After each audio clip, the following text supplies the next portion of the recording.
Chapter 151. You're not even as popular as third brother now. Are you trying to usurp his position? Ha ha ha. Crow taunted Little Monkey. All right, Crow, even though your boxing wasn't the best back then, you were still above average, much better than many boxers now. What did you call us here for? Wolf got straight to the point. Big brother, I don't like boxing. I only did that training to make myself stronger. I'm doing pretty well now with money, status, power, and underlings. Life's good. I called you guys here because I landed a deal worth $7 million. We each get $150,000, and the rest goes to my boys. Crow said with a smile. Not bad, kid. You didn't forget about us when something good came along. $150,000 is enough for me to fight 2 matches. You're smart. If I had your brains, I wouldn't be boxing either. Scorpion said with a sigh. Hey, you're my brothers. This job isn't too difficult, just taking care of a woman.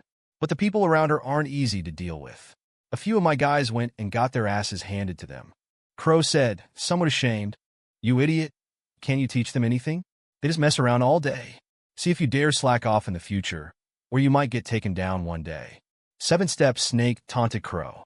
Of course I teach them, but after all this time, they've only learned a little bit. Buddha really has a good eye for spotting boxing talent. Crow said with feeling. We understand the situation. We happen to have some free time these days, no matches. We've been idle for a week, so it'll be good to have someone to practice on. Wolf cracked his knuckles, anticipating the target's appearance. Don't worry, brother. We'll take a good rest these few days and have some fun. The plan failed this morning, so let them recover for a couple of days. I have people following them to get a good grasp of their background. We'll play first. All expenses on me. As thanks for you brothers protecting me back in the day. Crow picked up a beer from the table. Finished it in one gulp. See, Little Monkey, learn from your fourth brother. When are you going to treat us? 7-Step Snake, who enjoyed teasing Little Monkey, said. Hey, that's no problem. When I'm stronger than Big Brother, you can go anywhere you want. But I think there's no hope in this lifetime. Maybe in the next life, when we're real brothers. Little Monkey, not wanting to be teased by Crow and 7-Step Snake, brought up Big Brother. You just rely on Big Brother to protect you. Don't call yourself Little Monkey. You should be called Iron Rooster, never plucking a single feather. Scorpion joined in teasing Little Monkey after hearing his words. Come on, brothers, let's have some fun. Crow seemed to get excited, picking up his beer and chugging it vigorously, startling the women sitting with Wolf and the others, who Fin nestled into their arms. Su Yang, are you absolutely sure nothing will go wrong? Shen asked, still worried. Don't worry. They've already suffered a loss, but they might hire some experts. But rest assured, the people Chengjian finds shouldn't be too bad either. Su Yang comforted Shen Qinyao. Do you have anything to do this afternoon? No, why? Su Yang was curious about Shen Qinyao's question. Based on his observations, no one in the company seemed hostile towards her. I was thinking, should we go out to eat again tonight? The barbecue we had the other night was really good. Shen Qinyao's mouth watered at the thought of the barbecue. Oh, about that. I'm afraid we can't. Why not? Because the owner of that place closed down. There's a reason for it. Actually, the barbecue I bought before I went back that night was made by Aunt Zhang's daughter, Su Yang explained. What? Isn't Aunt Zhang's daughter? The two of them arrived at the company chatting. Su Yang, having nothing to do, followed Shen Qinyao into her office and sat down to rest. This place is nice, but it's missing a place to sleep. Just sitting here is a bit tiring. Su Yang said after a while. There is one. The lounge is over there. But I've never slept there. I always feel insecure sleeping in the company with so many people around. Shen Qinyao pointed to a small room next door. You should have said so earlier. I'm a little sleepy. I'll go in and take a nap. Su Yang entered the room. He stretched, took off his shirt, and lay down on the bed. Just as he was settling in, he suddenly felt something was wrong. He opened his eyes and looked at the charging outlet on the wall. Su Yang felt like there was something pointing directly at the bed. He grabbed the outlet with both hands and pried it open. Sure enough, there was something inside. Qinyao, come in for a second. Look what this is. Su Yang called out to the doorway, fiddling with the pinhole camera in his hand. Shen Qinyao walked in, saw Su Yang shirtless and blushed, turning around. Oh my, why aren't you wearing a shirt? However, she caught a glimpse of his physique. Any woman would be captivated by Su Yang's figure. His bronze skin concealing a strong build, his 8-pack abs clearly visible. Su Yang looked down at himself. Then, holding the pinhole camera, hugged Shen Qinyao from behind, flustering her. We're practically an old married couple. Why are you still so shy? He said, lifting the camera in front of her. Oh, you're so annoying. Hurry up and put your shirt on. What if someone walks in? And who's an old married couple with you? You always wear clothes at home. What is this thing? Shen Qinyao broke free from his embrace and asked curiously. It's a pinhole camera. Didn't you know? I thought you put it there. No way. I wouldn't do something so boring. It's a good thing I don't usually stay here. Otherwise, it would be so embarrassing. Shen Qinyao was relieved that Su Yang had discovered the camera. As they were talking, the office door suddenly opened. It was none other than Shen Mingzhi. He couldn't find Shen Qinyao, and turning his head, he saw Su Yang there as well. The secretary who followed Shen Mingzhi saw Su Yang's physique, her eyes widening. She unconsciously swallowed, giving Su Yang a knowing smile. Chapter 152. Su Yang saw the smile on the woman beside Shen Mingzhi and knew, with that woman's personality, there definitely had to be something special going on between them. Well, aren't you two having fun? So bold in the office. Su Yang, you really have peculiar taste. You like it exciting, huh? Shen Mingzhi saw Su Yang shirtless, and Shen Qinyao clothes were also disheveled from Su Yang's earlier actions. Listening to Shen Mingzhi's merciless taunts, Su Yang said, Yeah, so CO Shen, don't you like excitement? Su Yang, you'd better be aware of where you are and your current state. Do you want the entire company to know what you and Shen Qinyao are doing here? Shen Mingzhi said calmly. He finally had something on them. How could he not use it? Then go ahead and tell them. I think you know what this is in my hand. Su Yang unflinchingly held up the camera. You walked in just as I was taking it down. I see it's a new model, seems to have a recording function, and uses an SD card. Su Yang said calmly. I don't know what you're talking about. I came in because there was a problem with the report. I really didn't know you two had such hobbies, liking excitement and filming it. I never thought you two were into such things. If you like it, I can send you some even more exciting stuff. Shen Mingzhi appeared very composed. Shen Mingzhi, watch your language. This is the company a public place. If you continue like this, I won't hesitate to kick you out of my office. Shen Qinyao was furious at being repeatedly slandered. Oh, so you can do it but can't admit it? If you don't want to admit it, then don't do it. How could the Shen family produce such a disgrace? Shen Mingzhi wasn't backing down. Su Yang saw that Shen Mingzhi clearly didn't know about the camera, otherwise he wouldn't be so nonchalant, as if it had nothing to do with him. It's clear who the disgrace is. I wonder who it was that arranged for the company materials to be withheld, and also resold building materials from the company's partners. And if this thing wasn't placed by you, then I advise you to go back and check your lounge. Maybe there's one there too. Su Yang smiled, offering Shen Mingzhi some well-meaning advice. Humph, I don't know what you're talking about. I came to find Shen Qinyao. Shen Qinyao, why did you deduct my salary from the company report you gave me? Shen Mingzhi changed the subject. Deduct your salary? You transferred several million from the company account. Aren't you going to explain that?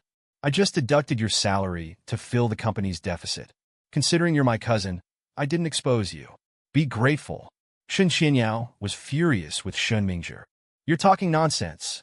Every penny I spent was for the company. That dinner at the hotel cost over 4 million. Doesn't that count as spending money? Besides, it was to smooth things over for you.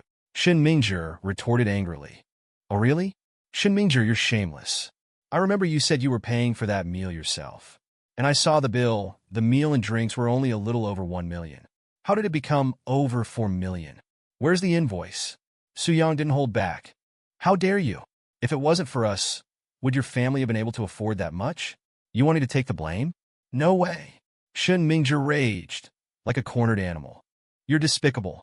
Shen Qinyao said angrily. Su Yang, unhurried, took out his phone and sent a text to Chen Xiu, asking the hotel to send over the bill and invoice for the meal that day. Chen Xiu didn't hesitate and immediately called the hotel. Without any hesitation, they retrieved the records and sent all the bills to Su Yang. Su Yang held his phone in front of Shen Mingzhi and said, Take a look. The company can reimburse you, but the bill shows only 4 million in expenses, including the 700,000 yuan crystal glass you broke. Yet you took 4 million. Let me calculate the difference. 4 million minus 700,000 is 1. 7 million. 4 million minus 1. 7 million is How much is it, CEO Shen? Where did the 3 million go?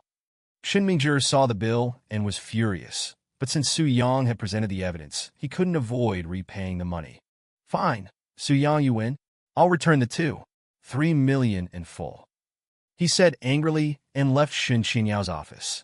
Seeing Shen Mingzhi leave in disgrace, Shen Qianyao breathed a sigh of relief and looked at Su Yang resentfully. Put your shirt on. Are you waiting for others to see? Su Yang looked blank, then remembered Shen Mingzhi's secretary staring at him earlier and realized Shen Qianyao was jealous. Hey, no way. My physique is for your eyes only, not for anyone else.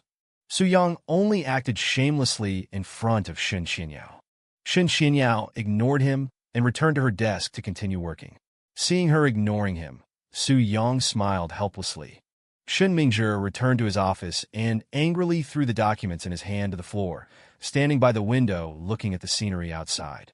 CEO Shen, don't be angry. Only that little bitch Shen Qianyao would be so insidious. Anyone else wouldn't be. Shen Mingzhi's secretary entered, picked up the documents, and placed them on the desk. She then slowly walked behind Shen Mingzhi, her hand sliding from his back to his chest, pressing her body against his. That damn woman. She doesn't have much time left anyway. Let's see how long she can be arrogant. What? Did that useless Su Yang's body catch your eye? Shen Mingzhi reached out, grabbed the secretary's hands, turned around, embraced her, and slapped her on the backside. Ouch, that hurts. Why so hard? You're hurting me. How could I be interested in him? What good is a good body? Maybe he's no good in that department. He can't compare to CEO Shen. The secretary said, unconsciously pressing herself closer to Shen Mingzhi. This aroused Shen Mingzhi's desire. The secretary had already been affected by seeing Su Yang's body, and now back in the office, she was even more unrestrained. Shen Mingzhi looked at the alluring secretary in front of him and said, I'll have you begging for mercy soon. Chapter 153. Su Yang, it's been 2 days. Do you think they've given up? Maybe it was just a coincidence. Maybe it wasn't someone hired by Shen Mingzhi. 2 days had passed since Shen Qianyao's kidnapping, and she spoke with some puzzlement. Probably not. I've noticed a car following us these past few days. I don't think they'll let us go that easily. Su Yang hadn't told Shen Qianyao about being followed, afraid she would worry. Forget it. Tomorrow's Saturday. How about we try going out to lure them? You've been here with me every day, and it's wasting your time. Shen Qianyao was considerate of Su Yang. Although she enjoyed his company, she felt he must have things to do that he wasn't telling her. Let's go camping. It'll be easier to spot them. Okay, that's good too. Don't worry, with me here, you won't get hurt. I'll go and rearrange the plan. Su Yang was very confident. Su Yang drove to the Forget-Me-Not bar. Chen Xiu, Cheng Jian, and the others had been waiting there for the plan to be implemented, practically living there. Brother Su, do you think they've given up? Maybe it wasn't Shen Mingzhi, just a simple kidnapping attempt that failed, and they gave up. Cheng Jian stood up to greet Su Yang as he arrived. Probably not. Let's change the strategy. We'll go camping tomorrow. Chen Xiu, you come with me, and bring Zhang Yoshua and Tang Yuru, those 2 girls. Zhengming, you come too. Then Cheng Jian and Sha Ziqiang will bring people to follow us. Bring plenty just in case. Bring all the trained fighters. We need to ensure nothing goes wrong. Su Yang laid out the new plan. Brother Su, isn't this too risky? Especially bringing those 2 girls. What if something happens? Chen Xiu was worried. Protecting Shen Qianyao alone was one thing, but adding 2 more people made it harder to ensure their safety. It's fine, don't worry. The area is large. I'll assign half the fighters to protect the 3 of them. There shouldn't be any problems. Su Yang was confident in his plan. Okay, I'll listen to you, Brother Su. But how do I tell those 2 girls? I'm an old bachelor, wouldn't it be a bit to just invite them camping? Chen Xiu had never thought he'd actively ask a girl out, especially not for camping on their first outing. It felt like he had ulterior motives. Oh, come on, Xiu, this is a great opportunity. You might even find a girlfriend, and she's from our company too. Definitely a good catch. Don't be such a wimp. Cheng Jian teased Chen Xiu, seeing his shyness. I can't believe it. Chen Xiu, a business tycoon, a small-time underground boss, is afraid to ask a girl out. Ha! Cheng Jian mercilessly mocked him. All right, don't worry. Just tell them I invited them to barbecue. They're good cooks. Su Yang helped Chen Xiu out, giving him an excuse. Whoa, Brother Su, you even know their cooking skills? There's a story here. Cheng Jian chimed in, and everyone, shedding their previous listlessness, started to tease. Everyone forgot Su Yang was their boss and started gossiping. Even Chen Xiu joined in, deeply interested in the topic. Su Yang regretted opening his mouth. It would have been better to let Chen Xiu handle it himself. Why did he have to be so helpful to this ingrate? Men can be gossipy too. They can connect a small thing to something unimaginable. Men's happiness is that simple. The commotion ended after Su Yang shared all the details of his plan, omitting, of course, any mention of the unexpected events. Su Yang returned to his car, checked the time, and went to pick up Shen Xinyao. So, have you decided where we're going camping? Shen Xinyao asked excitedly. For some reason, she was looking forward to tomorrow, yet afraid of something happening. But she still wanted to take the risk. If it wasn't for Su Yang's presence, which gave her a sense of security, she wouldn't have chosen to do these things. Of course, I've chosen a place and everything's foolproof. Don't worry. Su Yang saw Shen Xinyao excitement and felt a little helpless. What other girl would be so thrilled about this? Don't tell mom and dad when we get back, or I'll get another earful. Su Yang thought of his mother-in-law and felt a headache coming on. Don't worry. I'll protect you. Shen Xinyao had changed. She remained serious and composed in front of others, but she had become completely unguarded around Su Yang. Su Yang was happy about this change. It meant Shen Xinyao had fully accepted him and relied on him. The next morning, Su Yang secretly loaded all the necessary equipment into the car and returned to the room to find Shen Xinyao still asleep. He gently patted her cheek, but Shen Xinyao didn't wake up. Instead, she swung her arm and pulled Su Yang into her embrace, holding him close as she continued to sleep. Feeling her close breath, Su Yang gazed at the woman he loved deeply. Thinking of the difficult road ahead for her, he felt a pang of sadness in his heart. Xinyao, my beloved wife, I will never let anything happen to you. No matter what difficulties and dangers lie ahead, I'm willing to use everything I have to provide you with a safe world. Su Yang silently confessed to the sleeping Shen Xinyao. However, Shen Xinyao had woken up the moment she pulled Su Yang into her arms. Pretending to be asleep, she was deeply moved when she heard Su Yang's heartfelt confession. Tears welled up in her eyes as she faced her true feelings. She opened her eyes and looked at the face she had deeply memorized, feeling a profound sense of security. Not surprised, Su Yang reached out and wiped away the tears from the corners of her eyes. As he tried to get up, Shen Xinyao held him tightly and kissed him passionately. Su Yang had suspected she was awake, but he hadn't expected this. The sudden surge of happiness stunned him. Sometimes, a simple sentence might seem ordinary to others, but Su Yang's words were the happiest moment for Shen Xinyao. After the kiss, Shen Xinyao shyly nestled in Su Yang's arms, savoring this moment of bliss. All right, sleepyhead, time to get up. I've got everything ready. Su Yang waited for 10 minutes, thoroughly enjoying this moment of bliss. Okay, I know. Shen Xinyao recalled her earlier actions, feeling shy but incredibly happy. Hand in hand, they went downstairs, just as Han Ling was sitting on the sofa watching TV. Seeing their attire, Han Ling looked puzzled. Are you two going out? No, we're just taking a stroll around the neighborhood. Shen Xinyao didn't want her mother to worry, knowing she'd scold Su Yang if she found out the truth. It's so dangerous outside, and you still want to go out? Han Ling wondered when her daughter had become so careless. Oh, it's fine. The complex is very safe. Besides, nothing's happened for days now, and with Su Yang accompanying me, I'll definitely be all right. Shen Xinyao let go of Su Yang's hand and turned to her mother, not wanting to upset her so early in the morning. She took Han Ling's arm and acted coquettishly. Su Yang, what use is he? If he were any use, you wouldn't have been threatened in the first place. Oh, come on, last time when they tried to kidnap us, Su Yang chased them away. He's really good at fighting. That time my friend's boyfriend, a boxer, wanted to embarrass me and challenge Su Yang to a match. Even their champion couldn't beat him. Su Yang can definitely protect me. Shen Xinyao told Han Ling about the fight at Smiling Buddha's place. Hearing this, Han Ling was shocked. She couldn't imagine the seemingly frail Su Yang defeating a boxing champion.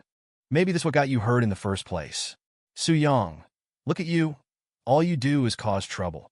Han Ling believed they were targeted in retaliation for Su Yang winning the fight and embarrassing the other side. Oh, Mom, That's impossible. Even though they lost, Su Yang went easy on them.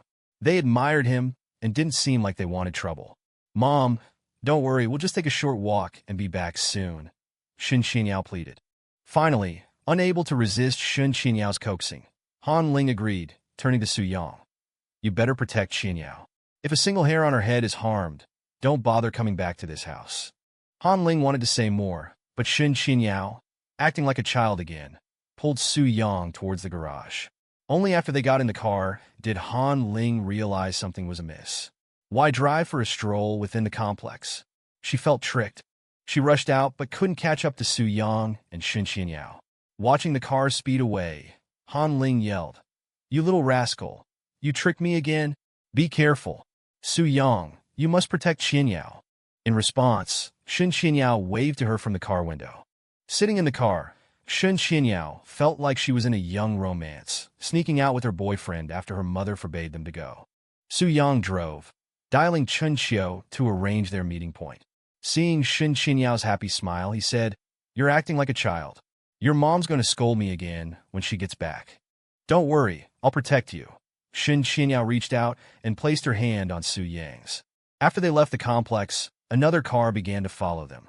Su Yang noticed but didn't say anything, only slowing down. Shen Qinyao, having woken up early, felt sleepy and dozed off. Su Yang called Cheng Jian.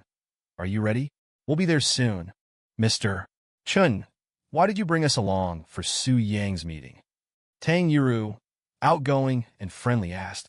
I have my reasons. Consider it compensation for my mishandling of the situation before.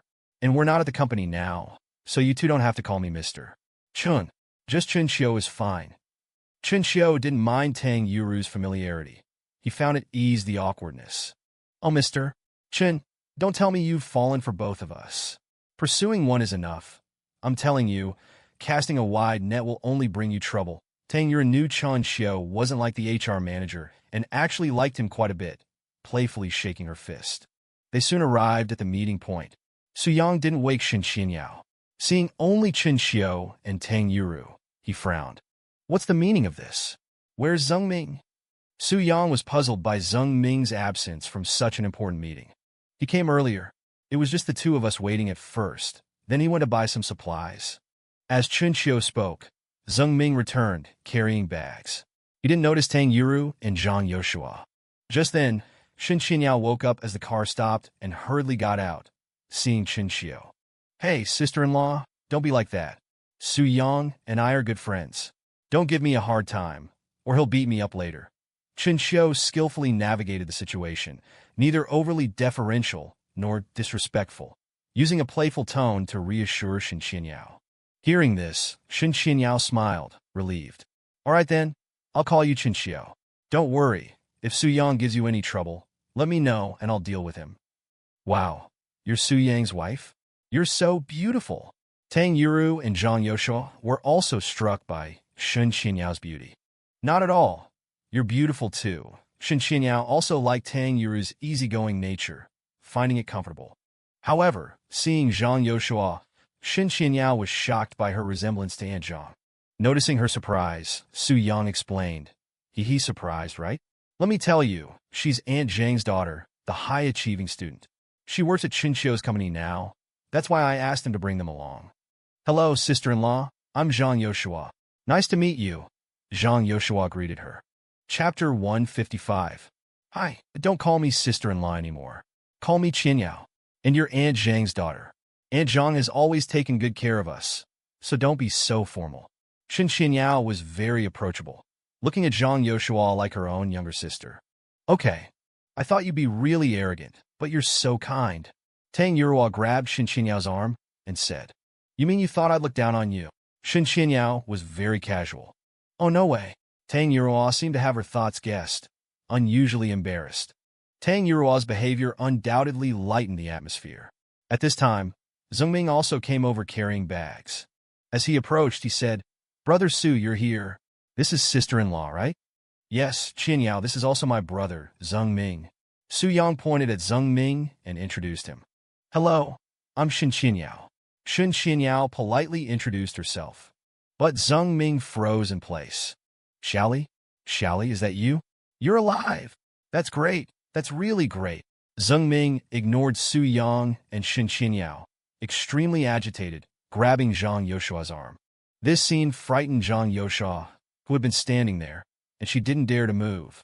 Although Chen Xiu didn't know what was happening, Su Yang knew very well. Zheng Ming had a fiancé before, but why was he so jadong upon seeing Zhang Yoshua?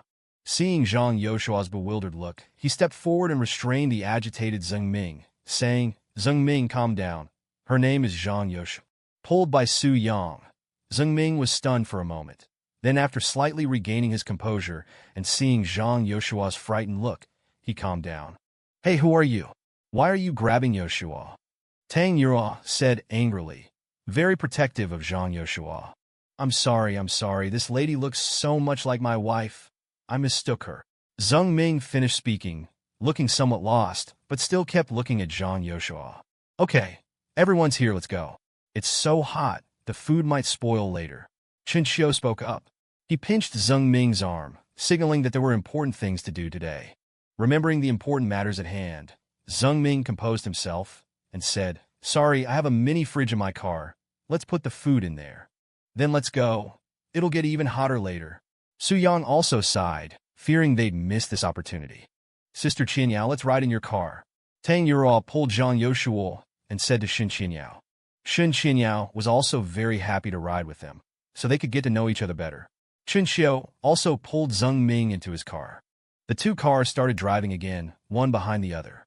On the road, Shen Qinyao, Tang Yura, and Zhang Yoshua chatted happily, seemingly forgetting what had happened earlier. But not long after, Tang Yura brought up the previous incident again, very angrily, which also aroused Shen Qinyao curiosity. Su Yang, do you know what happened? Shen Qinyao asked curiously. I know a little, and I met Zheng Ming because of you. Su Yang looked at Shen Qinyao's curious expression and said with a smile, How could it be because of me? Shen Qinyao was very curious. She didn't know anyone in Su Yang's social circle, so how could it be because of her? Back when we hadn't moved, I used to pick you up and drop you off from work every day, and I'd always order noodles from his shop. Zheng Ming's cooking is really good, and there's a reason I invited him this time. Zheng Ming used to be a rising star in Jiangling's underworld. Su Yang recalled the days when he used to pick up Shen Qinyao and how he met Zheng Ming, and he felt sympathy for Zheng Ming. Is that the noodle shop across from our company? If he's so capable, why would he open a noodle shop? Shen Qinyao became more and more curious. Back then, when he was still in the underworld, he was very powerful, but his fiancée was captured by his rivals, and they demanded that he leave the underworld. Su Yang began to tell Zheng Ming's past. Brother Crow, they're out, 3 men and 3 women. One of the men seems to be mentally unstable. I don't know where they're going. It looks like they're going camping. Who are they? Besides the tough-looking guy who seems to be the husband of our target woman, another man seems to be the vice president of Sunset Group. He's been on TV before. I think his name is Chen Xiu. Oh, that's great. Buy one, get one free. Chen Xiu, vice president of Sunset Group. Keep an eye on them. Send me the location when they arrive. Crow sounded excited. What's up, little Crow? Ready to make your move? Wild Wolf took a sip of his tea. Heh, brother Wild Wolf. That's right. They're actually going camping. If they go somewhere remote, it'll be easier for us to act. Crow was very smug. After waiting for so long, they had finally let their guard down. Could this be a trap? Monkey felt something was off, thinking that it was suspicious that they would go out to have fun under such circumstances. Maybe there was an ambush. Don't worry. The reason we haven't touched them these past few days is to make them relax their guard. Besides, 3 men and 3 women. What can they do? And one of them seems to be a very famous person, the vice president of Sunset Group, Chen Xiu. His family must be rich. We can extort some more money. Heh. Crow thought happily. Crow, be careful. Things have been tense lately. Don't capsize in the gutter. Scorpion reminded Crow. Don't worry, second brother. Kidnapping 1 is the same as kidnapping 2. Might as well extort some more money. If anything goes wrong, we'll find a subordinate to take the fall. Then there won't be any problems. Crow had thought it through thoroughly. You kid, you're the clever one. Since you're so confident, we'll trust you. Let's get ready to move too. Our bodies have been getting rusty these past few days. 7-Step Snake stood up, stretched, and cracked his knuckles. On the other side, Su Yang had finished telling Zheng Ming's story. and everyone felt sympathy for him. This was true rage for the sake of beauty. I never thought Zhengming had it so rough, so pitiful. Tang Yuro hugged her legs, her mind filled with the story Su Yang had told. Su Yang. Shen Xianyao was also moved, and thinking about her current situation, she felt a bit melancholic. Su Yang understood Shen Xianyao's thoughts, reached out and grabbed her hand, saying, "Don't worry, Xianyao, I won't let you get hurt, not even a little." Chapter 156. Shen Xianyao smiled at Su Yang. Although she didn't speak, everyone in the car knew she was happy. Watching the two of them, Tang Yuro couldn't help but sigh inwardly. Meanwhile, Zhang Yoshua was still lost in thought about what Su Yang had said regarding Zhengming. Soon, Su Yang drove off the highway, through a wooded area, and parked beside a river. Shen Xianyao and the others got out of the car, followed by Chen Xiao and his group. "Wow, it's so beautiful here. I've never seen such a beautiful place in Jiangling City. Sister Qianyao, Yoshua, come on. There are even fish in the river. The water is so cool." Tang Yuro frolicked by the river like a child. Shen Qianyao, who hadn't relaxed properly in a long time, followed her. Su Yang, Chen Xiao, and Zheng Ming busied themselves unloading and setting up the picnic equipment from the car. "Brother Su, I've contacted Cheng Jian and the others. They'll be here soon. I'm a little worried," Chen Xiao said softly. "Worried about what?" "I'm worried they'll act prematurely.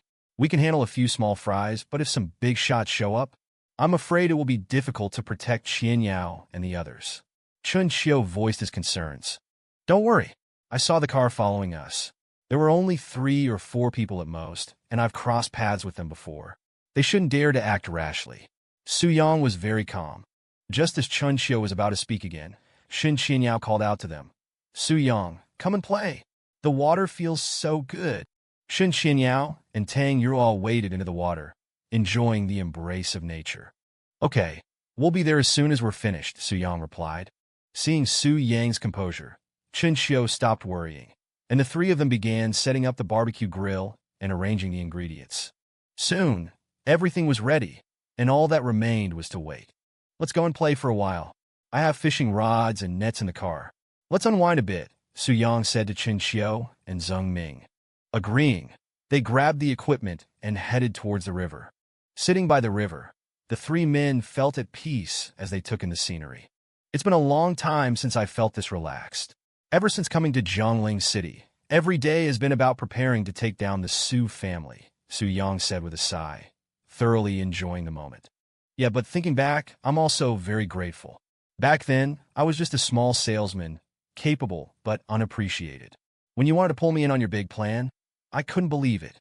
Especially when you told me you were from the Su family in the capital and wanted revenge. I thought I'd met a madman." Chen Xiao recalled his first encounter with Su Yang. "Ha, if I were you, I would have thought I was crazy too. But it's different now. We're 10 years ahead of Jiangling City in business, and soon we'll unify the city's underground forces. Then we'll truly have the capital to attack the capital." In the past, Chen Xiao wouldn't have dared to dream of attacking the capital, but now everything was different. "Don't worry, I will definitely lead us to even greater achievements." Su Yang was full of confidence. "By the way, how are things going with that matter?" "I haven't started yet. I plan to contact them when we get back to the company. Getting involved with them too early could arouse suspicion," Chen Xiao said calmly. "Okay, you handle it. Just let me know if they make any moves. Their existence will be our biggest threat in Jiangling City." Su Yang was still very wary of the threat posed by his mother's recent arrival. "Speaking of which, Brother Su, you didn't tell them you're from the capital." Suddenly, a splash of water interrupted their conversation. "Haha, come on in. Sister Qianyao and Yoshua are ganging up on me." "Mr. Chun, come help me," Tang Yuro complained. It turned out the splash was from the 3 women having a water fight, and they'd accidentally hit Su Yang and Chen Xiao. "All right, Zhang Yoshua, you dare splash me? Are you rebelling?" Chen Xiao, now letting loose, rolled up his pants and waded towards them. "Ah, Su Yang, help me." With Chen Xiao joining in, Shen Xianyao's side was clearly outnumbered. Su Yang chuckled and walked over with a basin of water in his hand. "Who dares to splash my wife? Chen Xiao, you haven't been disciplined in years. Your wings have gotten hard, haven't they?" "Brother Su, don't. I was wrong. This is my only set of clothes. Don't." Before Qiao could finish apologizing, Su Yang dumped the basin of water over him. Damn it, Su Yang, you're playing dirty. Using a weapon. Tang Yuro grabbed 2 basins as well. Brother Su, since you're being ruthless, don't blame me for being unrighteous. Qiao grabbed a basin and started to retaliate. Seeing the situation escalating, Zhang Yosha quietly retreated from the battlefield and watched them play from the riverbank, amused. The tranquil nature was now filled with the sounds of their laughter and splashing. Dry your hair. You'll catch a cold. Zheng Ming walked over and handed Zhang Yoshua a towel. Startled by Zheng Ming's sudden appearance, she calmed down when she saw his calm demeanor and took the towel. Thank you, Zhang Yoshua said shyly, using the towel to dry the water droplets on her arms and her damp hair. Zheng Ming sat quietly beside her. I'm sorry for frightening you before. Brother Su Yang told me your story. I don't blame you. I'm sorry, but I'm not the person you're looking for. Zhang Yoshua was polite and understanding. I'm the one who should apologize. Zheng Ming's voice was subdued. Is that necklace around your neck from her? Zhang Yoshua noticed the old-fashioned necklace Zheng Ming was wearing. Zheng Ming took off the necklace. With a gentle press, it flipped open, revealing a picture of a girl who looked remarkably like Zhang Yoshua. If one didn't look closely, they could easily be mistaken for each other. This necklace, it's a memento. It's been a long time, but maybe I just can't let go. Zheng Ming said quietly. Can I see it? Zhang Yoshua was curious to see how much the woman resembled her. Zheng Ming nodded and handed the necklace to Zhang Yoshua. Chapter 157. Zhang Yoshua was shocked by the photo inside the necklace. The person in the photo looked exactly like her. No wonder Zheng Ming had mistaken her for the person in the necklace. Zhang Yoshua then returned the necklace to Zheng Ming. Soon, Tang Yuru, Qiao, Su Yang, and Shen Qinyao finished their battle. The worst off were Su Yang and Qiao.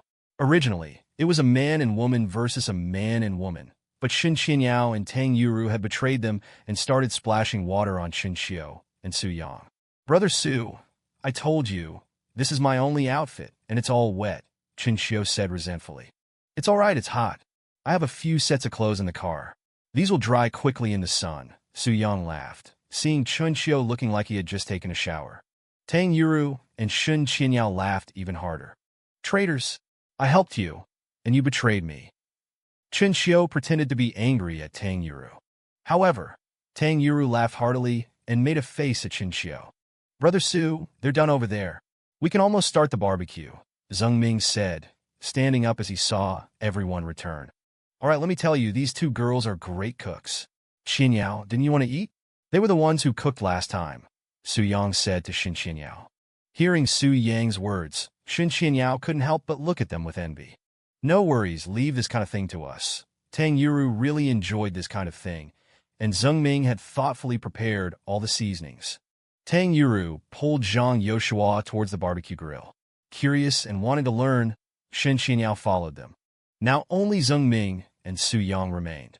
Zheng Ming, there are some things you should let go of. Only then will there be a new beginning. Su Yang's words were clearly telling Zheng Ming to let go of the past and get to know and pursue this old friend anew. Let me settle down first. I don't have the energy to think about these things right now. I'm afraid something else will happen. Zheng Ming was well aware of his current situation. Su Yang didn't say anything more. Whatever Zheng Ming's plans were, Su Yang would only support him, not hinder him. Brother Su, Chengjian, and the others sent a message saying they've arrived.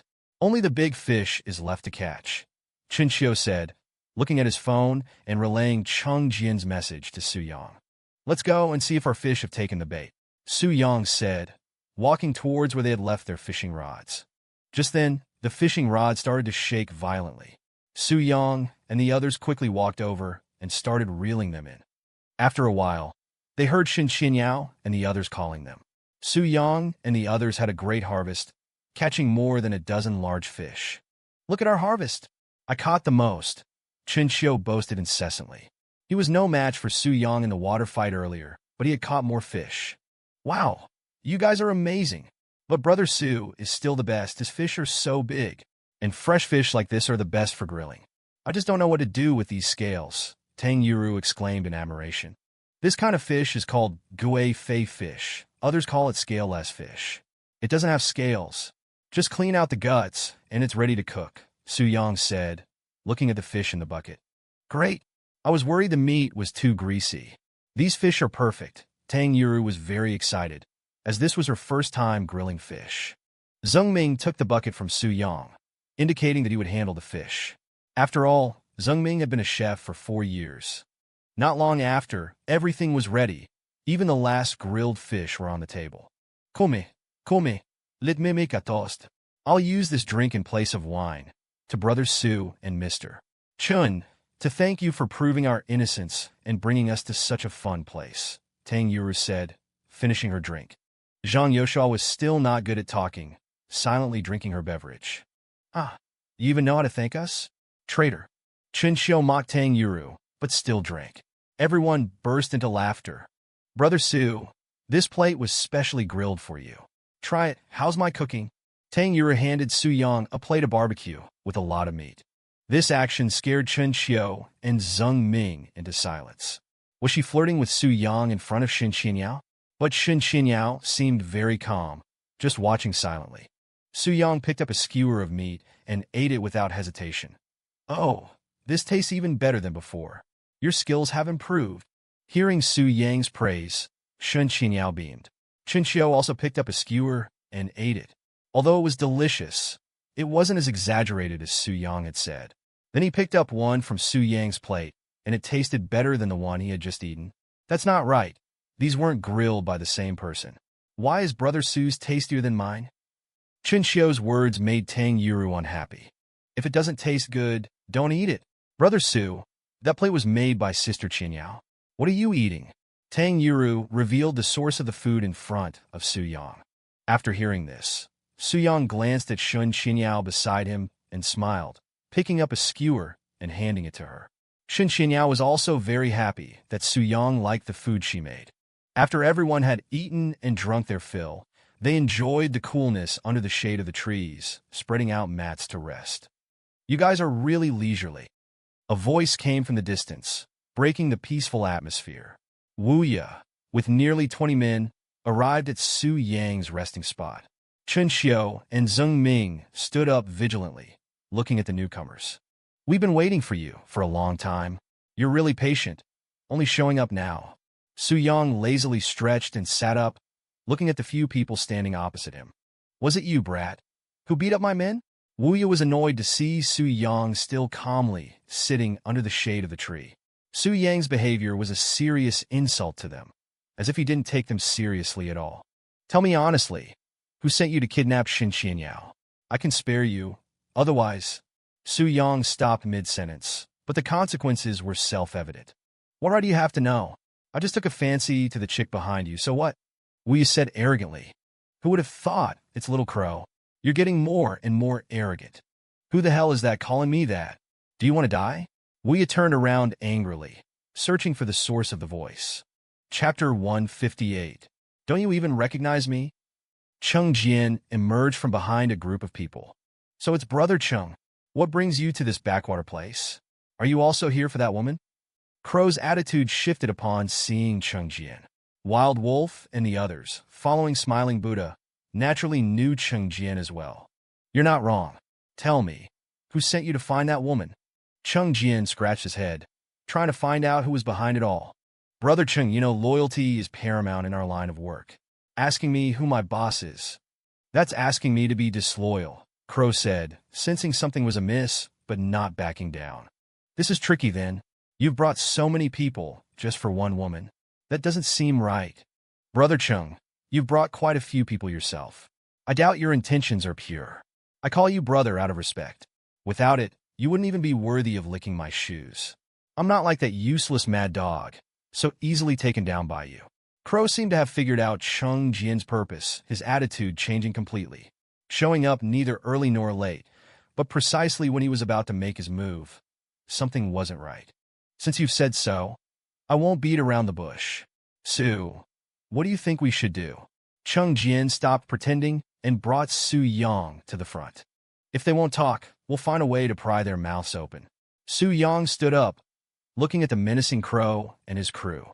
Pry open our mouths? Big talk. Killing God. When did you betray Buddha and joined Jingcheng.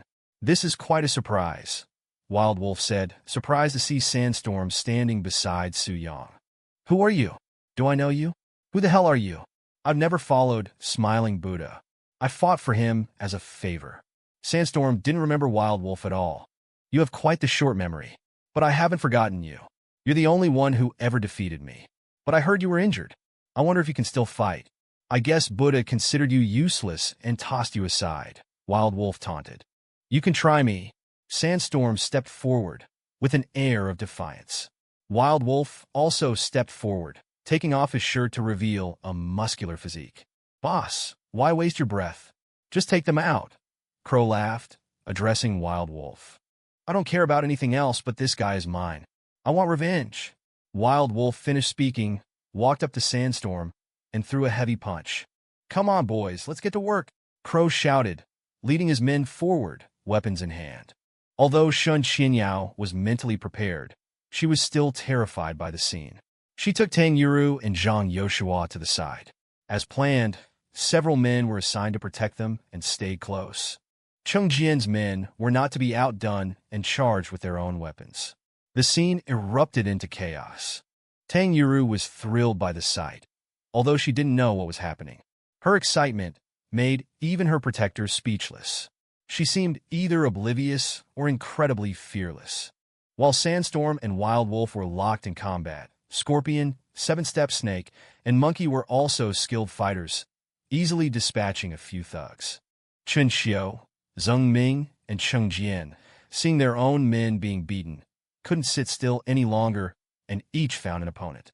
Chen Xiu, once a skilled fighter himself, though not on par with veterans like Sandstorm and Zheng Ming, was confident against Monkey. He kicked Monkey across the room. Su, you're setting me up? These shoes. He almost kicked them right off my feet. Chen Xiu, having gained the upper hand, still complained to Su Yang about his shoes being too big, leaving everyone speechless. Unexpectedly, the vice president of Sunset Group is so skilled. What a waste of talent in business.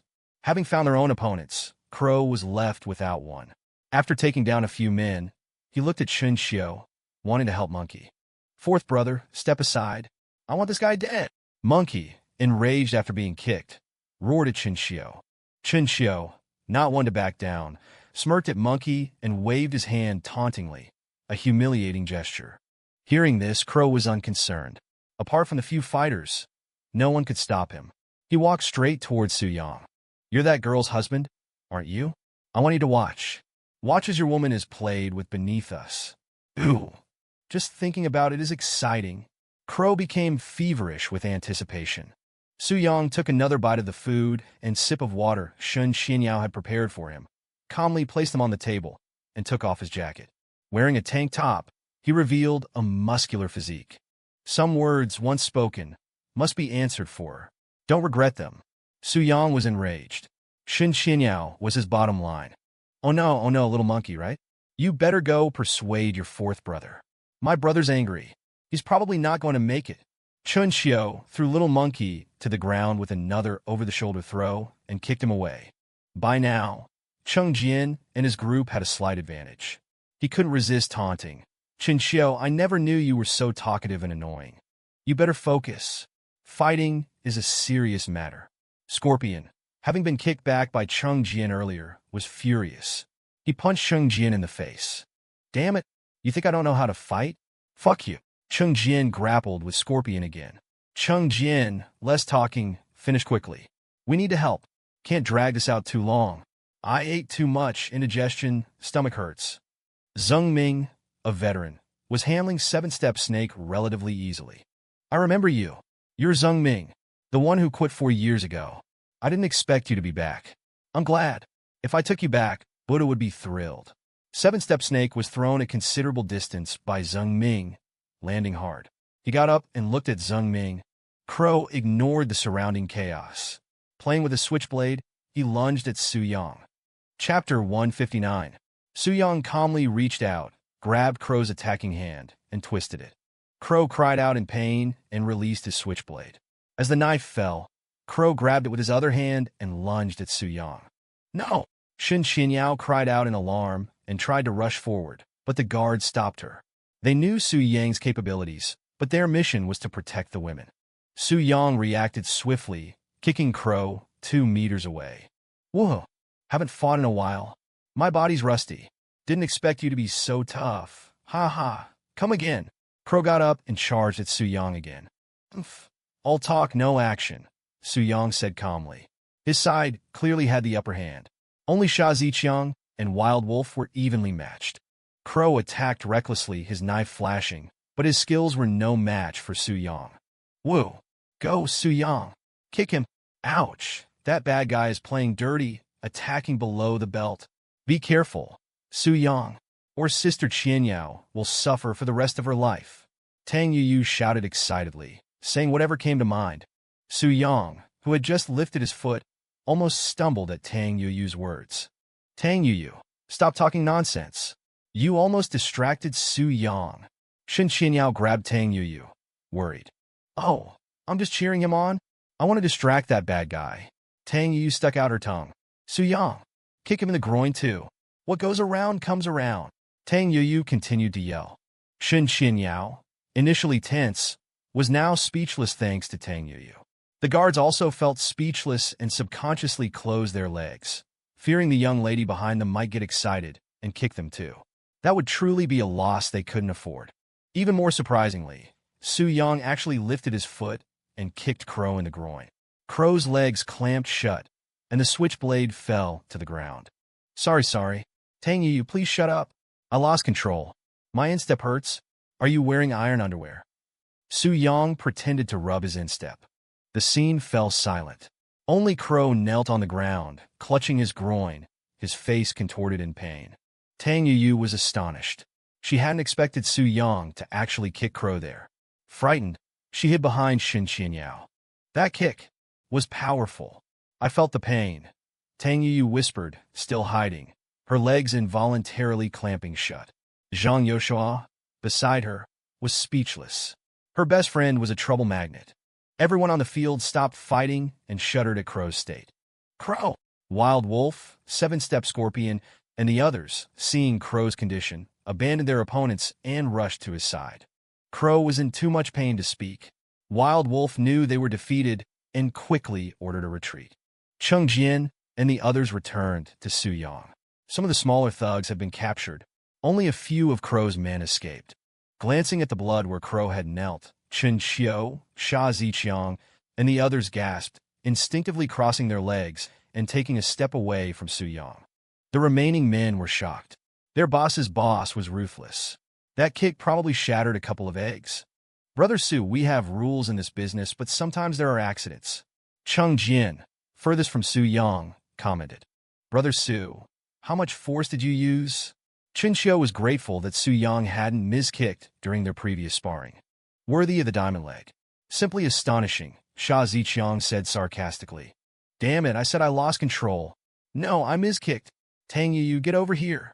Su Yang realized his instep really did hurt. Hearing Su Yang call her, Tang Yuyu slowly walked over, clutching her ears like a child who had done something wrong. To Su Yang's surprise, Tang Yuyu knelt before him, whimpering, Wah. Brother Su Yang, I was just trying to cheer you on. Don't be angry. Please don't kick me. I'm afraid of dying. Sister Qianyao, save me. This action stunned everyone. Zhang Yoshua, mortified, rushed to pull Tang Yuyu up. Su Yang, don't be angry. Yuyu meant well. Even Shen Qianyao felt embarrassed and had to speak up for Tang Yuyu.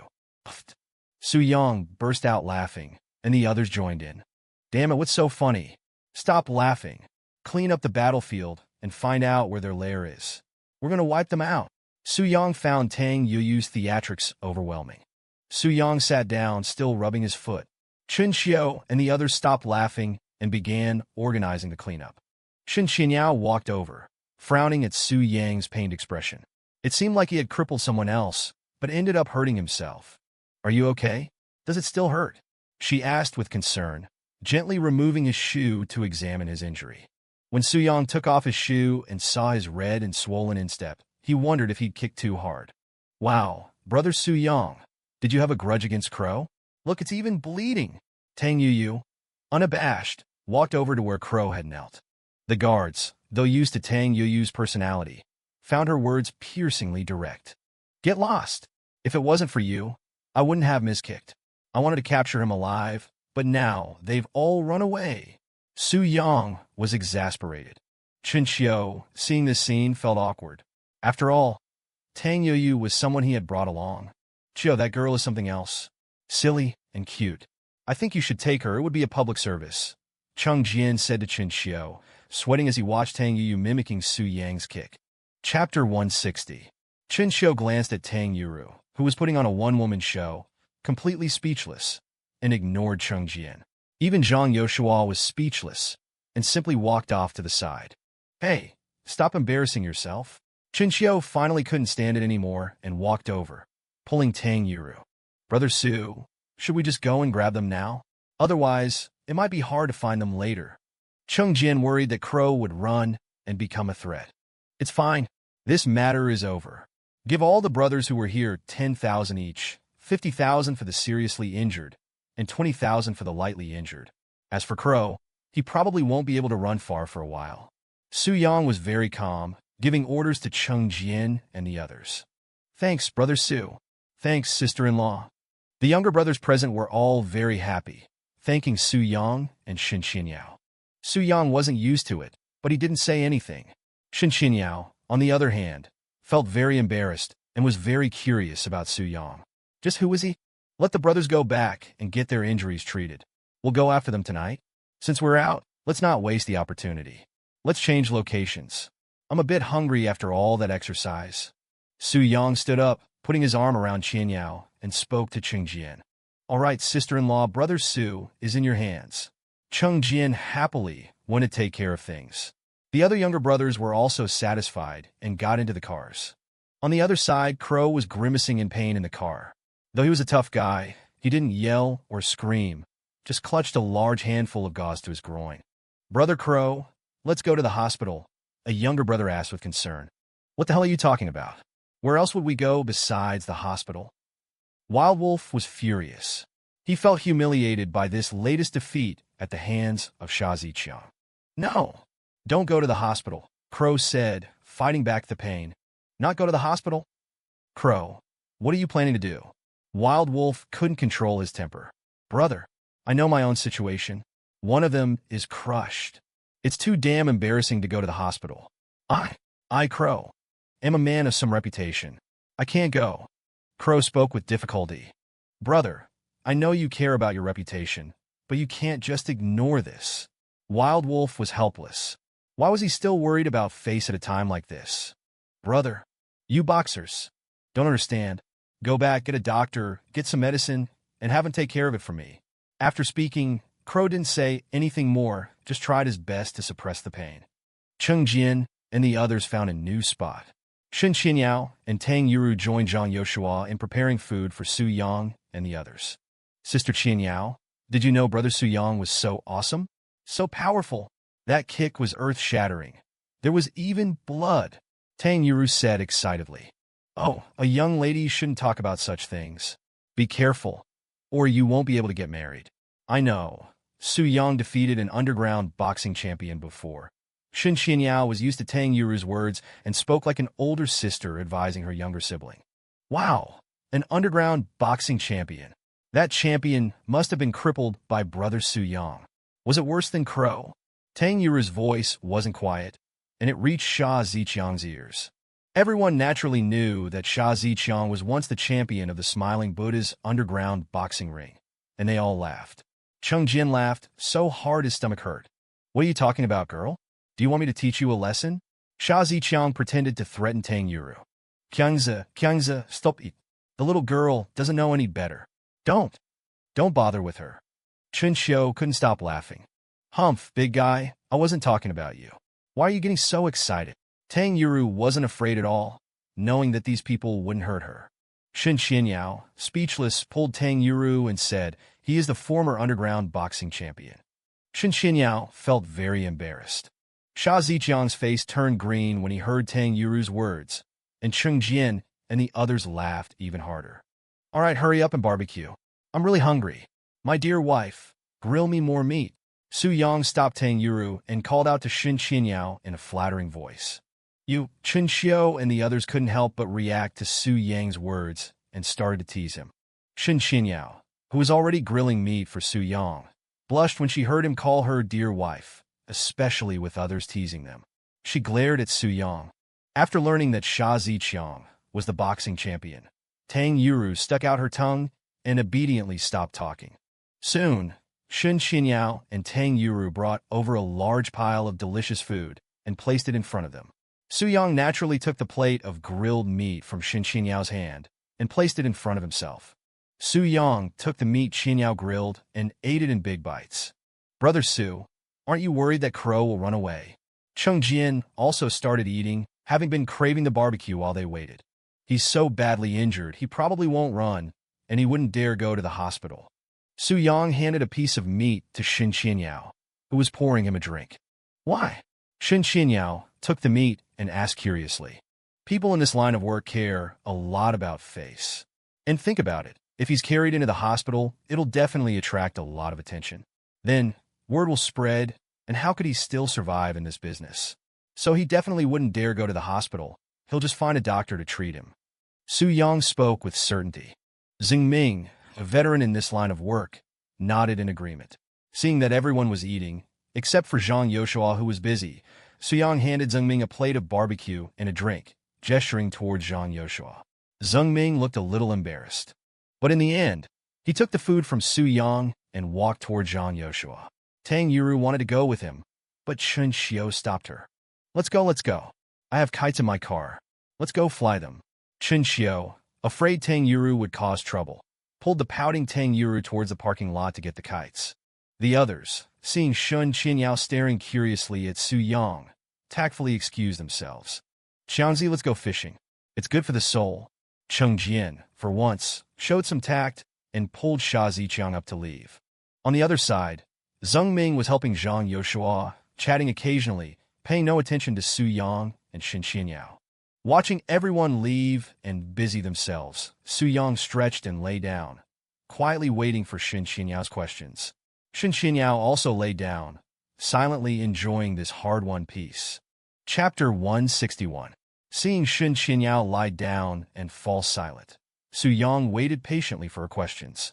After a long while, when Shen Xianyao still hadn't spoken, he opened his eyes and turned to look at her, ethereal beside him. Aren't you curious? Why are they all so respectful towards me? Su Yang broke the silence, his tone laced with curiosity.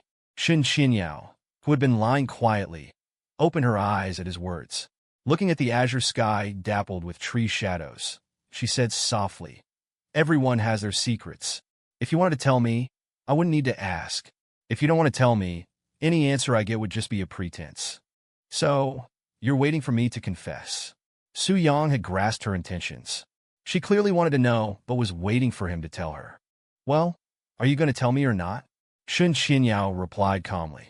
Su Yang, however, remained silent, simply watching her, waiting for her to ask. After a long silence, Shen Xianyao, overcome with curiosity, turned to find Su Yang lying on his side, next to her, so close that she could feel the warmth of his breath on her face. Oh, you're so annoying. Just tell me. Shen Xianyao blurted out, shy but still eager for an answer. Whose fault is it that you didn't ask? Su Yang teased, lightly tapping her nose. You're mean. Are you going to tell me or not? Shen Xianyao retaliated, tickling him mercilessly. All right, I'll tell you. Su Yang finally surrendered to her attack. Actually, you probably already have some idea about my identity. I'm Cheng Jin's boss. Let me tell you something you don't know. I'm from the Su family in Beijing. Shen Xianyao was stunned. She knew of the prestigious Su family of Beijing, and the revelation that Su Yang belonged to them was shocking. Xi'an Group, the company you're collaborating with, is also mine, Su Yang continued, dropping another bombshell. How is that possible? Why didn't you tell us? Then you wouldn't have to suffer so much at home. Shen Xianyao exclaimed in disbelief. She couldn't believe that the man she'd been married to for 4 years was the CEO of Xi'an Group and a powerful figure in the underworld, and that he had endured humiliation from her mother for all that time.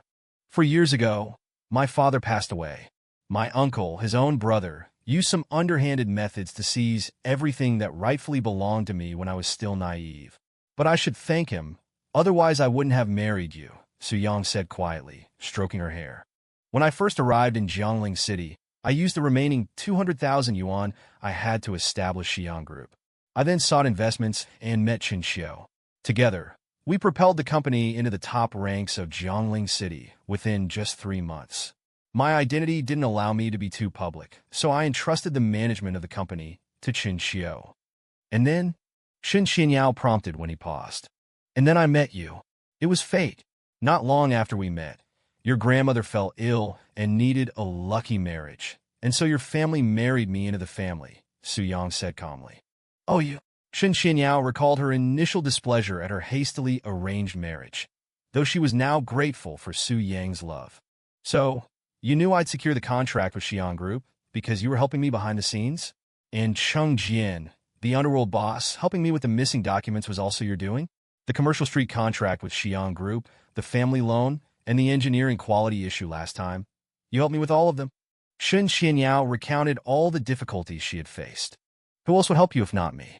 You're my wife, Su-yang said with a smile, seeing her astonishment. But with your status, why would you endure such treatment in our home? My mother scolds you every day and makes you suffer. Why didn't you say anything? Shen Xinyao was perplexed. If Su-yang had revealed his identity, her mother would undoubtedly have treated him differently. Because the first time I saw you, you captured my heart. You moved in, and now you can't escape. Besides, I didn't want to win over your mother with my status and wealth. I wanted to earn her recognition with my character, Su-yang stated firmly. Oh, you're so smooth-talking. So, can we tell my mother now? Shen Xinyao was flattered by his words. Not yet. You know your mother's personality. If she knew my identity, her ego would inflate, and she'd spread the news everywhere. My identity would be exposed, and the Su family would find out, which wouldn't be good for me, Su-yang explained. Shen Xinyao agreed. Her mother, Han Ling, had endured years of hardship and would undoubtedly be eager to boast if given the opportunity. So, why are you hiding your identity? What are you planning to do? Can I help you? Knowing his story, Shen Xinyao felt sympathy for Su-yang, who had been unjustly deprived of his inheritance. Yes, there's something very important you can help me with, something only you can do, Su-yang said seriously, his expression changing. Shen Xinyao frowned, worried that she might not be able to help, but she gathered her courage and asked, Okay, tell me, what do you need me to do? I'll definitely think of a solution with you. No matter what it is, I'll face it with you. Yes, I believe you can accomplish this. I can't do it without you, and what you'll have to contribute will far outweigh what I've done for you. Su-yang trailed off, his gaze fixed intently on Shen Xinyao. Shen Xinyao waited quietly for him to reveal what he needed her help with. Chapter 162. Actually, it's not that difficult. I just want to cultivate my own basketball team from a young age, Su-yang said seriously. Cultivate your own basketball team? How? Shen Xinyao asked, puzzled. Of course, the younger the better, like starting from infancy. From infancy? The more Su-yang spoke, the more confused Shen Xinyao became. Oh, sister-in-law brother Su just wants you to give him 12 babies. A perfect basketball team. Chen Xiu and Cheng Jian and the others had returned, having finished playing and were about to leave, when they overheard Su-yang and Shen Xinyao's conversation. Chen Xiu interjected. Hearing the sudden voice and someone explaining Su-yang's meaning, Shen Xinyao blushed deeply. Wow, brother Su-yang is so virile. Sister Qinyao, suddenly I feel you'll have a lot of work to do, Tang Yuru said with a naive look. Shen Qinyao, already extremely embarrassed, wanted the earth to swallow her whole after hearing Tang Yuru's words. She punched Su-yang in the chest. Who's going to give birth to your children? You're so embarrassing. You silly girl, if you keep talking nonsense, I'll tear your mouth apart. Shen Xinyao said angrily to Tang Yuru. Tang Yuru covered her mouth and stopped speaking. Su-yang sat up, saw everyone around him, and looked at the sky. The temperature had dropped, and it felt a little cool. Are you ready to go back? Su-yang asked, stretching. Yes, brother Su. Once we get back, we'll go straight to Crow's territory. A brother just called and said he's found out where Crow is, Cheng Jian told Su-yang. No one was happier about this ending than Cheng Jian. This time, by tripping up Crow, his territory had expanded. He could now truly be said to be one of the three powers equally dividing Jiangling City. Good. Then let's head back. We'll deal with them tonight. I'll take Qinyao back. Xiao, you take these two girls back. Then we'll meet at the bar. Wait for me there, Su Yang said resolutely, standing up. Everyone nodded in agreement. On the way back, Shen Qinyao and Su Yang sat together, but Shen Qinyao didn't speak the entire journey. Today's events had been quite a shock for her. Su Yang, can you not go? I'm scared, Shen Qinyao said worriedly. Don't worry, you know how good my skills are. There are very few people in Jiangling City who can match me. Even Sha Ziqiang, the boxing champion, is now one of my men. You don't have to worry. Besides, as their boss, how can I let my men do all the fighting? Su Yang said confidently, taking Shen Qinyao hand. But I'm afraid they might have an ambush. Shen Qinyao was still worried, especially after learning Zheng Ming's tragic story. She couldn't stop worrying about Su Yang. Don't worry. Half of their men are under our control. Even if they do have an ambush, they won't pose much of a threat. Also, when you get back, don't tell your family about my affairs. Su Yang understood Qinyao's worries and instructed her not to tell Han Ling about his activities under any circumstances. Then I want to go with you. Wherever you are, I'll be there. Shen Qinyao couldn't bear to leave Su Yang and insisted on going with him. Then I'll go back and take a shower first.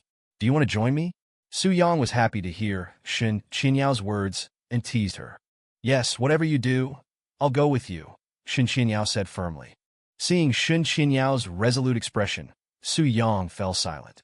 He knew that if Shen Qinyao insisted on something, she would see it through, no matter what.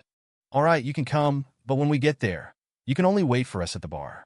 You can't come to the scene. It will be too bloody. Not good for you.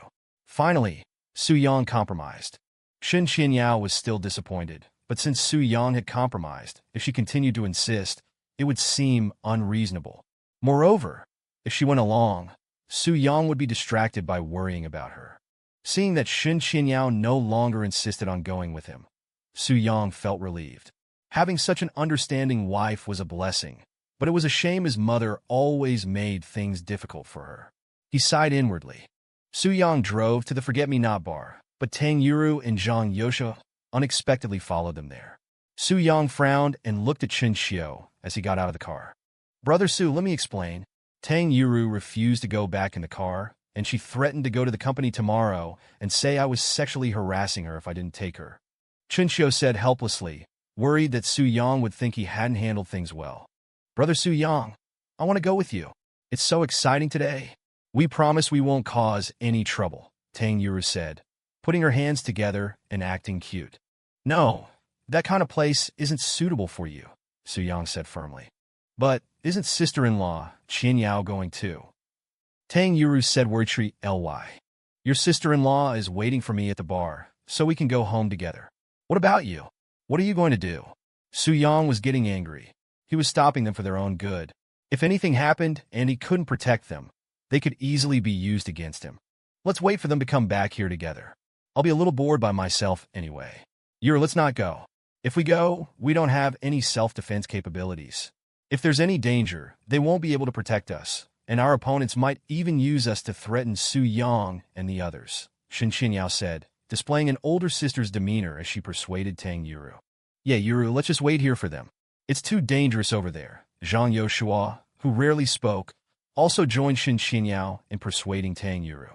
Okay, then we'll wait here for your triumphant return. Tang Yuru said, disappointed. Cheng Jian, gather the men at the Forget-Me-Not bar. We're going to settle the score with them, Su Yang commanded. Don't worry, Brother Su. I've already called them. They're on their way, and we'll be here soon. Cheng Jian, having been in the game for so long, naturally knew that opportunities mustn't be missed. Good. Then tonight, let them know the consequences of offending us, Su Yang said excitedly.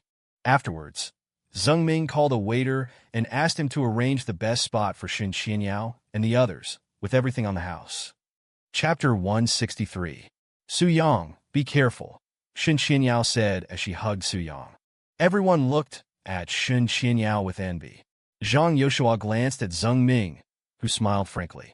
Soon, everyone had arrived and night had fallen. Su Yang released Shen Qinyao and looked at the group of people standing before him, all silent and focused on Cheng Jian. Jian had gathered nearly 300 to 400 people. However, Su Yang noticed some of them looked underage, which displeased him greatly. "You come here." Su Yang pointed at a short young man. The young man ignored Su Yang and looked at Jian for instructions. "He's calling you. Come here. Call him Brother Su." Jian said to the young man, a little anxious. "Brother Su." The young man walked over to Su Yang, his voice very childish. "How old are you?" "Brother Su, I'm 16. The young man replied, confused as to why Su Yang was asking his age.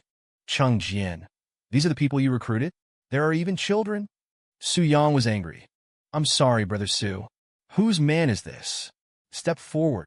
Jian was also surprised. This face was unfamiliar. "Sorry, Brother Chung, he's one of mine." A short man in a black tracksuit walked out. "Anyone under 20 here is not allowed to participate. Give each of them 2,000 yuan and send them home. They won't be involved in gangs anymore. And from now on, our people are not allowed to recruit kids like this." Su Yang was furious. Although there were some minors in gangs, these young people needed guidance at this impressionable age and shouldn't be led astray. This line of work carried too many risks. Such things shouldn't exist. "Yes, Brother Su," the short man replied decisively. After some questioning, there were only 5 or 6 such children. Su Yang was relatively satisfied. Jian couldn't possibly keep track of everyone's information. "Let's go," Su Yang said, taking the lead and walking towards the car. Xiao and the others followed behind him. "So impressive, so envious. I really want to go," Tang Yuru said enviously, watching Su Yang walk away. "All right, Komyonin. It's a good thing you never had the chance to get close to these gangsters. Otherwise, you'd definitely be a delinquent girl," Shen Xinyao teased Tang Yuru, who stuck her tongue out and followed Shen Xinyao into the Forget-Me-Not bar. Shen Xinyao looked around the Forget-Me-Not bar, a very retro bar that blended Eastern and Western cultures. "Do we have information on those guys who were with Crow today?" Su Yang asked the people in the car, remembering the few skilled fighters around Crow during the day. "Brother Su, they're Smiling Buddha's men, also fighters.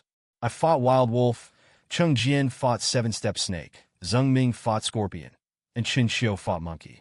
But I heard them call Crow Little Brother, so Crow probably brought them in." Xia Ziqiang was relatively familiar with Wild Wolf and the others. "Looks like we can't win them over." "That's a shame," Su Yang said calmly. Not long after, they arrived at Crow's territory. Su Yang led the way out of the car. Street vendors, seeing the large group approaching, knew tonight would likely be restless and packed up their things to go home early. They entered a bar. Someone at the door tried to stop them, but Jian pushed him aside with one hand. Seeing the large group behind them, the doorman didn't dare to speak.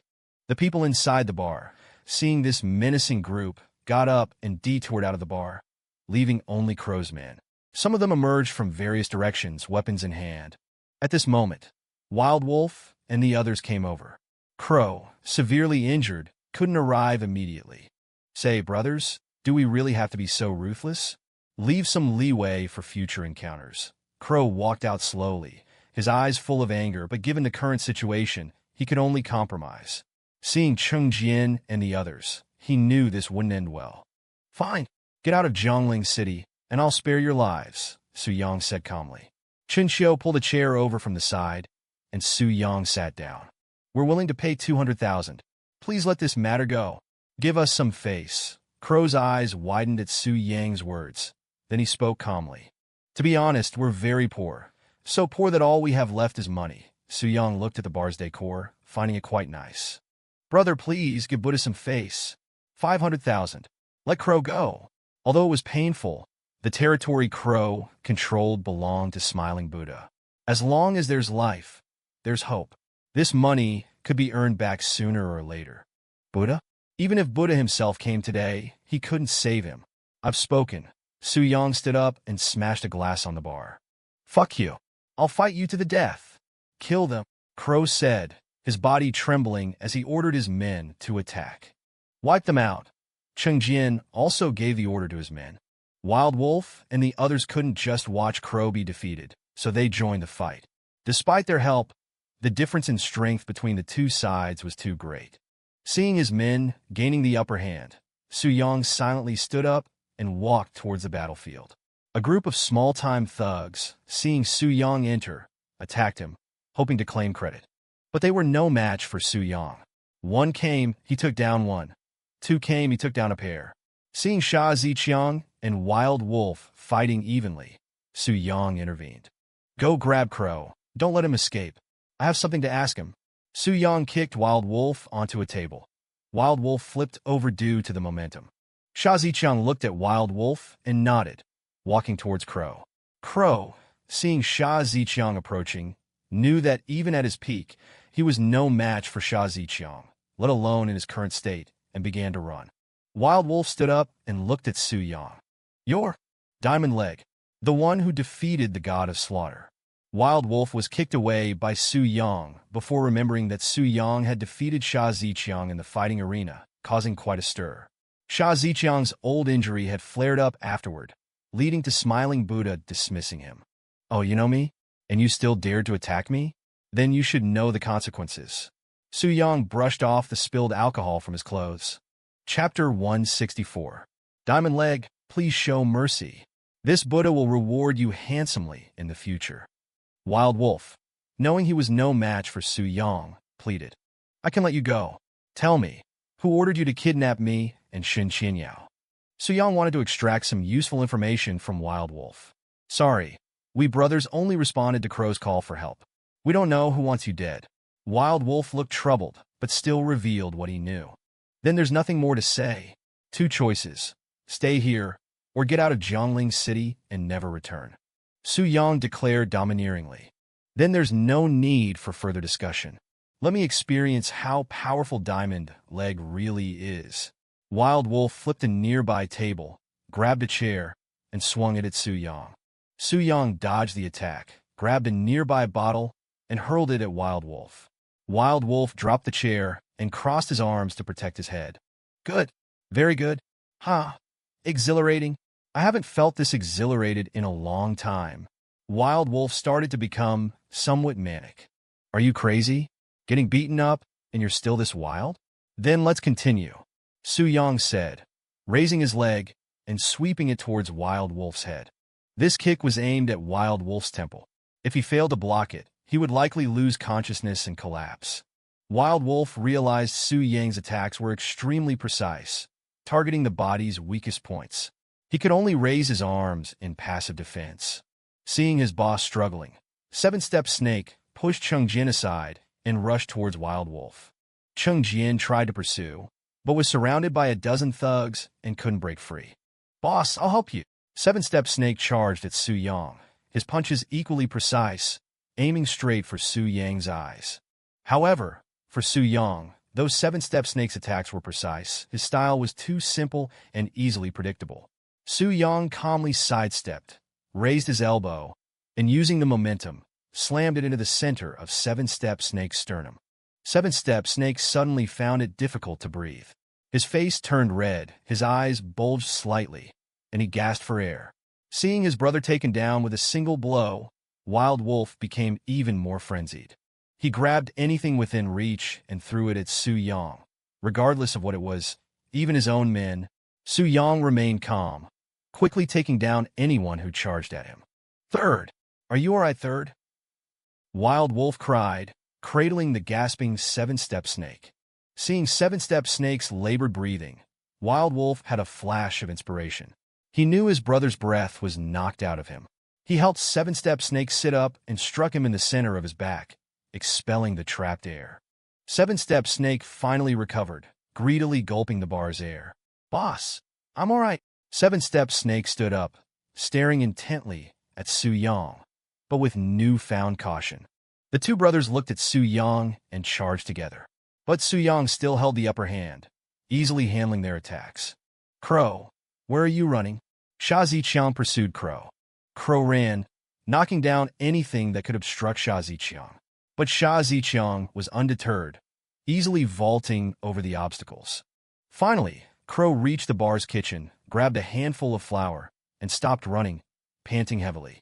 God of slaughter, must you be so ruthless? Follow me, I can give you money. I'll split my territory's income with you. Follow me, and you'll have money, women, power. I can give you everything. Crow tried to sway Sha Ziqiang. Do you think I care about these things? Su Yang has shown me kindness. I won't betray him. Come with me. Tell me who ordered you to do this, and you might live. Sha Ziqiang said firmly. All right, I'll go with you, Crow said, then threw the flower in his hand at Sha Ziqiang's face. Sha Ziqiang shielded his face. When he could see again, Crow was gone. The kitchen had no back door, the only exit was behind him. Sha Ziqiang concluded that Crow must still be hiding somewhere in the kitchen. Noticing a knife missing from the counter, Sha Ziqiang knew he had to be careful, or he might get injured and let Crow escape. Meanwhile, Su Yang easily handled Seven-Step Snake and Wild Wolf, his every attack catching them off guard. Whenever Wild Wolf blocked an attack, Su Yang would use the momentum to strike Seven-Step Snake. If Seven-Step Snake blocked, Wild Wolf would be hit. Wild Wolf couldn't even go berserk. Su Yang, on the other hand, was completely unscathed, aside from his slightly disheveled clothes. After nearly half an hour of fighting, Seven-Step Snake was exhausted, and the battle was nearing its end. Chen Xiu, with Cheng Jian's help, subdued Monkey, who could no longer jump around. Zheng Ming even captured Scorpion barehanded, though he sustained some injuries. The rest of the thugs were also subdued by Cheng Jian's men. Are you two still going to resist? Look around. Su Yang prompted Wild Wolf and Seven-Step Snake. Continuing the fight was pointless. Wild Wolf and Seven-Step Snake looked around. Their men were all subdued, with no fight left in them. Seven-Step Snake still wanted to resist, but Wild Wolf stopped him. Forget it, we surrender. We're no match for you, Wild Wolf said resignedly. But boss, Seven-Step Snake was still unwilling, but seeing his two brothers pinned down, he sat down dejectedly. Hearing the silence outside, Sha Ziqiang called out, Crow, are you still resisting? Your men have been subdued. When Crow remained silent, Sha Ziqiang decided not to risk entering and instead blocked the door, preventing Crow from escaping. How is it? Did you catch Crow? Su Yang asked as Sha Ziqiang emerged from the kitchen. Sorry, Brother Su, that guy tricked me. He's hiding inside. A knife is missing from the counter, so I was searching when you finished the fight.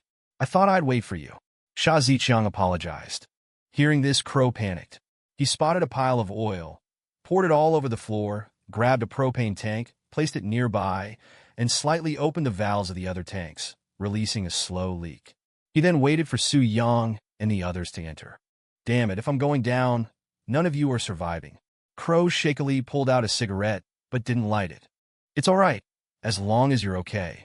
Your body can't afford any injuries. Su Yang understood and didn't blame Sha Ziqiang. Su Yang opened the kitchen door and saw Crow sitting on a propane tank, looking at him. Crow, I hope you understand. Just tell me who ordered you to do this, and I'll spare your life. Su Yang said calmly. Let me see my 3 brothers and my younger brother. Then I'll tell you. Crow remained calm, already smelling the faint scent of gas. The gas dulled the pain in his lower body.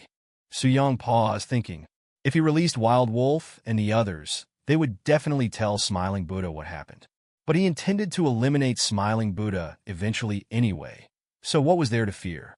Brother Su, this might not be wise. If we let them go, Smiling Buddha will definitely find out. Cheng Jian said worriedly. It's fine, let them go. Su Yang remained calm, unafraid of Smiling Buddha. He subtly gestured to Chun Xiu behind him, having already smelled the faint gas and understood Crow's plan. Chun Xiu, initially curious, leaned closer and smelled the faint odor. He turned and signaled his men to retreat quietly, making a hushed gesture. Though confused, they obeyed, escorting their captives out of the bar. Cheng Jian, Sha Ziqiang, and Zheng Ming, you go escort Wild Wolf and the others. Make sure nothing happens to them on the way. Su Yang instructed. After they left, Su Yang pretended to smell the gas. Crow, what are you doing? Su Yang said with feigned alarm. Seeing his brothers gone, Crow's expression changed. Ah, you idiot. You think you can trick me? I'm taking you down with me. He pulled out his lighter, but as he was about to ignite it, he saw not fear in Su Yang's eyes, but a smile. The smile told Crow that Su Yang had known his plan all along. But it was too late. The room was filled with gas. Any spark would cause an explosion. Su Yang slammed the kitchen door shut and sprinted towards the exit. As he reached the doorway, Crow lit the lighter. The room erupted in a furious roar. Su Yang calmly walked out of the bar as explosions followed, sending panicked citizens fleeing. Even Cheng Jian and the others were startled. Wild Wolf and the others, being pushed into a car, heard the explosions and turned around, shouting, "Crow!" But it was too late. Crow was undoubtedly dead. "Brother Su, are you all right?" Cheng Jian and the others rushed to Su Yang, who had minor cuts from the debris. "I'm fine, let's go before we attract any trouble," Su Yang said calmly. "Yes, Brother Su." They followed Su Yang into the car and quickly left the bar. Su Yang adjusted his clothes, unable to hide the cuts. "Damn, I didn't expect Crow to be so ruthless. Good thing Chun Xiu was smart enough to get our brothers out. Otherwise, we would have suffered heavy losses," Cheng Jian said, relieved. Chun Xiu, driving, replied, "Don't be ridiculous. It was Brother Su's idea. He gestured to me while talking to Crow. I didn't understand at first, but then I smelled the gas and realized what he meant. He knew Crow wanted to take us down with him." "I knew it. You're never that sharp. So it was Brother Su all along." "Brother Su, you're amazing." Cheng Jian gave Su Yang a thumbs up, deeply impressed. "Get out of here, you flatterer. Be careful, or you'll end up kissing a horse's ass," Chun Xiu retorted. Everyone in the car laughed. "All right, enough nonsense. It's a shame we couldn't get Crow to reveal who was behind this," Su Yang said with some regret. "Don't worry, Brother Su, look what I found." Cheng Jian produced a black bag filled with cash. "Damn, where did you get this?" Su Yang asked curiously. "When we were leaving, I saw a big bag in a private room. I got curious and opened it. It's all cash, probably over $1 million. Cheng Jian said proudly. "Not bad. At least we didn't come back empty-handed. Give each brother 5,000 as a reward," Su Yang said happily. "Brother Su, there's more. This guy cracked Crow's safe. Damn, there's at least 10 million in there, all in bags. He called us to help carry it. And there are 2 gold bars. Crow sure was rich. Wonder how much he skimmed off the top." Zheng Ming pointed to several large bags in the trunk. This 10 million was his bar's income for 3 months. "Holy shit, Cheng Jian, you're amazing. Aside from the brother's share, take the rest back to the bar. Let's celebrate." Su Yang patted Cheng Jian's shoulder. "Ah, it was nothing, Brother Su. Crow was just stupid.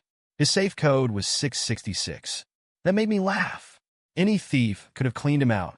Luckily, he was a gangster, so we benefited," Cheng Jian said gleefully. Chapter 165. Su Yang and the others returned to the Forget-Me-Not bar. Seeing Zheng Ming and the rest, the staff immediately led them to Shen Qianyao's room.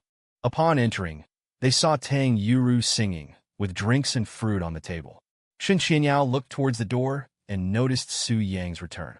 Due to the dim lighting, she hadn't seen his wounds. Su Yang sat next to Shen Qianyao and picked up her drink. Cheng Jian and the others put down their things and turned on the lights. Su Yang's wounds were now fully visible. Seeing the wounds, Shen Qianyao covered her mouth in surprise, tears welling up in her eyes. Her voice trembled slightly. "What happened to you?"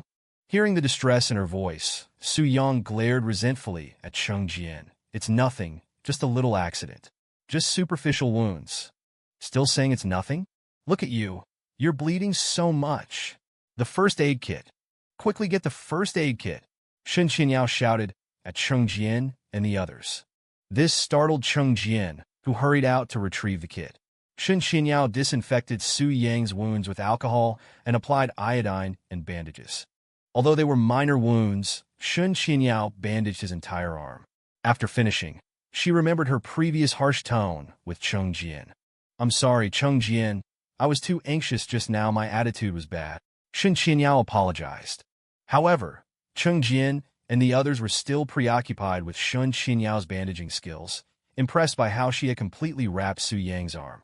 What could have been solved with a band-aid now looked like a broken arm. "It's okay, sis-in-law. No need to apologize, I understand. But your bandaging technique is truly admirable." Cheng Jian kept staring at Su Yang's arm, unsure whether it was a superficial wound or if the entire arm was injured. "Ahem." Su Yang coughed twice, reminding Cheng Jian to be mindful of his words, so as not to embarrass Shen Qianyao.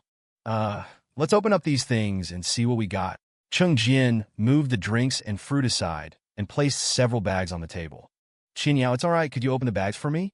I'm a little incapacitated thanks to your handiwork," Su Yang said to Shen Qianyao. "How about I rebandage it for you? My mom often got injured working, and I always helped her. Zhang Yoshua spoke up. Shen Xianyao also realized her bandaging was a bit excessive. She gave Su Yang a look and then said to Zhang Yoshua, "Thank you." Su Yang wisely shut his mouth, afraid of offending this young lady. Zhang Yoshua skillfully unwrapped and rebandaged Su Yang's arm. Shen Xianyao, as instructed, opened the backpack, but her eyes widened instantly. "Wow, so much money! I'm so envious." Tang Yuru stared curiously at the backpack on the table. Its contents shocked her. Zhang Yoshua, having finished rebandaging, was also stunned by the sight of the money. It was probably more than she and Tang Yuru could earn in a lifetime. "Where did you get so much money?" Shen Xianyao asked Su Yang, astonished. "Our spoils of war, of course. Cheng Jian, as we discussed, distribute some to the brothers. Give everyone 10,000. Su Yang said calmly. Although it was 10,000 per person, there were 300 to 400 people, meaning 3 to 4 million would be given out. But Su Yang didn't mind. They were all Cheng Jian's men, and the haul had been significant. Cheng Jian nodded, picked up 2 large bags, and went out to distribute the spoils. Su Yang and the others in the room could hear the cheers outside. Cheng Jian returned to the room, beaming. "So envious. I could never earn that much money in my life." Tang Yuru still looked dazed. "Sure you could. Marry him, and you wouldn't have to work for this much, or even more." Cheng Jian sat down, grabbed a bottle of wine, and pointed at Chinchio. "Get lost. Sugo, what's next?" Chinchio looked at the pile of money and addressed Su Yang. "Everyone takes 200,000. The rest goes to our news store." Su Yang said generously to Cheng Jian and the others. "You two worked hard all day and went through all that. 20,000 each as your payment for today." Su Yang handed 40,000 to Tang Yuru and Zhang Yoshua. "Wow, really? Brother Su Yang, call me next time you have something like this. I'd be happy to help." Tang Yuru was delighted with the 20,000. Isn't this too much? You already helped me get back to the company before, and now this." Zhang Yoshua wasn't as outgoing as Tang Yuru and seemed a bit shy. "Just take it, it's fine." Zheng Ming spoke up, seeing Zhang Yoshua's hesitation. But after he spoke, he realized it sounded presumptuous. Cheng Jian and the others stared at him, as if they had noticed something, and then turned their gazes to Su Yang. "Zheng Ming is right. Your barbecue is so delicious, and you've been keeping Xianyao company. Just take it. Don't be polite. We should also thank your mother when we get back. She's helped us a lot," Su Yang said, looking at Shen Xianyao for her opinion. Shen Xianyao didn't mind. After all, the money belonged to Su Yang and his brothers. But being consulted made her happy, as it implied she was the head of the family. "It's okay, take it. Su Yang is right. We should thank Annie for taking care of us," Shen Xianyao said happily. Zhang Yoshua didn't say anything more. The remaining money was given to Chinchio, who called the company accountant to open a new account in Su Yang's name with a debit card, so Su Yang could track the expenses. After everything was settled, Cheng Jian took 2 gold bars out of his bag and placed them on the table. "Sis-in-law, we didn't prepare any decent gifts for our first meeting. These 2 gold bars are a small token from us brothers," Cheng Jian said, glancing at the others. Chapter 166. "Huh, this is too valuable. I can't accept it." Shen Xianyao was startled to see the gold bars Cheng Jian pushed towards her on the table, afraid to take them. "Sister-in-law, just take it. Anyway, these things belong to Brother Su whether you take them or not. We're just offering Buddha's flowers with borrowed hands," Cheng Jian said. The 2 gold bars were quite large, almost the size of small gold bricks. Judging by their purity, each one looked to be worth between 2 and 3 million. "This?" Shen Xianyao looked at Su Yang, unsure what to do. "Take it. We've been married for so long, and I haven't bought you any jewelry. Tomorrow we'll melt one down and have 2 sets of jewelry made for you and your mother. Earrings, necklaces, rings, bracelets, everything. We'll get something made for your dad, too," Su Yang said calmly. "All right then, I'll take them." Hearing Su Yang's words, Shen Xianyao put the gold bars away. "Oh, I really want to marry into a rich family, too," Tang Yuru said, looking at Shen Xianyao with envy. Hearing Tang Yuru's words, Su Yang laughed and said, "Marry him. In a few years, he might be one of the richest men in Jiangling City." Tang Yuru followed Su Yang's pointing finger and saw Chinchio. The others joined in the teasing. Well, I'm quite satisfied with Vice President Chen. What do you think, Vice President Chen? Tang Yuru knew nothing would happen between herself and Chen Xiu, so she teased him deliberately. Chen Xiu, being as clever as he was, understood the teasing in Tang Yuru's words and replied, "Sure, depends on your performance. If you perform well, I'll take you." Chen Xiu wasn't flustered at all. She dared to tease him? Let's see how embarrassed she gets. Ooh, something's going on here. Cheng Jian hooted, and the others joined in. This time, it was Tang Yuru's turn to be stunned. She took 2 steps back in alarm. She never thought Chen Xiu would say such a thing. Could he actually be interested in her? Hearing Cheng Jian's teasing, Chen Xiu wasn't to be outdone. Yeah, Tang Yuru is such a good girl, adorably silly. Wouldn't be boring to bring her home. Right, Brother Su? Then you two go home tonight and get married next week. Su Yang knew Chen Xiu was being deliberately provocative, but he actually thought Tang Yuru and Chen Xiu were quite a good match. At this point, Tang Yuru was completely flustered, not knowing whether to speak or not. She stared at Shen Xianyao, seeking help. Oh, come on, relationships need time to develop. Don't rush. My Tang Yuru is so outstanding, she won't have trouble finding a good husband. Right, Yuru? It depends on his performance. We'll see how he does. Shen Xianyao finally spoke up for Tang Yuru. That's right. That's right. We'll see how you perform. I'm telling you, if you threaten me, I'll have Sister Qianyao deal with you.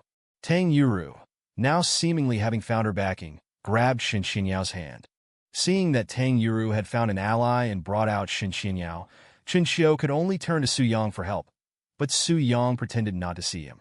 This immediately caused everyone to burst into laughter, and Chen Xiu slapped his thigh in frustration. All right, Brother Su, let's raise our glasses to celebrate today's complete victory. Cheng Jian raised his glass. You're not allowed to drink. You're injured and it'll slow down the healing process. Shen Xianyao reminded Su Yang. Sorry guys, my wife won't let me drink. I'll toast with this drink instead.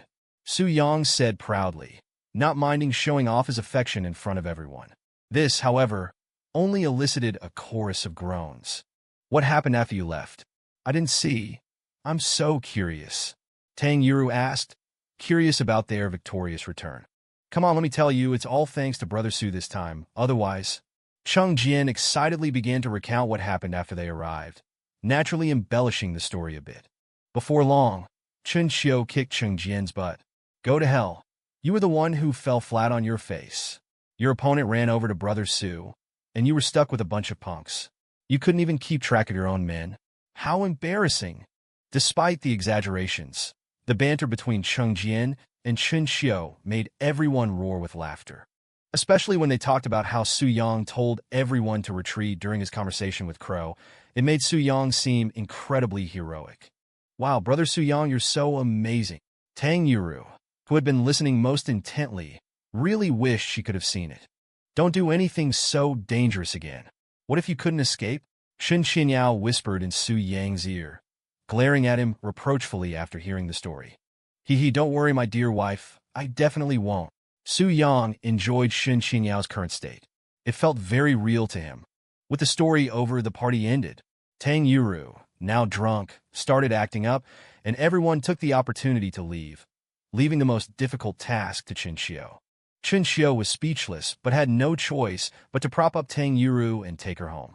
Of course, for such a task, he would definitely call Zheng Ming. After all, this was a good opportunity for Zheng Ming to familiarize himself with the family. Su Yang drove, and Shen Xianyao was also slightly tipsy. After all, her worried heart had finally been put at ease. The two were very happy along the way, with Shen Xianyao holding Su Yang's hand the entire time. Just like that, they arrived home. Han Ling was sitting on the sofa, fuming, seeing Su Yang and Shen Xianyao return, especially noticing the bandages wrapped around Su Yang. Her anger flared up. Do you know how dangerous it is outside? And you still went out? Were you attacked again? What are you thinking, Su Yang? If something happened to Qianyao, could you bear the responsibility? All you do all day is eat and go out gallivanting. Now you're taking Qianyao out with you to mess around. Qianyao never used to lie to me, but now she's lied twice. Tell me, what kind of spell had you cast on her? Han Ling was so angry, she blurted everything out in one breath, almost choking. Mom, what are you doing? It's so late. Dad and the others are asleep. Why are you being so loud? Besides, I'm fine. Shen Qianyao had forgotten that her mother was unaware of the situation and quickly went to appease her. What am I doing? Who am I doing this for? It's all for you. And you're still protecting him. It's a good thing you weren't hurt. If you were injured, I would have kicked him out of the house. Qianyao, you even drank? Han Ling said angrily. Chapter 167. Mom, don't blame Su Yang. I wanted to go out, and we went to resolve a problem. Shen Qianyao explained what happened today, of course without revealing Su Yang's true identity to Han Ling. Han Ling felt a chill run down her spine after hearing the story. Worried, she asked, Qianyao, you said the person who kidnapped us was blown up? Yes. Mom, don't worry. They helped us, we have to thank them. And Cheng Jian has helped us so many times. It was always Su Yang who contacted him. So please stop blaming Su Yang. After Shen Qianyao finished explaining, she saw Han Ling speechless, only filled with shock. Breaking news. A gas leak caused an explosion in Jiangling City today. There are no casualties. The news on TV was exactly what Shen Qianyao had just described. Han Ling finally relaxed and glanced at Su Yang, who was sitting beside her. You're somewhat capable, I guess. Next time you two try to deceive me, you'll both kneel until dawn. She then went into her room, leaving only Shen Qianyao and Su Yang in the living room. Boss! Wild Wolf and the others escaped back to Laughing Buddha. Looking at the news on TV and the injuries on Wild Wolf and the others, Laughing Buddha knew something had gone wrong. Tell me what happened. What happened at my bar? And about that punk crow? Tell me everything in detail. Laughing Buddha was calm, but his eyes were filled with rage. Wild Wolf and the others recounted everything, their bodies trembling with fear. You useless bunch of trash. I trained you for so long, and you can't even handle a company vice president, let alone killing God and Cheng Jian. What use are you? Go back and retrain. Damn you all. No one comes out without my orders. Laughing Buddha furiously smashed the glass in his hand. Boss, give us another chance. Please, give us another chance. Wild Wolf and the others knelt down, begging Laughing Buddha. They had finally made it out of the training grounds, and no one ever survived going back. Drag them out. Laughing Buddha said to the two men behind him, his eyes devoid of any emotion. No one paid any attention to Wild Wolf's pleas. Laughing Buddha took out his phone and called Cheng Jian. Cheng Jian, what do you mean by this? What are you trying to do? Laughing Buddha angrily questioned Cheng Jian. The loss of the bar represented more than just a loss. It was Cheng Jian publicly slapping him in the face. It was a provocation. Oh, Laughing Buddha, I haven't even called you yet, and you're calling me to complain? Let me tell you, your men provoked my brother, and as his younger brother, am I supposed to do nothing when he's bullied? Who's really trying to do something? I want to ask you, did you order Crow to do that? If you did, consider this a warning. If you dare harm anyone close to me again, I swear it will be a fight to the death between us. Cheng Jian, having gained the upper hand, continued to berate Laughing Buddha. Good, good, good. You're very good.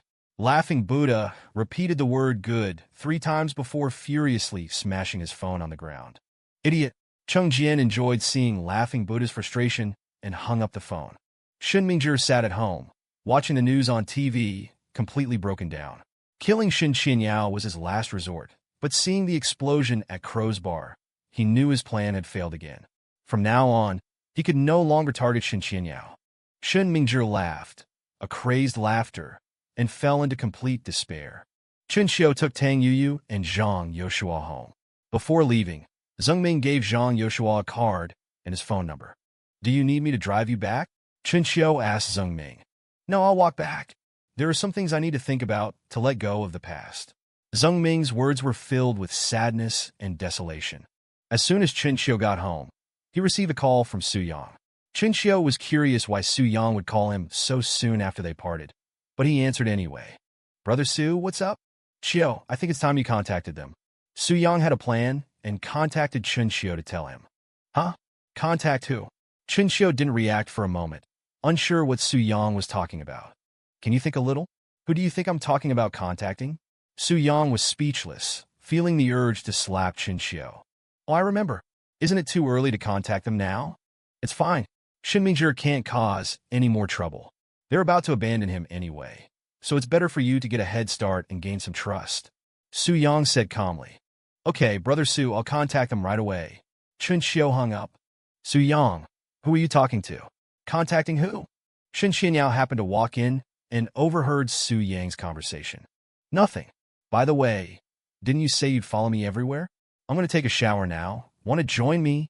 Su Yang said, licking his lips as he looked at Shen Xianyao's beautiful figure. Hearing Su Yang's words, Shen Xianyao's cheeks instantly turned crimson. Go to hell. She then lay on the bed and covered her head with the blanket, shyly refusing to speak. Hello, is this Mr. Zhang Jinhua? Chen Xiao asked calmly. Hello, Mr. Chen. I've been waiting for your call. Zhang Jinhua was very happy, glad that he hadn't misjudged Chen Xiao. Let me tell you, I won't betray Brother Su. I hope you understand. Chen Xiao stated firmly. Mr. Chen, did you call just to say this? Zhang Jinhua was a little surprised. He didn't expect Chen Xiao to call and say this, but if it were true, why would he bother calling? Yes, I won't betray Brother Su, but your boss is Brother Su's mother. She wants to know about him, and I understand that. I can tell you anything you want to know. Chen Xiao's meaning was very clear. Mr. Chen is right. We are very grateful for your concern for our young master. I knew I didn't misjudge you. Mr. Chen, did you call just to tell us this? Is there anything wrong with our young master? Although it was just a conversation between two people, their words were very cautious. Chapter 168. Actually, there is something. Something happened today. 2 days ago, Mr. Su and Shen Xianyao were kidnapped. Chen Xiao said in a panic. What? Who? Who dares to target our young master? Zhang Jinhua was furious. Jiang Yu and Chunya, who were beside him, were also very nervous after hearing the news. According to our speculation, it was Shen Mingzhi who colluded with some people from the underworld. But you can rest assured, Mr. Su has resolved the matter, and they are both safe and sound, Chen Xiao said calmly. Okay, I understand. Thank you, Mr. Chun, for the information. I look forward to your next call. Zhang Jinhua breathed a sigh of relief, no longer worried. Okay, by the way, I wanted to let you know that because the current vice president of the company is incompetent, Mr. Su has transferred me back. Chen Xiao laughed after hearing their words. Zhang Jinhua agreed, and then hung up the phone. He turned to Jiang Yu and Chunya.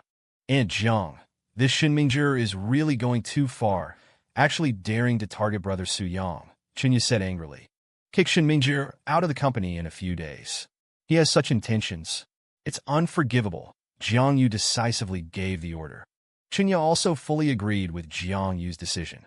Then, Chen Xiao sent a text message to Su Yang. Everything went smoothly. They already know about it. Seeing the message, Su Yang smiled, lay back on the sofa, and stretched. Shen Xianyao turned over and saw Su Yang sleeping on the sofa. She softly said to him, Why don't you come to bed too? Sleeping on the sofa all the time is bad for your back. Okay, then I'm coming. Su Yang quickly lay down beside Shen Xianyao, looking at her with an ingratiating expression, waiting for further instructions. I'm telling you, don't cross the line, or I'll kick you off the bed immediately. Shen Xianyao had made a great effort to decide to let Su Yang sleep on the bed, but she couldn't accept things progressing too quickly. Okay, I know. Well, after this incident, Shen Mingzhi shouldn't be able to cause any more trouble. No one can threaten you anymore, Su Yang said, looking at Shen Xianyao. Yes, that's best. I don't want to make things too difficult for him. After all, we're family. Shen Xianyao was still very kind and didn't want to do anything excessive. Okay, I'll follow my wife's wishes. However, this kind of person can't stay in the company any longer. He must have paid someone to do this, but there's no concrete evidence. I'll check the accounts when we return to the company the day after tomorrow, and we should know then. I think we can hold a meeting and have Shen Mingzhi leave the company, Su Yang said seriously to Shen Xianyao. Shen Xianyao had also been thinking about how to handle this, but since Su Yang had given a good and reasonable suggestion, no matter what the reason, Shen Mingzhi could no longer stay in the company. I'll call a family meeting tomorrow. If Shen Mingzhi withdraws himself, I won't say anything. If he insists on refusing, then we can only forcibly resolve this matter, Shen Xianyao said to Su Yang. All right, go to sleep. We'll talk about anything else tomorrow. Today was tiring. Anyway, I'm here, you don't have to worry, Su Yang said gently to Shen Xianyao. Shen Qinyao nodded and closed her eyes silently. Su Yang had already fallen asleep, but suddenly an arm hit his chest, which startled him awake. He realized that Shen Qinyao was a restless sleeper and just smiled helplessly. But then Shen Qinyao put her leg over him, and then she turned and hugged him tightly. Feeling the softness of Shen Qinyao's body, Su Yang, as a young man in his prime, how could he withstand such a sensation? He turned to look at Shen Qinyao, who was still fast asleep, swallowed, and couldn't fall asleep again. He was afraid that any movement would wake her up, so he remained motionless. Finally, dawn broke. Shen Qinyao opened her sleepy eyes and saw Su Yang so close to her. She instinctively sat up, covered her chest with her hands, and looked at him. Su Yang, you went too far? Shen Qinyao said with a waba expression, meaning a mixture of wronged, pitiful, and slightly embarrassed. But Su Yang slowly sat up, stretching his body with a cracking sound, and said, Ouch! I'm exhausted, my dear wife. It's you who's a restless sleeper? Okay, I didn't dare move. You were holding me the whole night. Shen Qinyao then realized what had happened and became very embarrassed. She said to Su Yang, Then, do you want to sleep a little longer? There's nothing important today, anyway. No need. Aren't we having a meeting today? The sooner it's dealt with, the better. Su Yang got up and walked towards the bathroom. Shen Qinyao was left on the bed, her cheeks flushed. She hadn't heard what Su Yang said, only recalling what she had done last night, feeling embarrassed. Afterwards, the two went downstairs for breakfast, and Shen Qinyao took Su Yang to the company meeting. Shen Qinyao, since you called a meeting, what are you bringing this good-for-nothing here for? Shen Mingzhi asked, pretending to be calm. Shen Mingzhi, please watch your language. And do you really not know what I'm here for today? Shen Qinyao said calmly. What are you talking about? I don't understand. 2 million was inexplicably transferred out of the company last week. Where did this money go? Please give me an explanation. Of course I used it for business negotiations. Don't I even have the right to allocate company funds anymore? Besides, I did it for the company, unlike some people who are only interested in personal gain. What kind of business? Can you tell us? And I've investigated that you withdrew 2 million in cash. What kind of business requires bypassing the company's finances and using cash directly? Where's the contract? And the 4 million you took earlier, when will you return it? Shen Qinyao words hit Shen Mingzhi hard. You're going too far? Shen Mingzhi couldn't refute Shen Qinyao words and became stuck. You also arranged my kidnapping, didn't you? You took 2 million to find that thug Crow and had him arrange it, right? I hope you can answer truthfully. What do you want? Shen Mingzhi couldn't make up any more excuses and angrily asked Shen Qinyao. I think you're no longer suitable for the position of vice president of Shen Group. You should step down. If you resign voluntarily, we can let bygones be bygones and won't pursue the matter further. Shen Qinyao words were like a verdict, issuing the final ultimatum. Chapter 169. Ha! Shen Qinyao, you're a bit too presumptuous. Let me tell you, the current Shen Group isn't the same Shen Group as before. Have you forgotten? The Shen Group has been acquired by the Su family of Jingcheng. So even if I were to be dismissed, it wouldn't be your place to do it. Shen Mingzhi laughed, a laughter that made all the company's senior management feel a sense of madness. That's right. Even if an order were to be given, it shouldn't be from you. But she's right, Shen Mingzhi. You've crossed a line you shouldn't have. You're no longer suitable to continue serving as the company's vice president. Please pack your things and leave immediately. Also, repay all the company's financial losses. Otherwise, you'll receive a letter from the court. Qinyao opened the meeting room door and walked in. Who are you? Shen Mingzhi saw Qinyao open the meeting room door and walk in on her own accord. Who am I? I'm currently the director of this group. Qinyao, your Shen Group, as a subsidiary of my company, gives me the right to dismiss you. Qinyao said, taking out an acquisition contract and placing it in front of Shen Mingzhi. What? Shen Mingzhi was extremely panicked at this moment, unable to believe what was happening before his eyes. Security, take him out. For Qinyao, dismissing a vice president was like pulling out a thorn, completely effortless. Shen Mingzhi didn't even react until he was taken away by security, never expecting that he would have such an outcome today. Hello, Shen Qinyao. I'm the director of your company, Qinyao. Qinyao greeted Shen Qinyao very generously. This surprised Shen Qinyao. Although it was their first meeting, Qinyao initially gave her the impression of being very decisive, and now she had become so amiable.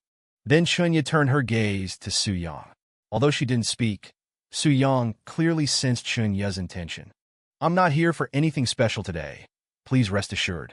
As long as the company's employees don't make any major mistakes, I won't punish anyone. Today is just for you to get to know me. I hope we can have a pleasant cooperation in the future. Also, I announced the promotion of Shun Qinyao to vice president. Every word of Chunya surprised Su-yang. Meeting adjourned. Chunya finished speaking and turned to leave the meeting room. But before leaving, she gave Su-yang an inscrutable look. Su-yang was a little at a loss, not understanding why Chunya would let Qinyao be the vice president of the Shen group. Was it really just a simple promotion? After the meeting, Shen Qinyao and Su-yang happily left the company. Regardless, Shen Qinyao's promotion to vice president was worth celebrating. As previously agreed, the two went shopping. Su-yang, I'm tired and hungry. Let's go eat. Shen Qinyao looked at the large and small shopping bags in Su-yang's hands, worried that he would be tired. Okay, what do you want to eat? Let's have stir-fried dishes. I want Sichuan cuisine, haven't had it in a while. Okay, anything you want is fine, Su-yang said with a doting expression. They then found a nearby Sichuan restaurant. The restaurant's decor felt very down-to-earth. Soon, the dishes they ordered arrived. Su-yang, aren't you eating any staples? Shen Qinyao asked curiously. No, it's fine. I'll have some soup and appetizers first, and then I'll have something to eat later. What do you think of Director Chen today? I feel like she intentionally helped me. Shen Qinyao recalled Chunya promoting her to vice president during the morning meeting and said happily. I don't know. I'm afraid she has ulterior motives. Su-yang recalled Chunya based on Shen Qinyao's impression and couldn't help but wonder if he had pushed Shen Qinyao onto the battlefield too early. Why do you say that? Do you know Director Chen? Hearing Su-yang's words, Shen Qinyao felt curious. Not really. Brother Su-yang, you're here too. Just as Su-yang hadn't finished speaking, Chunya's voice came from not far away.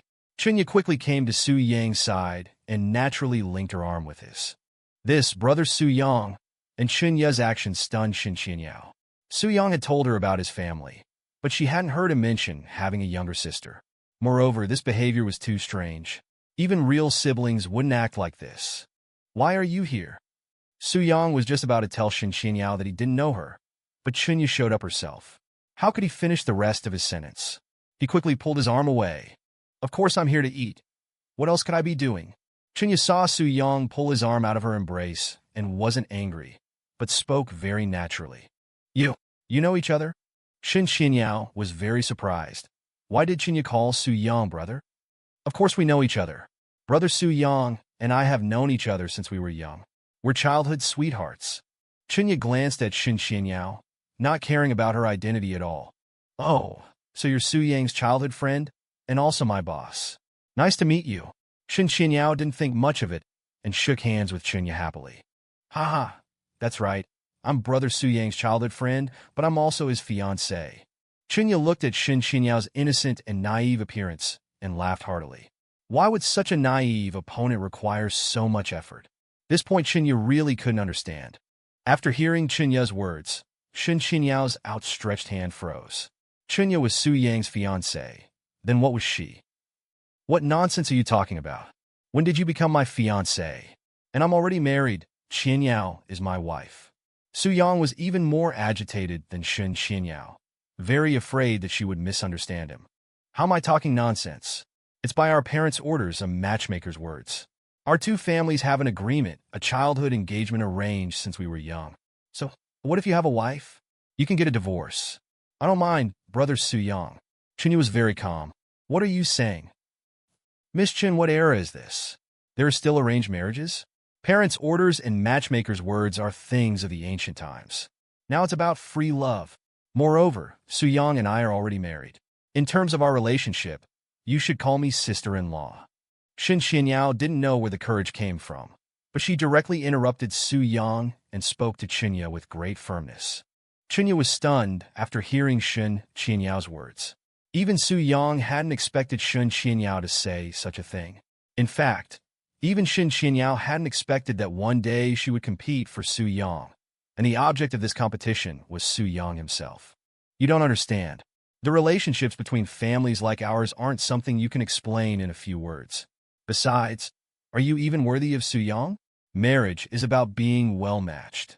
Chunya retorted, Shen Xianyao's words giving her a whole new perspective on her. Really? But we're already married. You've lost your chance. Are you planning to be the mistress? Shen Xianyao rarely spoke so sharply. Mistress? What mistress? Suyang and I originally had an engagement. And even if there were a mistress, it would be someone else. Wouldn't it, Suyang? Chunya didn't care about Shen Xianyao's words. After all, she was the one recognized by Su Yang's mother. Is that so? But legally speaking, Su Yang and I are the recognized couple, right? Shen Xianyao completely dismissed Chunya's words. Haha, don't act like Su Yang loves you so much. You didn't even order any of the dishes he likes. Aren't you just with him for his money? Name your price. Is the Shen group enough for you to leave him? Chunya had to admit that Shen Xianyao and Su Yang were legally married, but she had ways to change that. Ha, little sister, you're still too young.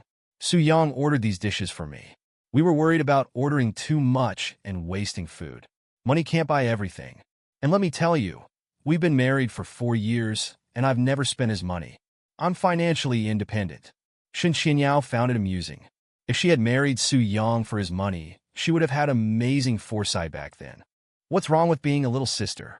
A little sister has her own advantages. You've been married to Su Yang for 4 years and still don't have children. Do you think you're still qualified to be by his side? Chunya had investigated all of Shen Xianyao's information and knew her family inside and out. We're just not planning on having children right now. We're still young. Isn't it nice to enjoy our time together? Who knows if you're temporarily not having children, or if you simply can't have them? Chunya's words hit Shen Xianyao like a punch to the gut. Xianyao, aren't you eating anymore? Su Yang saw that Shen Xianyao was at a disadvantage and was very displeased with Chunya's words. I've lost my appetite. Shen Xianyao couldn't understand why. At this point, Su Yang wasn't speaking up for her and was still worried about the food. I told you I'd be hungry soon. I'm starving. Su Yang picked up Shen Xianyao's half-eaten bowl of rice and started to eat it. Did this action need any explanation? Shen Xianyao watched as Su Yang ate her leftovers with relish. Her cheeks flushed, and she looked at Chunya triumphantly, feeling incredibly happy. Su Yang, what are you doing? Why are you eating her leftovers? It's so unhygienic. You're not some kind of pet. Chunya kept reminding Su Yang of his status, but she was very unhappy with his actions. He was clearly showing her that he was on Shen Xianyao's side. What's the big deal? My wife couldn't finish it, so I ate it. Isn't that normal? Besides, it would be a waste.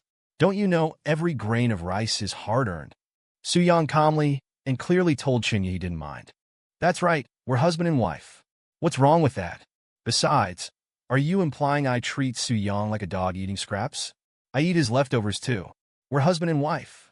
Shen Xianyao picked up a piece of meat with her chopsticks and offered it to Su Yang. Su Yang. Chunya was speechless and looked to Su Yang for help, but he ignored her, just enjoying Shen Xianyao's leftovers. This made Chunya furious. By the way, President Shen, you're here to eat, right? If you don't mind, we can eat together. Should we order a couple more dishes for you? Shen Xianyao was very smug. Although Su Yang hadn't said much, his actions spoke volumes. If you two eat, I'm not hungry. I have something to do, so I'll leave first. Su Yang, see you later. Chunya had lost her appetite, stood up, and left the restaurant. With Chunya gone, only Su Yang and Shen Xianyao remained. Shen Xianyao breathed a sigh of relief. If the conversation had continued, she wouldn't have known what to say. But then she suddenly realized how amazing her mother, Han Ling, was. She had never seen her lose an argument, or even be at a disadvantage. Should she learn from her? Su Yang chuckled at the beads of sweat on Shen Xianyao's forehead as she sighed. Seeing him laugh made Shen Xianyao even more shy. Her behavior today had been so out of character. You're still laughing. You didn't even help me. You just watched her bully me, Shen Xianyao said with a hint of resentment. How could I help? I couldn't even get a word in edgewise in your battle. I tried to speak several times, but you kept interrupting. Since I couldn't talk, I had to show my support through actions. Su Yang said with a mischievous grin. Don't you dare. I was so angry. When did you get a fiancé? And if you had one, why did you marry me? What am I supposed to do now? Shen Xianyao's voice was laced with virtue. Okay, my dear wife. I only recently found out about this fiancé. She suddenly showed up and told me. I had no idea before. and you're the only one in my heart. Who cares about her? But speaking of arguments, your mom is the expert. I've never seen her lose or even be at a disadvantage. Maybe you should learn from her. Su-yang couldn't help but laugh thinking about Shen Qianyao and Qianya's confrontation. No way. I'm ordering 2 more dishes. That took a lot of energy. I'm starving from all that arguing. Are you full? Thinking about Su-yang eating her leftovers made her shy, but she hadn't eaten much and was still hungry. Okay. Order whatever you want. I'm still a little hungry. I'll just eat your leftovers. It would be a waste otherwise. Oh, stop it. If she finds out you ate my leftovers again, she might actually fight me. Chapter 171. After a satisfying meal, the two left the restaurant and returned to the car. Su-yang looked at Shen Qianyao's tired face and said, "Let's go home. It's getting late." Shen Qianyao didn't speak, just nodded silently and closed her eyes. Seeing her exhaustion, Su-yang didn't say anything more and just drove quietly. Shen Qianyao fell asleep on the way home and didn't wake up even after they arrived. Su-yang carefully picked her up and carried her inside. As soon as they entered, Han Ling saw Su-yang carrying Shen Qianyao and panicked. What happened? What's wrong with Qianyao? Was she attacked again? Su-yang, what's the matter with you? I just thought you were becoming somewhat useful. And then this happens. What good are you? Han Ling started crying. Hearing her, Shen Shikong came out of the bedroom and also looked worried when he saw Shen Qianyao. It's okay. Qianyao just fell asleep. Keep your voice down. Su-yang was startled, but seeing that Shen Qianyao hadn't woken up, he didn't dare to speak loudly. Asleep? Does she look like she's asleep? Su-yang, do you think we're old and senile, so you can fool us? I told you, if a single hair on Qianyao's head is harmed, I won't let you stay in this house. Put Qianyao down. Get out. Get out. Get out of this house. Han Ling yelled angrily at Su-yang. By now, Shen Qianyao was awake but continued to pretend to sleep, the corners of her mouth turning up slightly, wanting to punish Su-yang. However, Su-yang definitely noticed this small movement. No, Mom, listen to me. Qianyao really just fell asleep, and she's already awake. Su-yang was getting anxious, completely baffled by Shen Qianyao's actions. Asleep? Do you even believe yourself? Does this look like she's asleep? This is outrageous. It's you, it's all your fault. My poor Qianyao. Han Ling cried even harder. Oh, Qianyao, get up. Stop messing around. Okay. Su-yang was speechless. Shen Qianyao was clearly awake, but insisted on pretending to sleep. Fine. Don't blame me for being ruthless. Saying this, Su-yang ignored Han Ling and put Shen Qianyao on the sofa. Mom and Dad, you know the story of the prince and the princess, right? The prince kissed the sleeping princess, and she woke up. Su-yang gently leaned down to kiss Shen Qianyao. Han Ling was still crying heartbrokenly and didn't pay attention to Su-yang. Su-yang slowly kissed Shen Qianyao's lips. Shen Qianyao had expected him to just give her a peck and get up, but then he slipped his tongue in. Although Shen Qianyao didn't mind, doing this in front of her parents made her very shy. Still, she wanted Su-yang to suffer. It was supposed to be Su-yang's punishment, but he was taking advantage of her. Shen Qianyao, feeling spiteful, gently bit his tongue. The tongue is one of the most sensitive parts of the body, and even a gentle bite is quite painful. The bite made Su-yang's eyes water. He immediately sat up and stopped kissing her. Shen Shikong and his wife were startled by Su-yang's actions. Seeing him react so genuinely, but then looking at Shen Qianyao, who still appeared to be asleep, they were stunned. Han Ling, stop crying. Ouch! That hurts. Shen Qianyao, just wait. You'll regret this. Su-yang said with a serious expression, a mischievous smile unconsciously appearing on his face. This scene confused Shen Shikong and his wife even more. They couldn't figure out what was going on. Su-yang went to the refrigerator and took out a can of stinky tofu. He opened it, and the smell made both Shen Shikong and Han Ling take a couple of steps back. However, Shen Qianyao continued to endure, refusing to wake up. Seeing that even this didn't faze her, Su-yang felt helpless, not knowing how long she intended to keep this up. But since she wanted to play, he would play along. Seeing the stinky tofu was ineffective, Su-yang decided to try something else. He went into the kitchen and brought out a glass of water. Then, looking at Shen Qianyao, he said, "My dear wife, are you still not willing to wake up? If you don't wake up, I'm going to turn into the water-spitting gourd brother. Don't blame me. After waiting a moment and seeing no reaction from Shen Qinyao, Su-yang took a large gulp of water and sprayed it at her. Shen Qinyao's face stiffened. She was furious. Seeing Su Yang's actions, Han Ling became angry. Su-yang, what are you doing? Get out! Get out! Get out now! I won't let you touch Qinyao again. Qinyao is fine. Mommy's here. Mommy's always here for you. Seeing Shen Qinyao's face covered in water, Han Ling frantically grabbed some tissues and wiped her face. Seeing Su Yang still standing there, Han Ling stood up and pushed him. Go! Didn't you hear me? I told you to get out. Get out now! Han Ling pushed Su Yang towards the door with all her might. No, Mom, listen to me. One last try. Trust me, it's really the last one. Su Yang pleaded desperately with Han Ling. After all, Shen Qinyao was truly fine and just wanted to make him suffer. Linger, why not let Su Yang try one more time? If it doesn't work, then we can kick him out, Shen Shikong said, seemingly sensing something was amiss. What else is there to say? Qinyao is already like this. Don't you have any paternal instincts? If you keep ing him, you get out too. Get out of this house. Get out. Get out now. Seeing Shen Shikong supporting Su Yang, Han Ling became even angrier and furiously pushed Su Yang out the door. Seeing Han Ling's rage, Shen Shikong was too scared to speak and could only watch helplessly as Su Yang was kicked out. Fine, since no one wants me here, I'll leave. There's plenty of fish in the sea. Someone will take me in.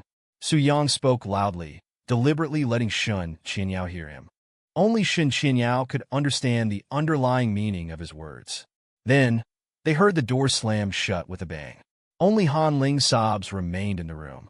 Shen Qinyao waited for a while, and, realizing Su Yang was really gone, cautiously opened her eyes a crack to peek outside. But she only saw Han Ling and her father. Su Yang was nowhere in sight. Shen Qinyao sat up abruptly. Mom, did you really kick Su Yang out? Seeing Shen Qinyao suddenly sit up, Han Ling froze. Shen Qinyao hadn't woken up no matter what they did, but as soon as Su Yang was kicked out, she was awake and looking for him. Chapter 172. At this moment, Shen Qinyao sat up in a panic and chased towards the door, fearing that Su Yang would really leave. She started to reflect on whether she had gone too far. Han Ling and Shen Shikong, sitting to the side, watched in bewilderment as Shen Qinyao abruptly sat up and ran towards the door. They had no idea what had happened between her and Su Yang. Su Yang sat by the doorway, looking at the stars and checking the time on his phone. A minute had passed. He got up, retrieved a rather frightening mask from the car's trunk, put it on, and returned to the door. Shen Qinyao flung the door open, only to be met by a terrifying face. She stumbled backward in fright, tripping over the door frame and nearly falling. Su Yang reacted quickly, catching her around the waist and pulling her into his arms. Are you all right? Why are you so careless? Su Yang asked with concern. It's all your fault. Why did you scare me with that mask and say those things? Realizing it was Su Yang, Shen Qinyao playfully punched him in the chest. Who told you to bully me? If you had woken up, this wouldn't have happened. Who bullied you? You're the one bullying me. Shen Qinyao blushed, remembering Su Yang kissing her in front of her parents. All right, let's go inside, Su Yang chuckled, removing his mask. While she was distracted, he quickly stole another kiss. Shen Qinyao gasped, lightly hit him, and followed him inside without another word. Han Ling and Shen Shikong were sitting on the sofa, still clueless. Stop right there. What's going on between you two? Explain yourselves, Han Ling demanded, wanting to know what had happened. Shen Qinyao, already feeling guilty, became even more flustered. She hid timidly behind Su Yang like a frightened kitten. Nothing. We were just playing around. Su Yang's explanation was weak. Playing around? Is this how you play around? This isn't playing around. Han Ling was furious. She couldn't believe Shen Qinyao would joke like this. As parents, how could they not be angry? Mom, I'm sorry. I wanted to play a joke on Su Yang and get you to scold him. I didn't think it would turn out like this. Oh, my dear mother, please don't be angry. Seeing that Han Ling wouldn't calm down, Shen Qinyao acted coquettishly and rushed to her side. Han Ling continued to ignore her, while Shen Qinyao pleaded for forgiveness. Do I need a reason to scold him? And you had to use this method? If you wanted him gone, you could have just told me. I would have thrown all his things out immediately. Han Ling looked at Su Yang triumphantly. No, I was really just joking with Su Yang. I didn't want to drive him away. Shen Qinyao quickly explained, seeing her mother's misunderstanding. All right, I understand. You haven't given me a single day of peace since you were born. Go to sleep. I know you and Su Yang are close now, but that doesn't mean I recognize him as my son-in-law. He's useless. Unless he can do better than Shun Mingzhi and at least become a manager, I won't tolerate a freeloader. Han Ling glanced disdainfully at Su Yang and, satisfied that Shen Qinyao was fine, returned to her room. Sigh, if Mom knew your real identity, she wouldn't be like this. Well, that's your fault. You wanted me to get scolded. Who told you not to help me at dinner?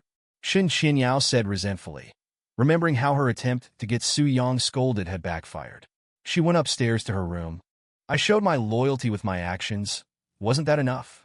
Su Yang called after her and followed her upstairs. Shen Qinyao didn't reply. She took a shower, changed, and lay down in bed. Su Yang showered as well and got into bed wearing only shorts. Seeing Su Yang's lack of clothing, Shen Qinyao buried her head under the covers. Oh my, why aren't you wearing anything? Aren't you ashamed? Su Yang looked at himself. Hey, we're practically an old married couple. What's there to be ashamed of? Should I show myself to someone else instead? He lay down on the bed. Shen Qinyao's heart pounded in her chest. She was worried, yet also expectant, unsure of her own feelings. Qinyao, why don't we both quit? Chunya is shrewd. Even though she promoted you, it's probably not a good thing. Why don't you start from the bottom at Sunset Corporation? What do you think? Su Yang turned to face her. Shen Qinyao pulled the covers down slightly. No, if I quit, she'll think I'm afraid of her. And if I go to Sunset, she'll definitely think I'm just after the money. Besides, I've worked at the Shun family's company for so many years. I have feelings for it. I can't just leave. And, Su Yang, have you noticed? Mom's attitude towards you has changed. She didn't even scold you today, and she even set some expectations for you. That's a miracle. It's a shame she doesn't know your real identity. Shen Qinyao was happy about her mother's changed attitude. We'll talk about it later. No matter what, you're mine. Don't worry. I'll support you no matter what you do. I'll protect you. Su Yang gently caressed her earlobe. Shen Qinyao had never been touched like this before. The gesture sent a shiver down her spine, a tingling sensation that made her involuntarily gasp softly. Hearing the sound, Su Yang almost lost control. Actually, I have another way to make your mom quickly accept me, regardless of my identity, Su Yang whispered in her ear, leaning closer. Curious, Shen Qinyao turned her head and blushed at Su Yang's proximity. Oh, don't get so close. You're not wearing any clothes. What is it? Tell me quickly. She lightly pushed his chest, but of course, she couldn't move him. Her hand remained on his chest. It's to make things official. Then your mom won't be able to do anything. As he finished speaking, Su Yang slowly kissed Shen Qinyao's lips. Chapter 173. At this moment, Shen Qinyao sat up in a panic and chased towards the door, afraid that Su Yang would really leave just like that. She started to reflect on whether she had gone too far. Han Ling and Shen Shikong, her parents, watched in bewilderment as Shen Qinyao abruptly sat up and ran towards the door. They had no idea what had happened between her and Su Yang. Su Yang sat by the doorway, looking at the stars and then at the time on his phone. A minute had passed. He got up, retrieved a somewhat frightening mask from the car's trunk, put it on, and stood by the door again. Shen Qinyao flung open the door, only to be met by a terrifying visage. She stumbled backward in fright, tripping over the door frame and nearly falling. Su Yang reacted quickly, reaching out to catch her waist and pulling her into his arms. Are you okay? Why are you so careless? Su Yang asked with concern. It's all your fault. Why did you scare me with that mask and say those things? Realizing it was Su Yang, Shen Qinyao playfully punched him in the chest. That's what you get for bullying me. If you had just woken up, this wouldn't have happened. Who bullied you? You're the one bullying me. Shen Qinyao felt embarrassed, remembering how Su Yang had kissed her in front of her parents. All right, let's go inside. Su Yang chuckled, removing the mask. Catching her off guard, he quickly kissed her lips again. Shen Qinyao gasped and playfully hit him again, then followed him inside without another word. Han Ling and Shen Shikong were sitting on the sofa, still clueless about what had transpired. Stop! What's going on with you two? Come back here and explain yourselves. Han Ling demanded, wanted to understand what had happened. Shen Qianyao, already feeling guilty, became even more flustered. She timidly hid behind Su Yang like a frightened kitten. It's nothing, we were just messing around. Su Yang's explanation was weak. Messing around? Is that what you call it? How is that messing around? Han Ling was furious. She couldn't believe Shen Qianyao would joke around like this. As parents, how could they not be angry? Mom, I'm sorry. I wanted to play a joke on Su Yang and get you to scold him. I didn't think it would turn out like this. Oh, my dear mother, please don't be angry. Seeing that Han Ling was still upset, Shen Qianyao resorted to acting coquettishly and ran to her side. Han Ling continued to ignore her, while Shen Qianyao persisted in asking for forgiveness. Do I need a reason to scold him? Really? And you had to use this method? If you wanted him gone, you could have just told me, and I would have thrown all his things out immediately. Shen Qianyao and Su Yang, having experienced intimacy for the first time, were a bit awkward in their movements the next morning. Su Yang, however, was grinning. Shen Qianyao glared at him and complained, "It's all your fault. Who told you to be so beautiful?" Su Yang was overjoyed. After so many years, he and Shen Qianyao were finally truly husband and wife. Han Ling, being experienced, naturally noticed Shen Qianyao's discomfort and understood what had transpired. She remained silent all morning. As usual, Su Yang drove Shen Qianyao to work, but today he supported her as they walked upstairs. After seeing her to her office, he left, bumping into Chunya. "Su Yang, you're here. Don't you have a company in Jiangling City? Shouldn't you be at work?" Chunya asked with concern. Su Yang felt no affection for his fiancée. His mother had abruptly left his father and moved abroad, abandoning him. Now, she had returned, not to offer him any comfort, but to bring him a fiancée. He still couldn't accept it. "Just call me Su Yang. We should maintain a clear boundary. I drop off and pick up Qianyao every day, so there's nothing special about me being here." Su Yang was cold towards Chunya. "Why? I don't mind that you have a wife. You can get a divorce. Besides, I've always called you Su Yang Gij." Chunya persisted. "Do as you please. I have things to do, so I'll be going now." Not wanting to engage further, Su Yang resolutely left Shen's company. Chunya stomped her foot in frustration as she watched him leave, her eyes filled with sadness. Back in his car, Su Yang decided to see his mother. If he could persuade her, it would be for the best. He drove directly to Jiang Yu's residence, but no one answered. "Chen Xiu, do you know where Jiang Yu is?" Su Yang called Chen Xiu. "Yes, in downtown Jiangling City." Chen Xiu gave him the address, but before he could ask anything further, Su Yang hung up.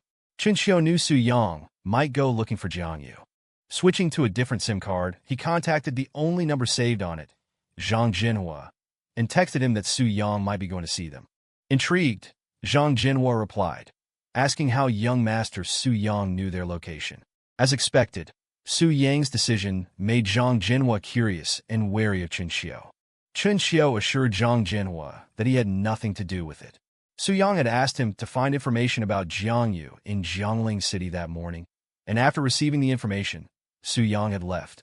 He was merely speculating that Su Yang might go to see them. Receiving no further reply, Chen Xiu switched back to his usual number. He knew he couldn't afford to antagonize Jiang Yu with his current resources and prayed that Su Yang wouldn't do anything too drastic. Su Yang sped towards a bar in the city center, inwardly impressed by its scale. Such extravagance. As he entered, the interior decor stunned him. "Sir, may I help you?" "We're not open yet." A bouncer at the door stopped him. "I'm here to see Jiang Yu. Just tell her Su Yang is here." Su Yang said calmly. The bouncer knew who Jiang Yu was, but few knew she owned the bar. He picked up his walkie-talkie and reported the situation. "Hello, sir. You may enter." Chapter 174. Su Yang walked into the bar without much talk. He was experiencing a mix of emotions he couldn't quite decipher. It wasn't exactly the longing of a long-awaited reunion, as their last meeting hadn't evoked such feelings. Resentment was certainly there, but not a bone-deep hatred. She was, after all, his mother. What remained now was perhaps a sliver of hope, however small. "Young Master Su, it's been a while. You've grown stronger." Zhang Jinhua, who had been waiting at the entrance, greeted him. He too felt a sense of longing, having been fond of the young master since his childhood. Uncle Zhang, long time no see. You look well, in good spirits, Su Yang replied, showing no trace of his privileged upbringing. Just SOSO. Madam is waiting inside. Please come in, Zhang Jinhua said, leading the way. Zhang Yu's room wasn't on the first floor, but on the second, overlooking the heart of Central Street. The room's decor evoked strong memories for Su Yang. The layout mirrored their Su family home in Beijing. On the east side was a small balcony, which at 200 to 300 square meters was the size of a wealthy family's villa. Zhang Yu sat under a parasol, gazing at a park below. Young people jogged, elders practiced swordplay, a scene of utter tranquility. It painted Jiangling City as a utopian paradise. But Su Yang knew the reality was far more complex. Behind this facade, Jiangling City, like any other, was rife with darkness. Cutthroat business competition, shadowy power struggles, and pervasive deceit. Yang Yang, come sit. You've only come to see me twice since I arrived in Jiangling. I hope this isn't about something unpleasant, Jiang Yu said calmly. It's been years. I'm not a child anymore, and you don't seem surprised to see me. Did you know I was coming? Su Yang knew she must have known, but feigned surprise to avoid raising suspicions about Xinxiu. What's wrong with calling you Yang Yang? You'll always be my child. Besides, isn't it normal for a son to visit his mother? Chunya is now the CEO of the Shen family company. I imagine you've met. Your visit isn't surprising at all. Jiang Yu, the former mistress of the Su family, responded with composure and confidence. Do you know why I'm here? Su Yang continued his probing. Isn't it because you missed me? Jiang Yu remained calm, though she had her suspicions about his true purpose. You could say that, but I'm here to ask you to stop Chunya from harassing Qianyao. I've been married for 4 years, and I love her very much. She loves me too. Su Yang finally revealed his purpose. Love isn't simple. Even those who are together can't always withstand hardship. Besides, as I understand it, that Hanling woman doesn't treat you well, Jiang Yu said, her voice laced with anger at the thought of Hanling's attitude towards her son. But you've already dealt with her, and her family doesn't know my real identity. Anyone in their position would react the same way. Su Yang defended Hanling, understanding her desire for her daughter to marry into wealth, not a seemingly penniless man. That was the punishment she deserved. If not for the fact that she's your mother-in-law, things wouldn't have been so simple. Jiang Yu couldn't comprehend Su Yang defending someone who treated him poorly. Han Ling has struggled her whole life. It's natural for her to want a better life for her daughter. Put yourself in her shoes. Wouldn't you care about status? Su Yang's words at home. It's different. I believe in matching social standing. Xiaoya and you grew up together. Besides, the Chen family's influence in Beijing is comparable to the Su's. And you must remember, the Su family isn't what it used to be. Many are watching us, waiting for us to fall. I hope you'll consider the family, the bigger picture, Jiang Yu argued, bringing the family's precarious situation into the conversation. So you're concerned about Shen Qingyao's status. If she were from a powerful family, would you still be pushing this? Su Yang paused before continuing. Besides, I have nothing to do with the Su family in Beijing. 5 years ago, they kicked me out. My uncle took everything that was rightfully mine. I'm no longer a Su. Now you tell me the family needs me? What am I? A pawn? Where were you when I was expelled? Where were you when my father died and the whole family turned against me? Where were you when I was most vulnerable? Each word pierced Jiang Yu's heart like a knife. There are things you're not ready to know. Shen Qianyao is of no use to our family. I still hope you'll prioritize the bigger picture, Jiang Yu said, inadvertently revealing a hint of past events while fighting back her own pain. You know that some people can't be judged by appearances. Even being abroad, you must know that some families, though smaller, wield power comparable to the Su's, Su Yang countered, feigning knowledge. I'm aware of that. But do you really think Shen Qianyao has connections to that family? That family is in decline. There's no way she's connected. Don't try to fool me. Jiang Yu, privy to certain secrets of their social circle, suspected Su Yang was bluffing. After all, a mother knows her son best. Then there's nothing more to say. Qianyao is my wife, and I won't abandon her. Even if she were a beggar on the street, I would still be her husband. Su Yang spoke resolutely, then rose and left. Jiang Yu remained unmoved. Chapter 175. Jiang Yu watched a family happily reunite in the park. A little girl rushed into her father's arms as soon as she saw him coming home from work. Unconsciously, she thought of her own family back then. Wasn't it the same? Whenever Su Yang's father came home from work, Su Yang would always run towards him happily. But because of an accident, Jiang Yu grew disillusioned with Su Yang's father and went abroad, ignoring the Su family's affairs. However, she received a mysterious call urging her to return for Su Yang and the Su family. But now, that mysterious person was nowhere to be found, without a trace. Thinking about the conversation she just had with Su Yang, Jiang Yu's tears flowed, and a slight pain stabbed her heart. "Madam, don't be sad. The young master will understand your intentions one day," Zhang Jinhua comforted her from the side. "It's all right. I'm just a little nostalgic. How is your investigation going?" Jiang Yu regained her composure after readjusting her emotions. That call came from the Su family residence, but after questioning everyone, no one admitted to making the call. Furthermore, according to the investigation, the master's death is suspicious because they didn't. Su Yang returned to his car and sighed helplessly.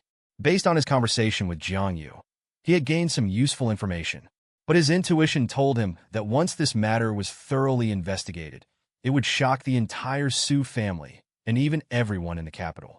However, given the current situation, even knowing these secrets might not be a good thing for him. Instead, it might put him in a difficult position. "Forget it, I don't want to think about it so much. Let's take Jiangling City first. Once I have Jiangling City, I'll have some leverage to find out about these things."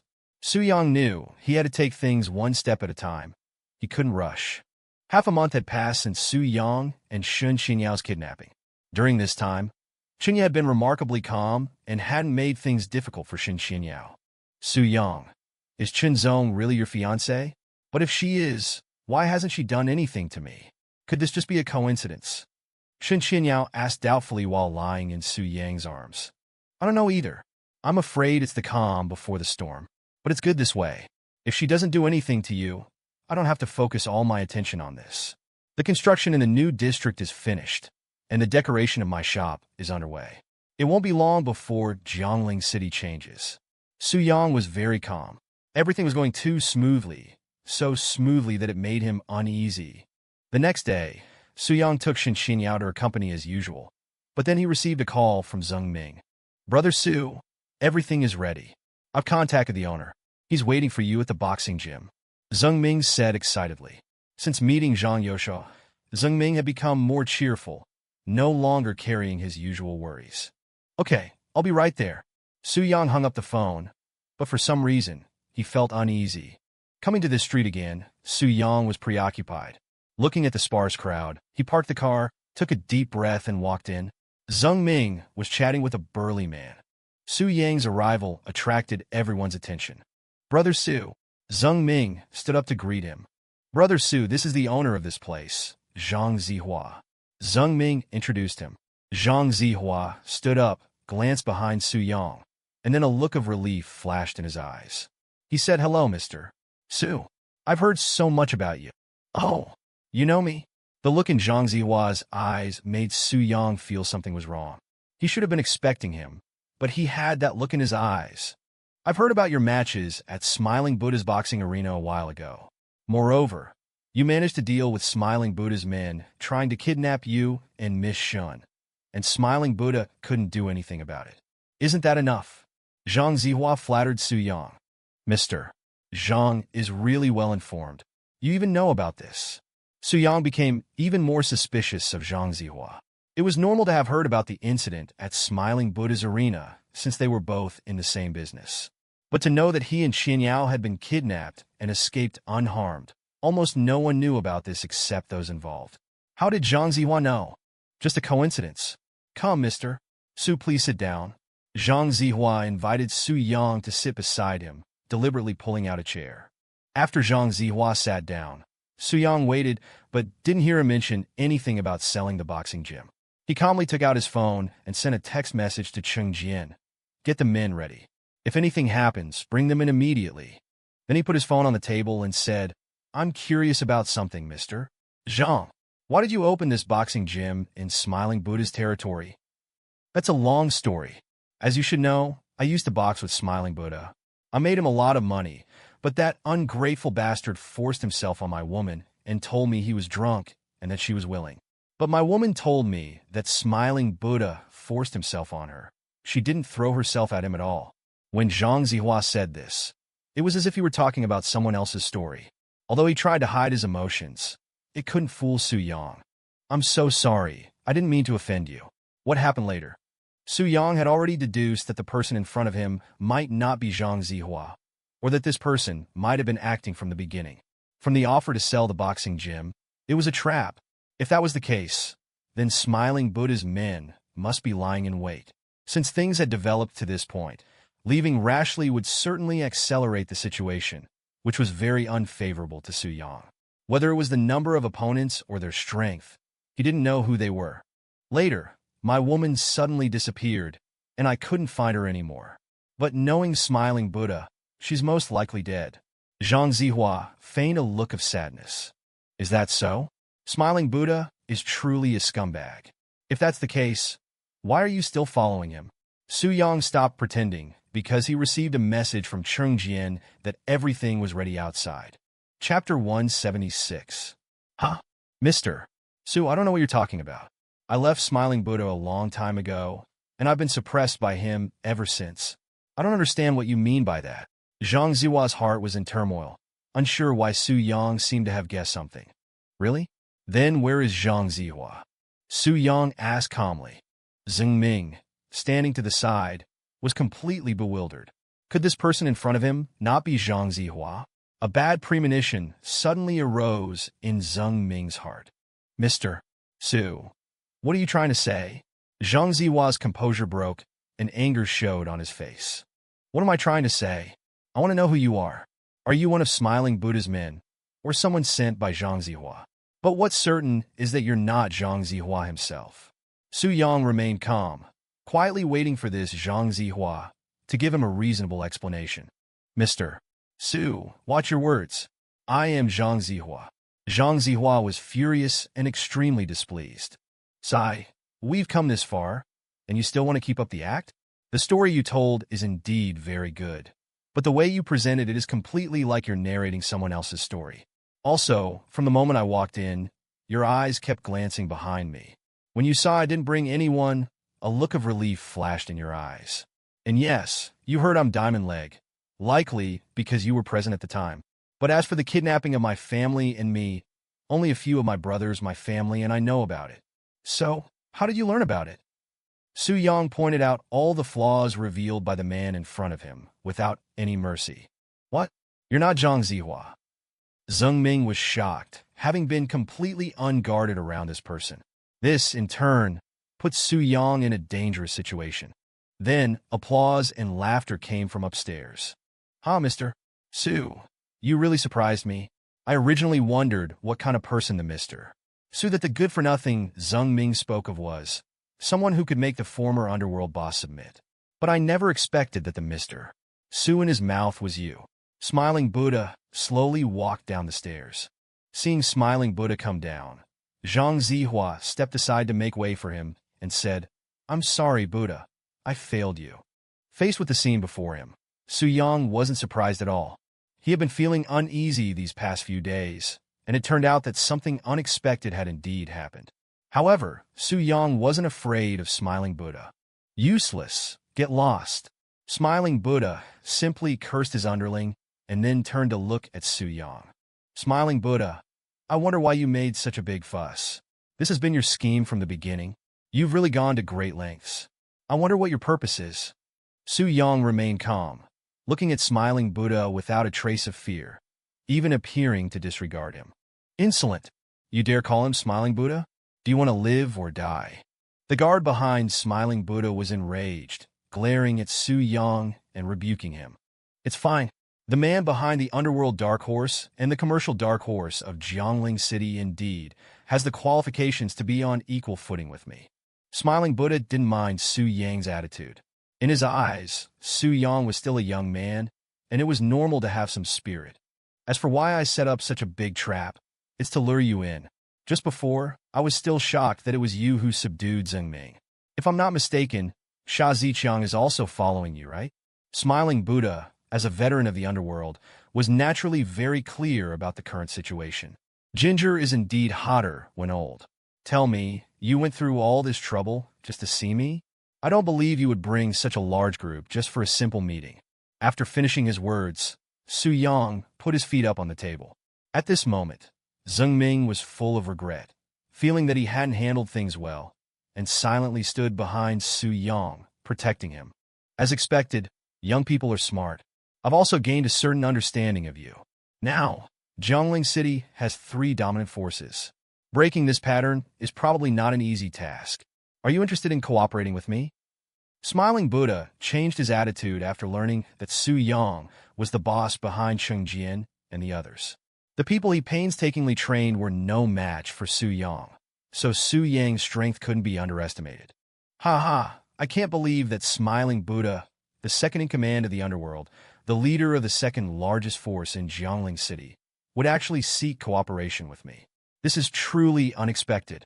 However, your men tried to kidnap my family and me. Do you think there's still room for cooperation between us? Su Yang showed no respect to Smiling Buddha. But haven't my men already died?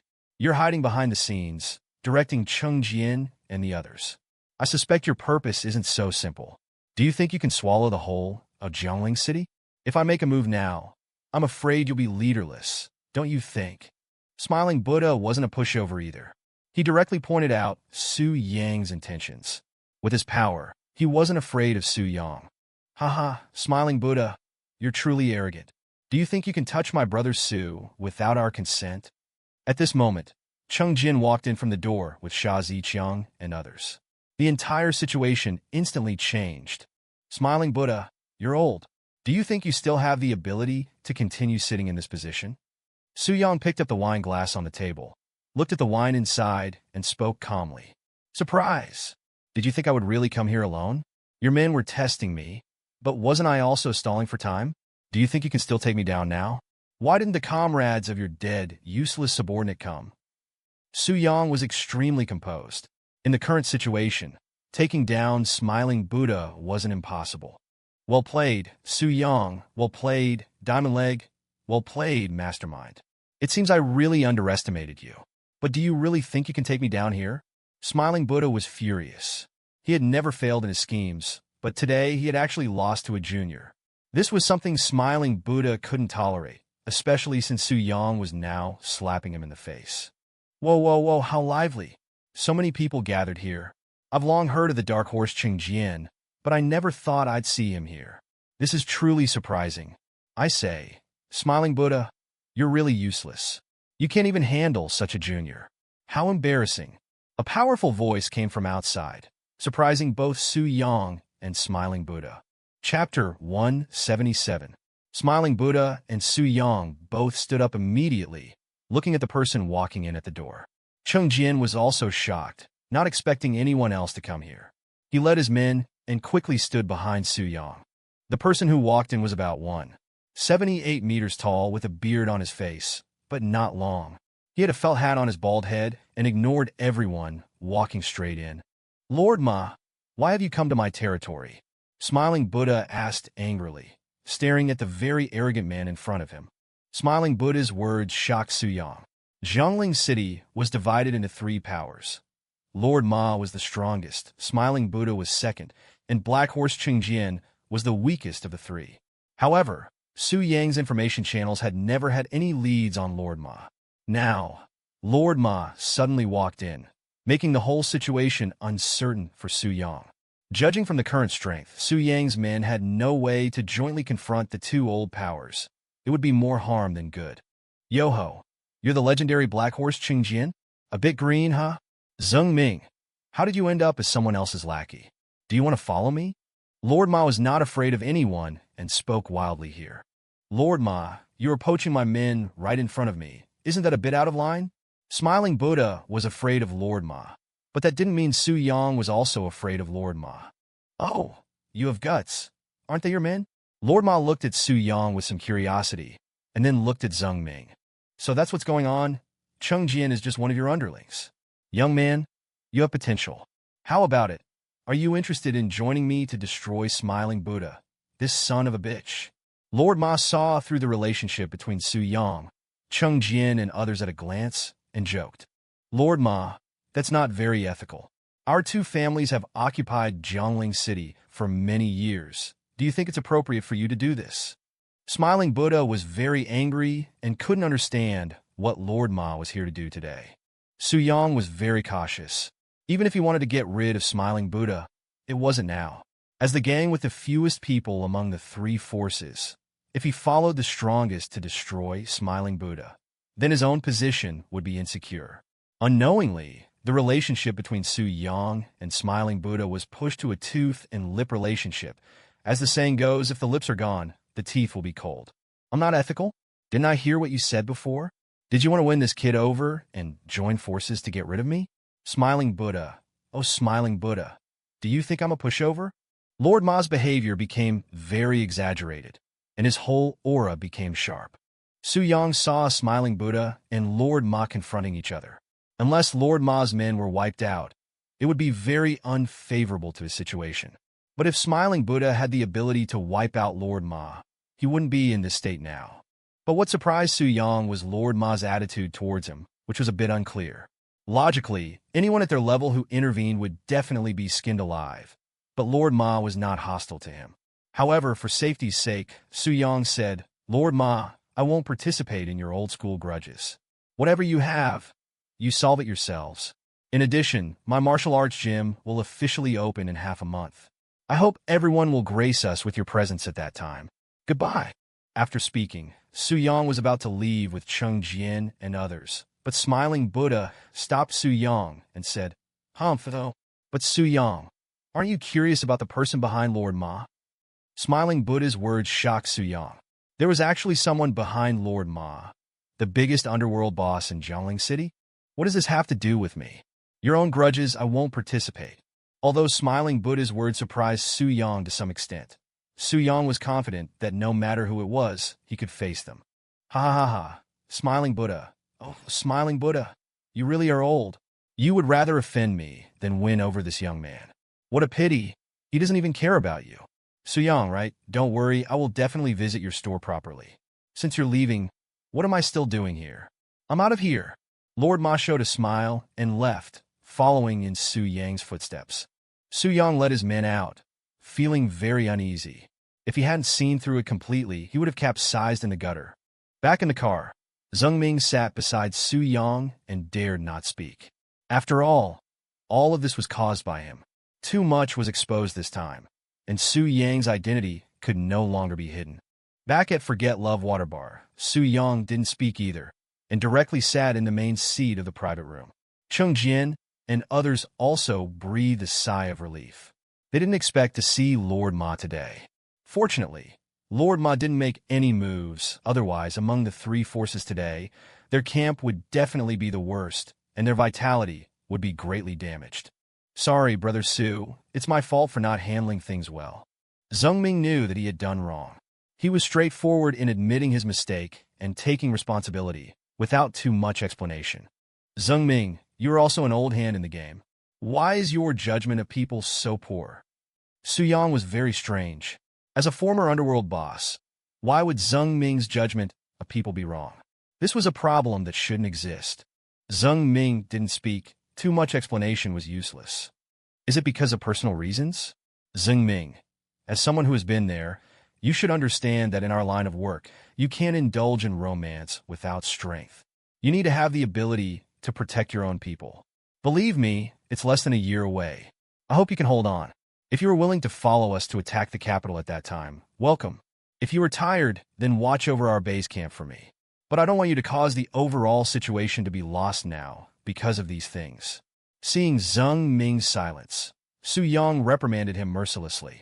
Zheng Ming understood Su Yang's meaning, but it would still hurt a bit to have his scars exposed like this.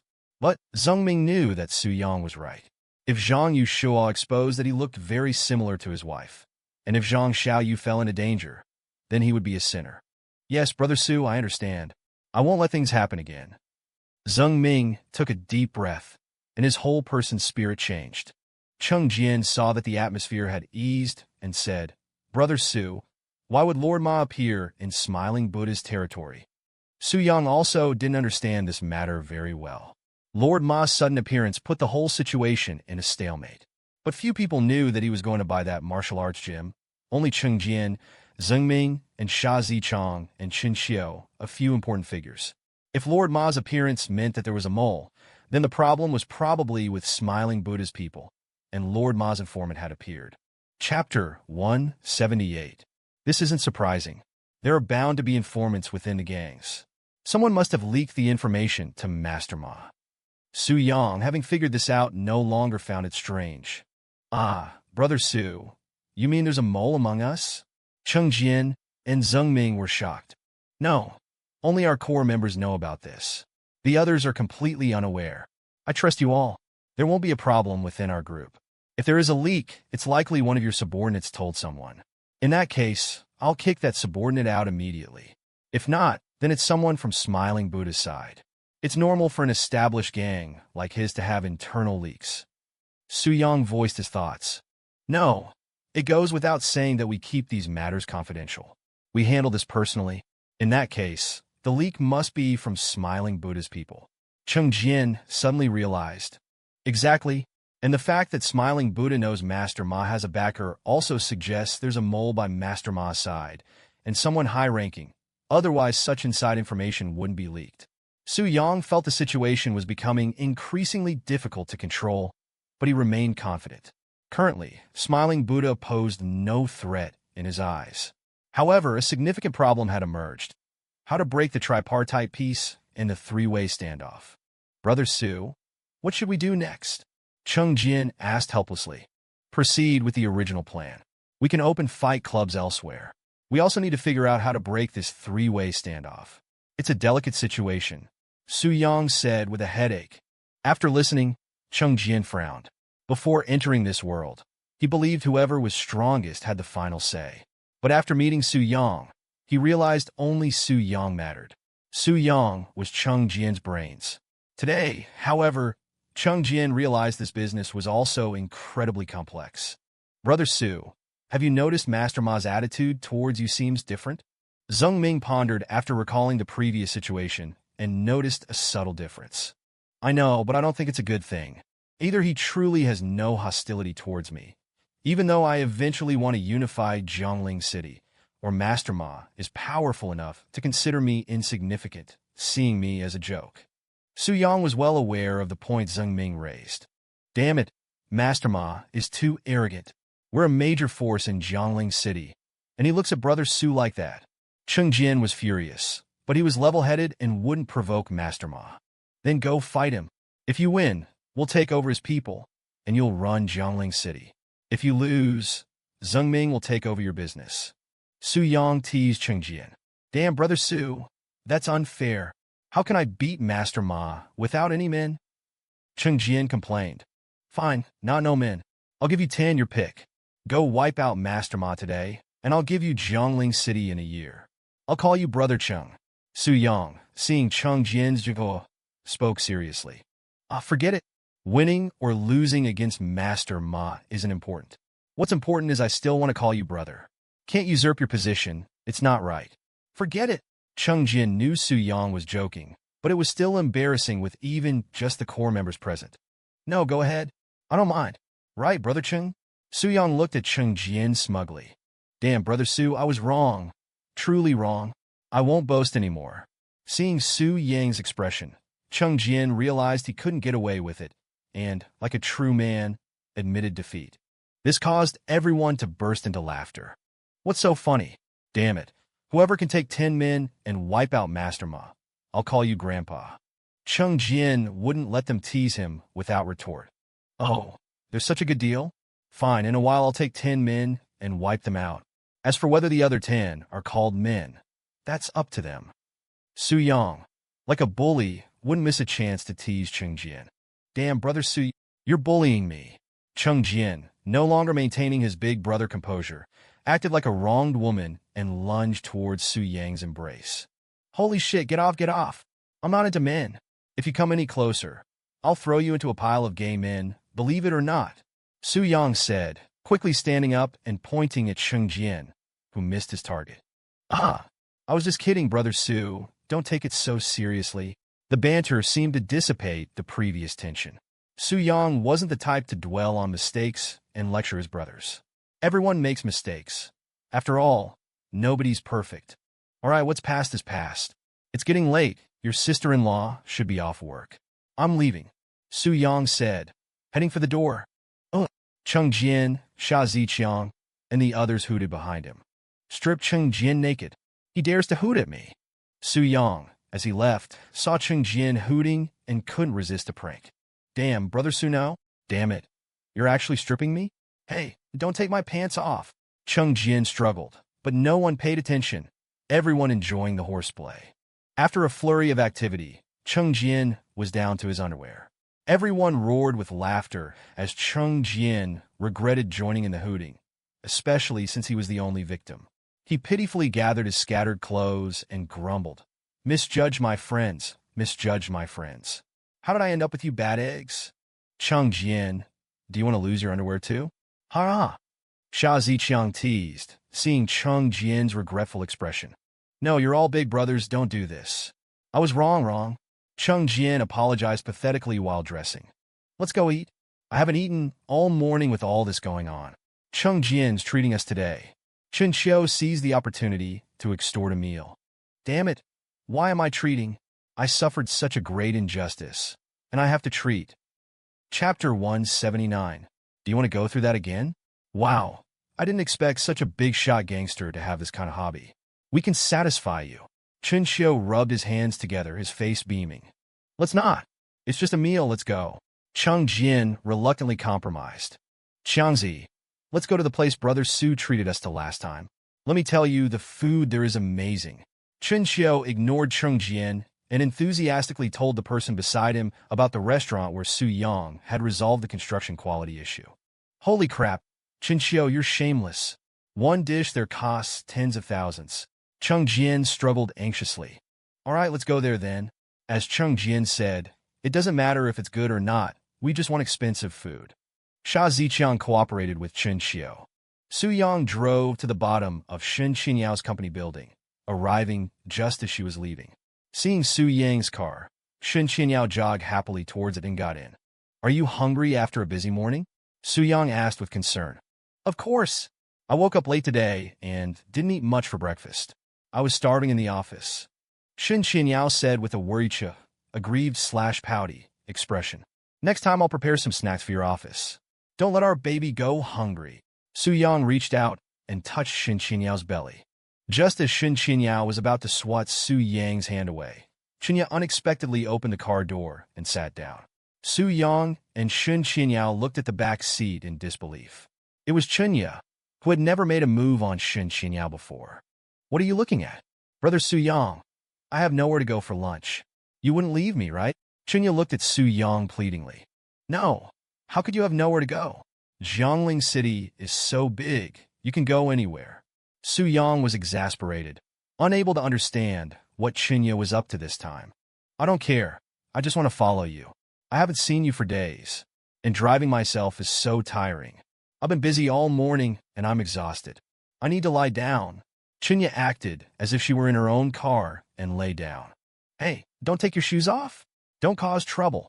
Su Yang was getting angry and was about to forcibly pull Qinya out of the car. But Qinya remained unmoved, still lying comfortably in the back seat. Then Shen Qinyao reached out and stopped Su Yang, saying, It's okay, hubby, let's ignore her. Let's go. Our baby and I are hungry. She then placed her hand on top of Su Yang's hand on her belly. This stunned Su Yang. He had just said it casually, but Shen Qinyao was playing along. Could she really be pregnant? Meanwhile, Qinya also opened her eyes and looked at Shen Qinyao. Seeing their hands on Shen Qinyao's belly, she fell silent, her eyes dimming. Okay, since that's the case, let's eat out for lunch. Fish is good for the baby. It'll make them smart. I know a fish restaurant that has great reviews. How about we go there? Su Yang said to Shen Qinyao, half believing her. Okay, I'll listen to you. Shen Qinyao was enjoying herself, especially seeing Qinya in the back, speechless and looking as if she'd been struck by lightning. Su Yang said nothing and drove to the restaurant. Qinya, having recovered, saw Su Yang and Shen Qianyao ignoring her as they got out of the car, so she followed. They entered the restaurant and found a private room by the window.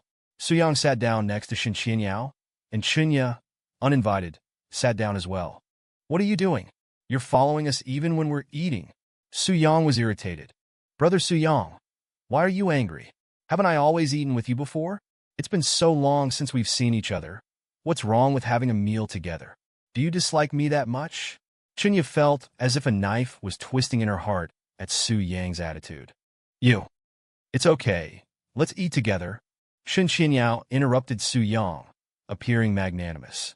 "Brother Su Yang, I want grilled fish." Chunya persisted. "Oh, Qianyao, you're pregnant.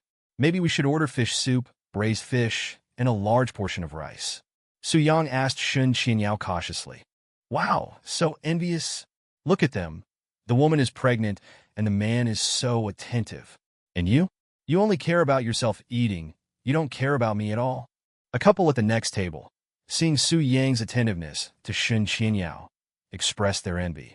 The man glanced resentfully at Su Yang and then said to the pregnant woman, "Honey, be good. I haven't eaten all morning. I couldn't help myself, I'm sorry. Besides, look at that guy. He only ordered a few dishes. He must be a kept man." Su Yang felt helpless. Could he even attract hatred like this? He didn't care about the man's words, though. Shen Qianyao felt embarrassed. She wasn't pregnant at all, but Su Yang had misunderstood. Usually, Su Yang was quite smart, so why couldn't he see that she was doing this on purpose? "Hey, what did you just say? Who are you to talk? He's the owner of Sunset Group. What are you?" Before Shen Qianyao could say anything, Chunya, enraged by the insult to Su Yang, spoke up. "Oh, honey, look, this guy really isn't a good person. His wife is pregnant, and he's bringing his mistress out to dinner. I'm saying, miss, aren't you angry?" The man ignored Chunya and spoke to Shen Qianyao. "Mind your own business." Shen Qianyao didn't like this man publicly criticizing Su Yang. Although Chunya annoyed her, she wouldn't let anyone continue to slander Su Yang. "How can you be so ungrateful? People like you, having an affair, must not be good people. When this woman gives birth, you must be a surrogate, right?" The pregnant woman, although envious, wouldn't back down after her husband was insulted. Chapter 180. Seeing that a fight was about to break out, Su Yang had to step in. "I'll give you a chance to take back your words and apologize to them both," Su Yang said calmly. His identity was already known to Smiling Buddha and the others, so he couldn't hide it for much longer anyway. "Oh, look who's getting all puffed up. If you're the owner of Sunset Group, I'll eat a live fish whole," the man retorted, unwilling to back down. He'd just been trying to enjoy a meal when this happened. "This is the business card of the vice president of Sunset Group. You can verify it," Su Yang said, handing over Chen Xiu's card. The man looked at the business card on the table, unsure. "Are you kidding me? Trying to act like a rich hotshot with just any high-level business card? How amusing." Su Yang didn't reply, but took out his phone and dialed Chen Xiu's number. "Chen Xiu, come to the Snack Street, the whole Fish Feast restaurant. It's not too late to apologize now. Otherwise, I expect you to keep your word. Don't be a man who goes back on his promises," Su Yang said calmly. Chunya and Shen Qianyao had stopped arguing. Whenever Su Yang was involved, neither of them wanted to cause trouble. Soon, Chen Xiu arrived, along with Cheng Jian and Sha Ziqiang. "Brother Su, sister-in-law. What's up?" Chen Xiu had just ordered their food when he received Su Yang's call. "Oh, it's nothing much. Just need you to prove that I'm the owner of Sunset Group," Su Yang said calmly. "Huh? That needs proving? Who's causing trouble here? Damn, they don't want to live anymore, do they?" Before Chen Xiu could speak, Cheng Jian, who had been holding back his anger, spoke first. The man fell silent, his legs trembling. He definitely didn't recognize Su Yang, but he knew Chen Xiu, who had appeared in public before. Su Yang calmly looked at the man. Following Su Yang's gaze, Chen Xiu and Cheng Jian walked towards the couple. "Are you looking for trouble?" Cheng Jian, with his fiery temper, asked the man directly. I was wrong. I'm sorry, I was blind." The man immediately caved. "Boss, bring a fish. A live one," Chunya said happily. She had never seen anyone eat a live fish. Everyone was watching the commotion, and the restaurant owner naturally knew what was happening. But eating a live fish could easily lead to hospitalization, and the owner didn't want any trouble. "Bosses, big brothers, how about we just forget about this? The fish here are special, If they're not properly prepared, eating them can cause problems, the owner said nervously. Just bring it. If he doesn't eat it, she will. Cheng Jian released the man's collar and pointed at the pregnant woman. The pregnant woman trembled, tears welling in her eyes as she looked at her husband. The man panicked. No, my wife is pregnant. I made the bet. I'll do it. Don't make things difficult for my wife. Tears streamed down the pregnant woman's face. Oh, husband, no. Seeing that the situation couldn't be de-escalated, the owner reluctantly brought out a live fish. The man's hands trembled as he picked up the fish.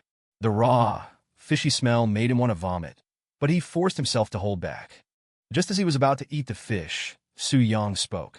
All right, it was just to scare you. But you're all right, you're loyal. Don't be so arrogant in the future. Chen Xiu, give him 5,000 yuan and let them go. Consider it compensation for scaring the pregnant woman. Shen Xinyao and Chunya looked at each other in confusion. Why give them money if they were letting them go?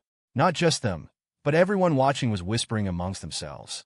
Okay, Brother Su. Chen Xiu took 5,000 yuan from his wallet and tossed it on the table. This.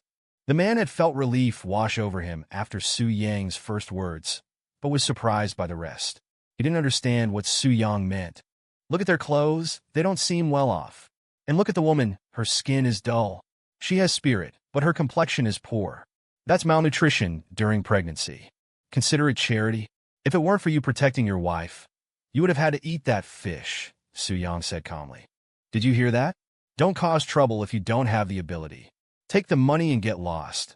Cheng Jian, having heard Su Yang's words, stopped bothering the man. Wow, I didn't expect the owner of Sunset Group to be so kind. He was mocked, yet he still considered their situation. That guy is so handsome. Damn, even I, a guy, am a fan now, so handsome. Brother Su, anything else? Chen Xiu naturally knew who was sitting opposite Su Yang, the woman who accompanied Jiang Yu. Oh, Brother Su, you're out to dinner with your wife, and another beautiful lady too? Cheng Jian noticed Chunya and began teasing Su Yang. You never a good word out of your mouth. Why are you two still together? Su Yang asked, puzzled. Oh, we settled this morning's matter. None of the brothers ate breakfast, so we're going to that restaurant you ate at last time to bleed Cheng Jian dry. Brother Su, sister-in-law, want to join us? Chen Xiu asked without any reservation. Hey, why don't you ask me if I want to go? Don't you see me? Chunya, who knew Chen Xiu, was unhappy at being ignored. Forget it, I have to work this afternoon. That place is too far, I won't make it back in time. Thanks for the offer, Shen Qianyao said politely. See? My wife has spoken, so I won't go either, Su Yang said, shrugging. Oh, is that so? Then, miss, are you going? Chen Xiu asked Chunya. No, I'm not going if Brother Su Yang isn't going. Wherever Brother Su Yang is, that's where I'll be, Chunya said, her gaze fixed on Su Yang once more. Oh, Brother Su Yang. Brother Su Yang? Aren't you going? Brother Su Yang, if you're not going, then we'll be leaving, Cheng Jian, mimicking Chunya's affectionate tone, repeated the phrase, ignoring the stares of the onlookers. Chapter 181. Are you looking for trouble? Do you want to embarrass yourself in public? Su Yang said with a wicked smile. Chio, the atmosphere here seems a bit tense. Let's go. I'm getting chills down my spine. Cheng Jian immediately caved, pulling Chen Xiu's hand to leave. Then Brother Su, sister-in-law, if everything's all right, we'll leave first. Chen Xiu still asked. Okay, order more. Make him bleed. Pack the leftovers. The food here is pretty good. Su Yang's words almost made Cheng Jian stumble. This made Su Yang and Shen Qianyao laugh. The owner was relieved that things hadn't escalated. Even if he wasn't directly involved, he would still bear some responsibility if something happened. Soon, the owner personally delivered the dishes they ordered. Looking at the table full of food, Su Yang picked up a piece of fish belly and placed it in Shen Qianyao's bowl. Brother Su Yang, you've changed. I just helped you confront that man who was bullying you, but now you're ignoring me. Chunya was very upset, unsure how to win Su Yang back. Just drop it. I didn't care what he said. Let him say whatever he wants. I wanted to keep my identity hidden, but now thanks to you. I just saw a lot of people recording videos. If this gets posted online, my identity will be exposed. Su Yang was very helpless. While his identity was destined to be revealed, it was happening much sooner than he expected. But he was bullying you. Besides, brother Su Yang, Shen Yao didn't even respond to that guy and just let him insult you. Aren't you angry? Chunya was unwilling to accept that she seemed to have done something wrong despite trying to help. Chunya, I think you should wake up. Su Yang and I are married. What more do you want? Shen Yao didn't want to have much to do with Chunya. It was a simple matter, but it had become this complicated. What do I want? I want to marry brother Su Yang. You know, brother Su Yang's family is in dire straits. Only by marrying me can the Su family have a chance to recover. Chunya's words were undoubtedly a powerful weapon. You know the Su family is in dire straits, but so what? Do you know Su Yang's past? Do you know what kind of humiliation he suffered? If Su Yang wanted to save his family, I would step aside. But do you think what the Su family in the capital did to him is worth him doing that? Shen Yao was furious. Chunya didn't know what Su Yang had been through. Yet she acted as if she was making a noble sacrifice for the Su family. Chunya was speechless. She naturally knew some of the news about the Su family, but she wasn't in the country at the time and couldn't help Su Yang. If you truly love Su Yang, you should let go. You should bless us. Shen Yao was very mature at this moment. Even Su Yang hadn't expected Shen Yao, who had always been bullied by the Shen family, to have grown so much. What about you? What have you brought to Su Yang? As far as I know, you've been targeted by the Shen family, and they even wanted to kick you out of the Shen family. It was always brother Su Yang who helped you resolve those issues. You haven't contributed anything to brother Su Yang. Chunya's words were like a knife, reopening Shen Yao's already healed wounds. Enough! I'm willing to give to Shen Yao. I love her, so I have no complaints. Even if she was a beggar, I'd still be with her. Su Yang slammed his chopsticks on the table angrily. This startled Chunya. No matter how unreasonable Chunya was in the past, Su Yang wouldn't say much, but this time he didn't indulge her. Chunya looked down with a wronged expression, then stood up and left without a word, only a single tear dropping onto the table as she went. Su Yang, wasn't that a bit too much? After all, she just has feelings for you. Shen Yao actually felt a little sympathetic towards Chunya. It's fine. Don't worry about her. Eat more. It's good for the baby. Su Yang once again picked up a piece of fish belly for Shen Yao, then filled a bowl of fish soup and handed it to her. Seeing Su Yang's meticulous care, Shen Yao, who hadn't been so shy since they had become intimate, blushed. Su Yang, what would you do if I told you I'm not pregnant? Shen Yao asked cautiously, worried that Su Yang would be angry. You're not pregnant? Then I won't hold back. I was so angry just now. I need to vent. Su Yang pretended to be angry, recalling the previous events. Are you going to hit me? Shen Yao panicked. Especially after learning about Su Yang's influence, she was very afraid of him. Su Yang naturally noticed the difference in Shen Yao. This was what he least wanted. He still preferred the Shen Yao who treated him like an ordinary person. So, you're saying you lied to me today? You're not pregnant at all? Su Yang feigned anger. I'm sorry. I wanted to tell you, but... Shen Yao trembled, tears welling up in her eyes. Eat first. Don't waste all this good food. Otherwise, you might not be able to withstand my wrath later. Su Yang said calmly. But Shen Yao was terrified. She could only endure silently, eating the food Su Yang gave her. Full? Su Yang asked, seeing that Shen Yao had eaten quite a bit. At this moment, Shen Yao was like a little girl, nodding and quietly waiting for the calm before the storm. Su Yang stood up and took Shen Yao's hand. Shen Yao trembled, genuinely afraid that Su Yang would start something right then. She didn't speak, just silently followed Su Yang's steps, already mentally prepared. But Su Yang actually booked a presidential suite nearby. Back in the room, after checking it over, he looked at Shen Yao and said, Are you ready? I can't really let loose at home. Shen Yao remained silent, tears silently falling from the corners of her eyes, without a trace of resistance. Seeing Shen Yao like a lamb to the slaughter, he took off his jacket, angrily threw it on the ground, then leaned against the wall with both hands, glaring fiercely at Shen Yao. Are you ready to bear my wrath? After all, you lied to me. Su Yang's eyes seemed to be spitting fire. Chapter 182. Shen Yao kept her eyes tightly shut, afraid to open them. If she had, she would have seen not anger in Su Yang's eyes, but another kind of flame, a flame of obsession for her. Su Yang unceremoniously embraced her and kissed her trembling lips. Startled by the sudden action, Shen Qinyao had expected anger. But then she felt his hands wandering, exploring her body.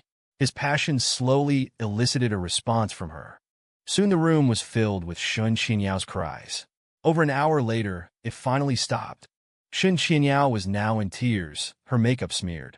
She didn't know if they were tears of pain or relief that Su Yang hadn't resorted to domestic violence like some husbands. Su Yang propped himself up on his elbow, looked at her crying, and said, "Oh, why, silly girl, when have I ever been angry with you?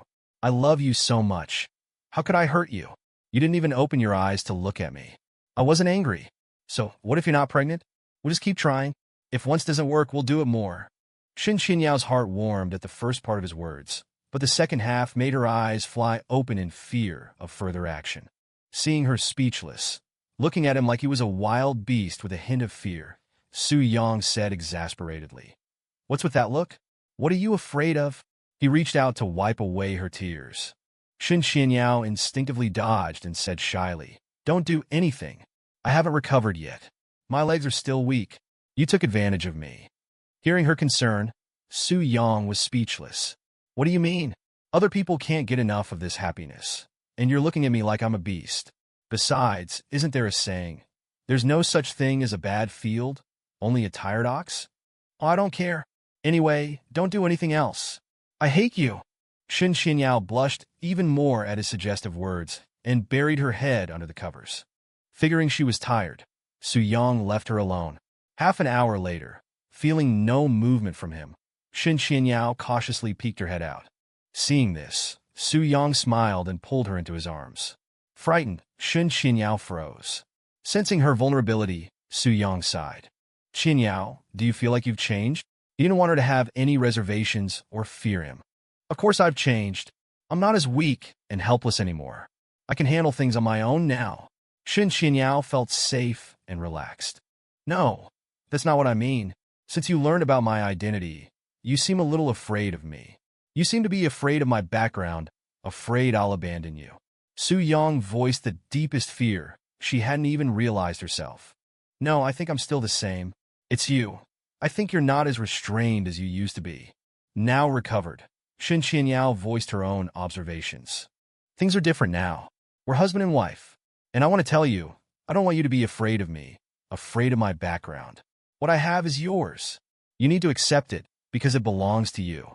And in some ways, you might be even better at handling it than I am." Su Yang stroked her hair tenderly.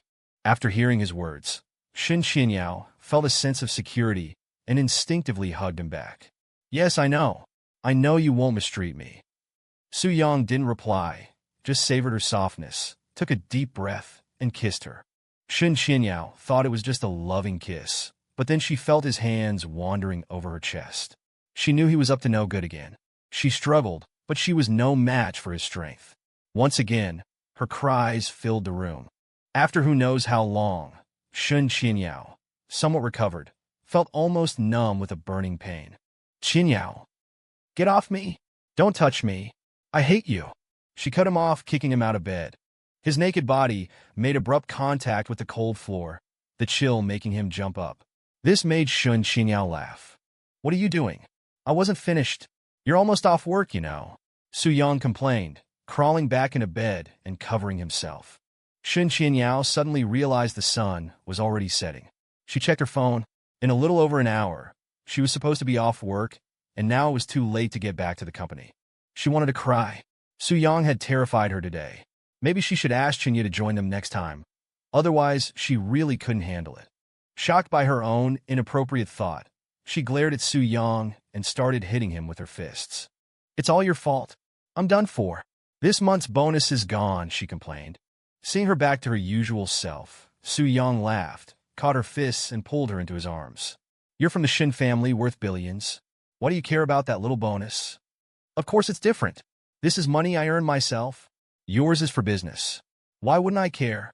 Shen Qinyao quickly broke free from his embrace. The nearly 3.5 hours of the past two encounters were enough. She was afraid he'd want another round, and she really couldn't handle it. Just then, Su Yang's phone rang. It was an unknown number. Chapter 183. A call connected, and the voice on the other end shocked Su-young. Mr. Su, do you still remember me? Ha ha ha. The arrogant voice could only belong to Master Ma. Upon hearing this, Su-young rose from the window seat, donned a robe, and walked to the distant living room sofa before leisurely replying, Master Ma, this is a surprise. We parted ways not long ago, and you've already managed to contact me. I wonder how you found my number. Mr. Su, do you think finding contact information is difficult for people of our stature? Unlike his usual unrestrained demeanor in person, Master Ma was now fiddling with teaware, seemingly enjoying a cup of tea. Is that so? Then my information network is truly weak. May I ask why Master Ma is calling? Su-young asked calmly. Mr. Su, although you prefer to remain behind the scenes as a senior in this field, I must extend my hospitality. Would you do me the honor of joining me for tea? Master Ma was a direct man, getting straight to the point. I'm afraid I must disappoint you, Master Ma. I have pressing matters to attend to and won't have time for tea. Su-young found it improbable that Master Ma could obtain his contact information after only one meeting. He found Master Ma unfathomable, able to find him so quickly. This was no simple feat. Even Smiling Buddha, a contemporary of Master Ma, needed certain methods to reach him. Oh, is that so? Then we shall find another time. There's no rush. In the meantime, I hope you and your wife enjoy yourselves. Master Ma seemed unconcerned about any potential action Su-young might take, even directly mentioning his current activity. How did you know? Su-young was shocked. Was he being followed? He quietly walked to the door and observed, but found no suspicious individuals. Mr. Su, there's no need for alarm. I haven't had you followed, but your actions are not hidden from me. I eagerly await your next call. Master Ma hung up. Su-young frowned, uneasy about this situation, especially since Master Ma seemed to have insight into his thoughts. He quickly stood and saw Shen Qianyao emerging from the bathroom. Seeing his expression, Shen Qianyao, clad in a bathrobe and drying her hair, asked, What's wrong? Did something happen? She was worried about him. Since learning his true identity, he had only shown this troubled expression when she was kidnapped. Nothing. Get ready. I'll take a shower, and then we'll go home. Don't worry about the company for now. Su-young went to her, gently dried her hair, and kissed her. Feeling his tenderness, Shen Qianyao blushed and nodded silently. Su-young smiled and headed to the bathroom. Soon, he emerged to find Shen Qianyao dressed and on the sofa, playing on her phone. She looked up as he came out. Let's go home, Su-young said. Shen Qianyao nodded, her gait still slightly awkward from their earlier intimacy. Su-young's impact on her was immense, escalating with each encounter, leaving her struggling to adapt. Are you okay? Do you need me to carry you down? Su-young asked with concern. Shut up. It's all your fault. Don't touch me. I'll be fine in a minute. Don't touch me. A sense of apprehension towards Su-young had unconsciously formed within Shen Qianyao. It wasn't emotional fear, but rather. Su-young smiled silently and followed her, his gaze alert to their surroundings. At the hotel lobby, Shen Qianyao's gait didn't escape the receptionist's notice. Recognizing them, the receptionist eyed Su-young with a flirtatious glance, envious of Shen Qianyao. Su-young simply smiled politely, ignoring the attention. Sir, are you checking out? The receptionist asked, approaching them. Yes, Su-young replied calmly. We hope to see you again. Here's my card. I hope to serve you next time. The receptionist presented her card and extended a hand for a handshake. Su-young reciprocated, taking the card without much thought. As they shook hands, the receptionist's long fingers grazed his palm. He immediately understood her intentions but wasn't interested. Supporting Shen Qianyao out of the hotel, he tossed the card into a trash can. Hey, why did you throw her card away? That's so rude, Shen Qianyao scolded, having seen the receptionist's enthusiasm. Do you want me to keep it? Su-young was curious about her reprimand, taking it as a sign that she was no longer upset with him. No, it's just that it was rude. She was so nice. Shen Qianyao explained. Really? Then you keep it? I think her motives weren't pure. Su-young retrieved the card and handed it to her. What do you mean? Shen Qianyao asked, intrigued. When she gave me her card, she brushed my palm with her fingers. Do you understand? Su-young explained, demonstrating the gesture. Shen Qinyao felt the light graze on her palm, a shiver running down her spine. She quickly withdrew her hand, rubbing it. Do you still want me to keep this card? Su Yang teased. What card? I don't know what you're talking about. Understanding the implication, Shen Qinyao threw the card away and feigned ignorance. Chapter 184. Su Yang smiled, choosing not to expose Shen Qinyao feigned ignorance. After getting into the car, Shen Qinyao felt very happy. After all, the receptionist was quite attractive, but Su Yang hadn't shown any interest. If he wasn't tempted by such an overt advance, what could possibly sway him? Driving without stopping, Su Yang worried about unforeseen circumstances. He still didn't know Ma Wanya's attitude towards the Jiangling city factions, especially towards himself. Back home, Su Yang and Shen Qinyao found Aunt Zhang had already prepared a lavish meal. Han Ling looked up and noticed the distinct change in Shen Qinyao. While she had previously retained a girlish innocence, that innocence had vanished after her first night with Su Yang. From then on, Han Ling knew Shen Qinyao was head over heels. Now, observing Shen Qinyao demeanor and behavior, completely devoid of that naivete, Han Ling sighed. So, if you're not here, we can't prepare a nice meal? Eat if there's food, starve if there isn't. Shen Qinyao, caught off guard by Han Ling's sudden anger, didn't understand what was happening.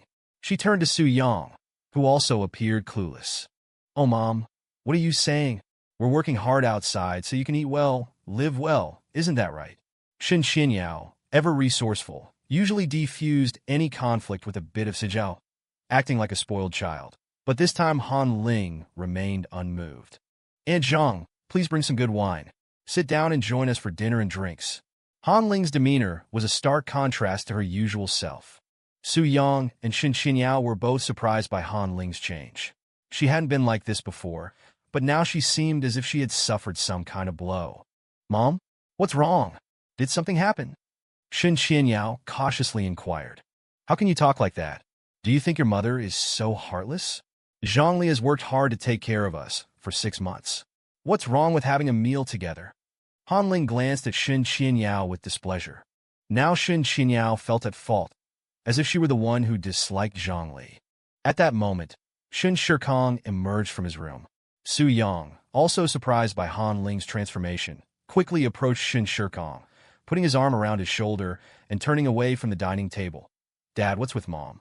Why is she acting like this? What's wrong with your mother changing for the better? What's the matter with you? Shen Shikong was startled by Su Yang's actions. He wasn't usually like this, although he had heard some things from Han Ling. He didn't expect Su Yang to change so quickly. No, Dad, that's not what I meant.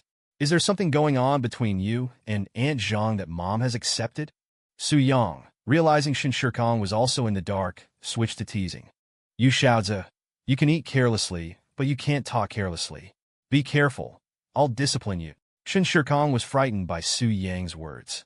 Even though it wasn't true, if Han Ling found out, he would definitely be in trouble. Su Yang smiled without saying a word. I'd better not. I'm just a housekeeper. It's my duty to take care of you. Aunt Zhang was happy to see Han Ling's change, but still declined. It's fine, sit and eat. Su Yang, who does nothing, can sit and eat. You, who works so hard taking care of our family, can't sit and eat. Han Ling spoke to Aunt Zhang with an unusual assertiveness. Seeing Han Ling's insistence, Aunt Zhang didn't refuse. Aunt Zhang opened the wine Han Ling requested, prepared everything, and poured a glass for everyone. We should cherish this meal. First, I want to thank Aunt Zhang for preparing this wonderful dinner. Let's toast Aunt Zhang. Han Ling finished her glass before anyone could speak. Su Yang and the others, caught off guard, could only follow suit. Before they had taken more than a few bites, Han Ling refilled the glasses and said, Lao Shen, we've been together for so many years. I've always treated you badly, and you've always taken such good care of me. Thank you. Thank you for your love. We're an old married couple. Why say these things? Besides, taking care of you is my duty. I'm not capable, and you've stayed with me through thick and thin, enduring so much humiliation. I'm the one who should apologize. Shen Shikong, seeing Han Ling opening up, also finished his glass. During this round, they hadn't eaten much but had already finished 2 or 3 bottles of wine. Han Ling alone had consumed nearly 2 bottles. Whether it was the alcohol taking effect or something else, Tears started streaming down her face. Mom, what's wrong? What happened? Shen Qianyao was deeply worried. Han Ling was completely different today, like a changed person. Mom's fine. Qianyao, have a drink with Mom. Han Ling wiped the tears from her eyes and raised her glass. Mom knows you and Su Yang are together. You're my daughter. How could I not know your every move? Han Ling said sadly. Shen Qianyao, now exposed, tensed up as if she had been caught red-handed. Today is the last day you'll be my daughter. From tomorrow on, you'll be a married woman. Han Ling finished her glass in one gulp. But her tears kept flowing, causing Shen Qianyao to cry as well. Mom, what are you saying? I'll always be your daughter. Shen Qianyao also wiped away her tears. Mom knows you'll always be my precious daughter. Su Yang, you stinky brat, come and have a drink with me. Han Ling called out Su Yang directly. Startled, Su Yang quickly raised his glass with both hands, suddenly afraid of what Han Ling might do. Su Yang. Oh, Su Yang. You've ruined my Qianyao's life. I've always opposed you too, because I didn't want Qianyao to suffer like I did. But since it's already happened, I won't demand great achievements from you. But since you've done it, you have to take responsibility. Tomorrow you go find a job. A man can't rely on a woman to support him. Even if you have to collect garbage, it's money you earned yourself, so you won't be gossiped about. Han Ling finished her glass after speaking. Mom, since you've accepted me, and Dad has no objections, there's something I haven't told you. Chapter 185. Su Yang's words stunned Han Ling and Shen Shikong, but Han Ling was already tipsy and didn't hold back, especially since she had accepted Su Yang. She said, You brat, if you do anything to wrong Qianyao, I'll chop you up right now. Han Ling's masculinity startled Su Yang. Drunken words truly were spoken without reservation. Su Yang smiled and said, How could I wrong Qianyao? Actually, I do have a job. I just haven't been managing it seriously. Don't boast, kid. Look at your mother, drunk, and you're lying to her. Shen Shikong was a little panicked, afraid Su Yang would say something outrageous. Of course not. Actually, I'm the chairman of Sunset Group. I founded Sunset Group single-handedly. After I got it on track, I stopped managing it, wanted to take a break. Then, the first time I saw Qianyao, I fell in love with her, and then by chance we got married. Su Yang revealed the truth, though he omitted some details from Shen Shikong and his wife. You good for nothing, you had designs on our Qianyao. What? What did you say? Han Ling had only heard the first half of the sentence, thinking Su Yang had ill intentions towards Qianyao. But after hearing the second half, she was completely shocked. Su Yang, this isn't a joking matter. Don't tease us. Shen Shikong was also shocked. Dad, Mom, what Su Yang said is true. I've experienced it too. Shen Qianyao spoke up to confirm Su Yang's words. Han Ling, who had been tipsy, was now completely sober, her face full of disbelief. But if that was the case, it explained why Su Yang could always mobilize Qianyao. What? Qianyao, you knew all along? Han Ling was even more shocked that her daughter had known all this time. No, Mom and Dad. Do you remember when we were kidnapped? It was after that experience that Su Yang told me. It was not long ago. Shen Qianyao quickly explained. This? Su Yang. You. I. Han Ling was at a loss for words. She had previously scolded and mistreated Su Yang, making him suffer, but now his status was incredibly high. Su Yang, we've made you suffer. Your mother just thought Qianyao deserved a better life, and when she married you, she held a grudge. Don't take it to heart. If you have any complaints, direct them at me. Don't take it out on your mother and Qianyao. Shen Shikong, knowing what Han Ling was worried about, spoke up for her. Oh, Mom and Dad, you're being too formal. I've never minded. If I did, how could things be like this now? Mom and Dad, don't worry, I don't hold a grudge. Having Shen Qianyao is enough for me. After saying this, Su Yang reached out and held Shen Qianyao's hand for the first time in front of Shen Shikong and Han Ling. Han Ling was still feeling guilty. She looked at Su Yang, wanting to say something, but not knowing how to start. All right, Mom, everything's fine now. How about this? Let's drink this glass, and it'll be a new beginning. And Aunt Zhang, did you know your daughter also works in my company? Come on, let's have a drink together. Su Yang's words changed the atmosphere, lifting the tension. My daughter is at your company? This. Young Master Su, I toast you. Thank you for taking care of my daughter and me. Zhang Li was deeply grateful, as if she had met a great benefactor. "Aunt Zhang, don't say that. It's all Zhang Yoshua's own hard work. Please just call me Xiaoyang. Being called young master makes me uncomfortable." Su Yang didn't mind and finished the wine in his glass. After a few rounds, the dinner was almost over, and everyone was slightly drunk, especially Su Yang, who hadn't expected Han Ling to change so quickly. After a while, everyone was tired. Shen Shikong helped Han Ling back to their room, then gave Su Yang a few instructions before going to bed. The family had had an incredibly happy day. Su Yang and Shen Qinyao turned to see Zhongli cleaning up. They tried to persuade her to do it tomorrow, but Zhongli refused, saying it was her duty as the housekeeper.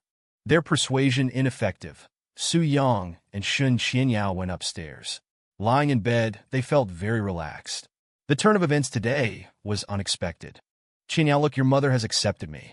Shouldn't we expedite the process of having a child?" Su Yang said with a fawning expression.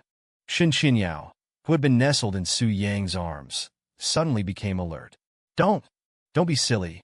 I'm so tired today, and I haven't recovered yet." "Oh, stop it." Feeling Su Yang's hands becoming restless, Shen Qinyao struggled. Seeing her pleading, Su Yang stopped teasing her and just held her quietly as she fell asleep. After a while, Shen Qinyao was asleep, but Su Yang carefully got up, took out some wine, sat by the window, looked at the bright moon in the sky, and drank alone. Su Yang thought of many things, especially his father, and became melancholic. If his father were still alive, he would probably be very proud. But then he thought about the present, recalling the phone call from Boss Ma that afternoon, and frowned, unable to understand what Boss Ma was up to. And most importantly, how to break the current three-way deadlock. He needed to develop quickly, but Boss Ma's appearance had disrupted his plans. Su Yang had planned to take down the smiling Buddha before Boss Ma made his move, then confront Boss Ma from a position of strength. He was confident he could deal with Boss Ma then. But all of this was disrupted by Boss Ma's appearance, leading to the current stalemate. Especially since Boss Ma had invited him for tea and knew his whereabouts. This made Su Yang worry about the safety of his family. At that moment, Su Yang wasn't the only one awake in the house. Shen Shikong, seeing his wife Han Ling fast asleep, went to the wicker chair in the courtyard, looked at the sky, drank some wine, and murmured, "Sigh, that rascal Su Yang still hasn't told us everything. Should I give the little guy a hint?" Su Yang was about to go back to bed when he suddenly noticed Shen Shikong sitting alone in the wicker chair. Chapter 186. But Su Yang didn't think too much about it and drifted off to sleep. Today had been too overwhelming for him, especially Han Ling's transformation. The next morning, Su Yang and Shen Qinyao woke up. Instead of Aunt Zhang, they saw Han Ling had personally prepared breakfast and was waiting for them. "Wow, Mom, it's been ages since you cooked. I almost forgot what your cooking tastes like. Where's Aunt Zhang?" Shen Qinyao asked, pleasantly surprised, rushing forward. "You child, we only moved in a few months ago. It hasn't been that long. I'll let Aunt Zhang go back to her hometown," Han Ling said, putting down the porridge in her hand. "What? Why? Wasn't Aunt Zhang perfectly fine?" Shen Qinyao and Su Yang were astonished. "Was yesterday all just an act? You two kids, what's with the fuss? Aunt Zhang had a relative's funeral. That's why she went back." Han Ling frowned at Shen Qinyao and Su Yang. Su Yang and Shen Qinyao fell silent, realizing they had almost misunderstood Han Ling. This was the first time Su Yang had eaten Han Ling's cooking. Her skills were actually quite decent. "By the way, Mom and Dad, you've been married for so long. Why don't I arrange a trip for you? You don't have much to do usually. Go out and relax," Su Yang said out of the blue. "You brat. Are you so eager to send us away just because you and Qinyao are together now?" Shen Shikong looked at Su Yang. "Oh, come on. Haven't you two had a proper vacation since you got married? This is a good opportunity, right, Mom?"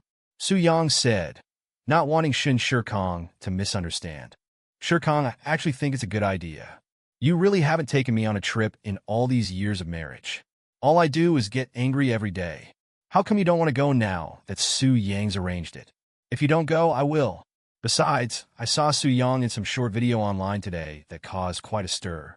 I think reporters will be showing up soon, and I don't want to be stuck at home surrounded by a crowd." Han Ling glared at Shen Shikong, making it clear she was going. Fine, whatever you say. We'll go wherever you want," Shen Shikong conceded. What Han Ling said was true. "Great. You two go have fun first. Maybe Qinyao and I will join you after we take care of some things. Here's this card. There's not much left on it. Only between 1 and 2 million. It's the leftover money from buying the car. Take it, Su Yang said generously.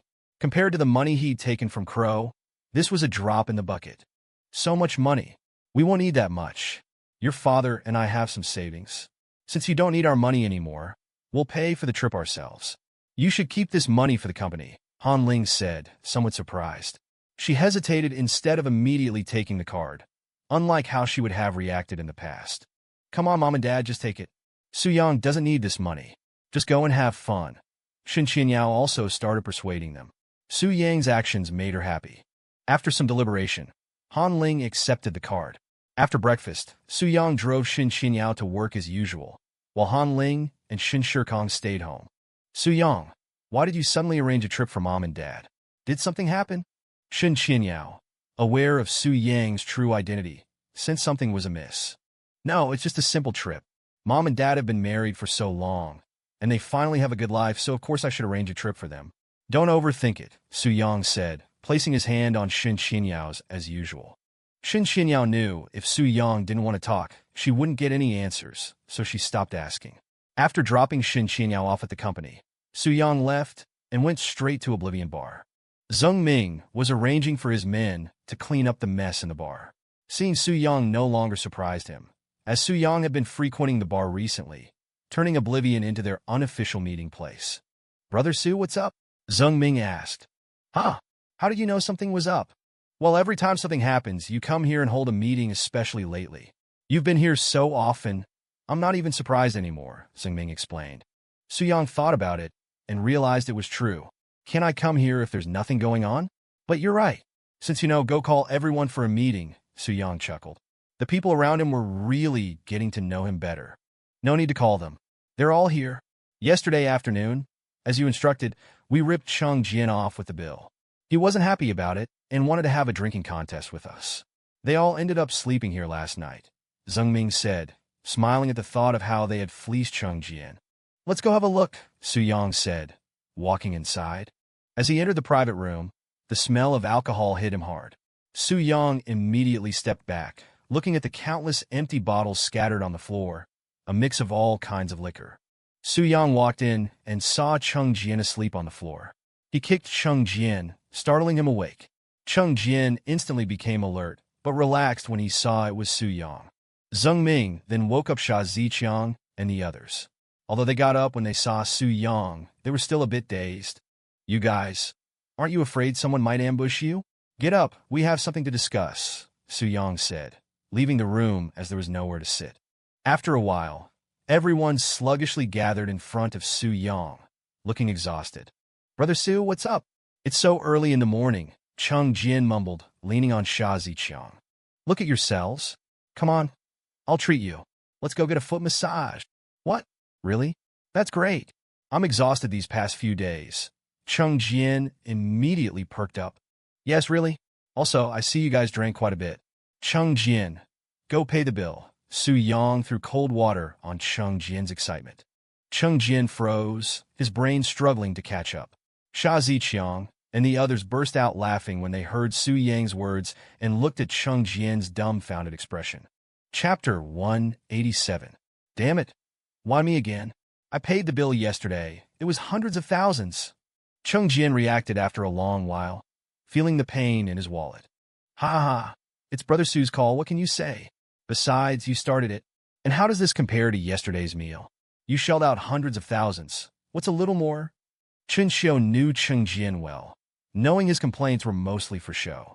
Get lost. Leave me alone. Cheng Jian grumbled as he pulled a black card from his pocket. When the cashier handed Cheng Jian the bill, he carefully counted the numbers. Ones, tens, hundreds, thousands. Damn it, 43,659. Fuck, Zheng Ming, are you running a rip-off joint? Cheng Jian's hands trembled as he ran over to Zheng Ming and shoved the bill in his face. You're kidding, I'm giving you a fair price. You ordered all imported liquor yesterday, vintage wine no less. Now you're complaining it's expensive. Zheng Ming laughed at Cheng Jian's pained expression. Cheng Jian continued to fuss, but no one paid him any mind. Eventually, Everyone got in their cars and followed Su Yang to a foot massage parlor. Cheng Jian found a place that looked quite grand and dragged Su Yang inside. Su Yang, not one to be stingy, agreed to this place. Get the best masseuses and the best service, Cheng Jian said without hesitation. Su Yang didn't object, as it wasn't a big deal to him. They settled into a 10-person VIP room and reclined, instantly feeling much more relaxed. Su Yang lay in the middle, and soon a row of masseuses began to attend to them. After their feet were soaking in the hot water, everyone let out sighs of contentment. "Brother Su, what's up today?" Cheng Jian asked with a smile, his eyes closed in bliss. "Horse King somehow got my contact information and wants to invite me for tea." Su Yang, equally relaxed, sprawled on the sofa. Su Yang thought his words were innocuous, but Zheng Ming, Cheng Jian, and Sha Ziqiang bolted upright in alarm. "How did Horse King get Brother Su's contact information and find you so quickly? Something's not right. Brother Su, did you agree?" Cheng Jian's tone became serious. Only Cheng Jian and Zheng Ming were truly aware of the other two major powers in Jiangling City. But their knowledge of Horse King was superficial, especially since they'd only learned yesterday that Horse King also had someone backing him. They knew nothing about this person. "Don't panic, I haven't agreed. And that's not the most important thing right now. The most important thing is something that would really piss you off, Cheng Jian," Su Yang said with a smirk. Cheng Jian, confused, asked, "Could it be? Horse King wants me to come along too. If you want to go, you can make an appointment with him yourself. Now's not the time to discuss this. Let's soak our feet and think of a strategy. The current situation is a three-way standoff, and any move could trigger a chain reaction. We need a plan. As for Horse King, I haven't responded to him yet, but we can't ignore him forever. Let's think about our next move. What are your suggestions?" Su Yang's words shocked them. He clearly wasn't afraid of Horse King.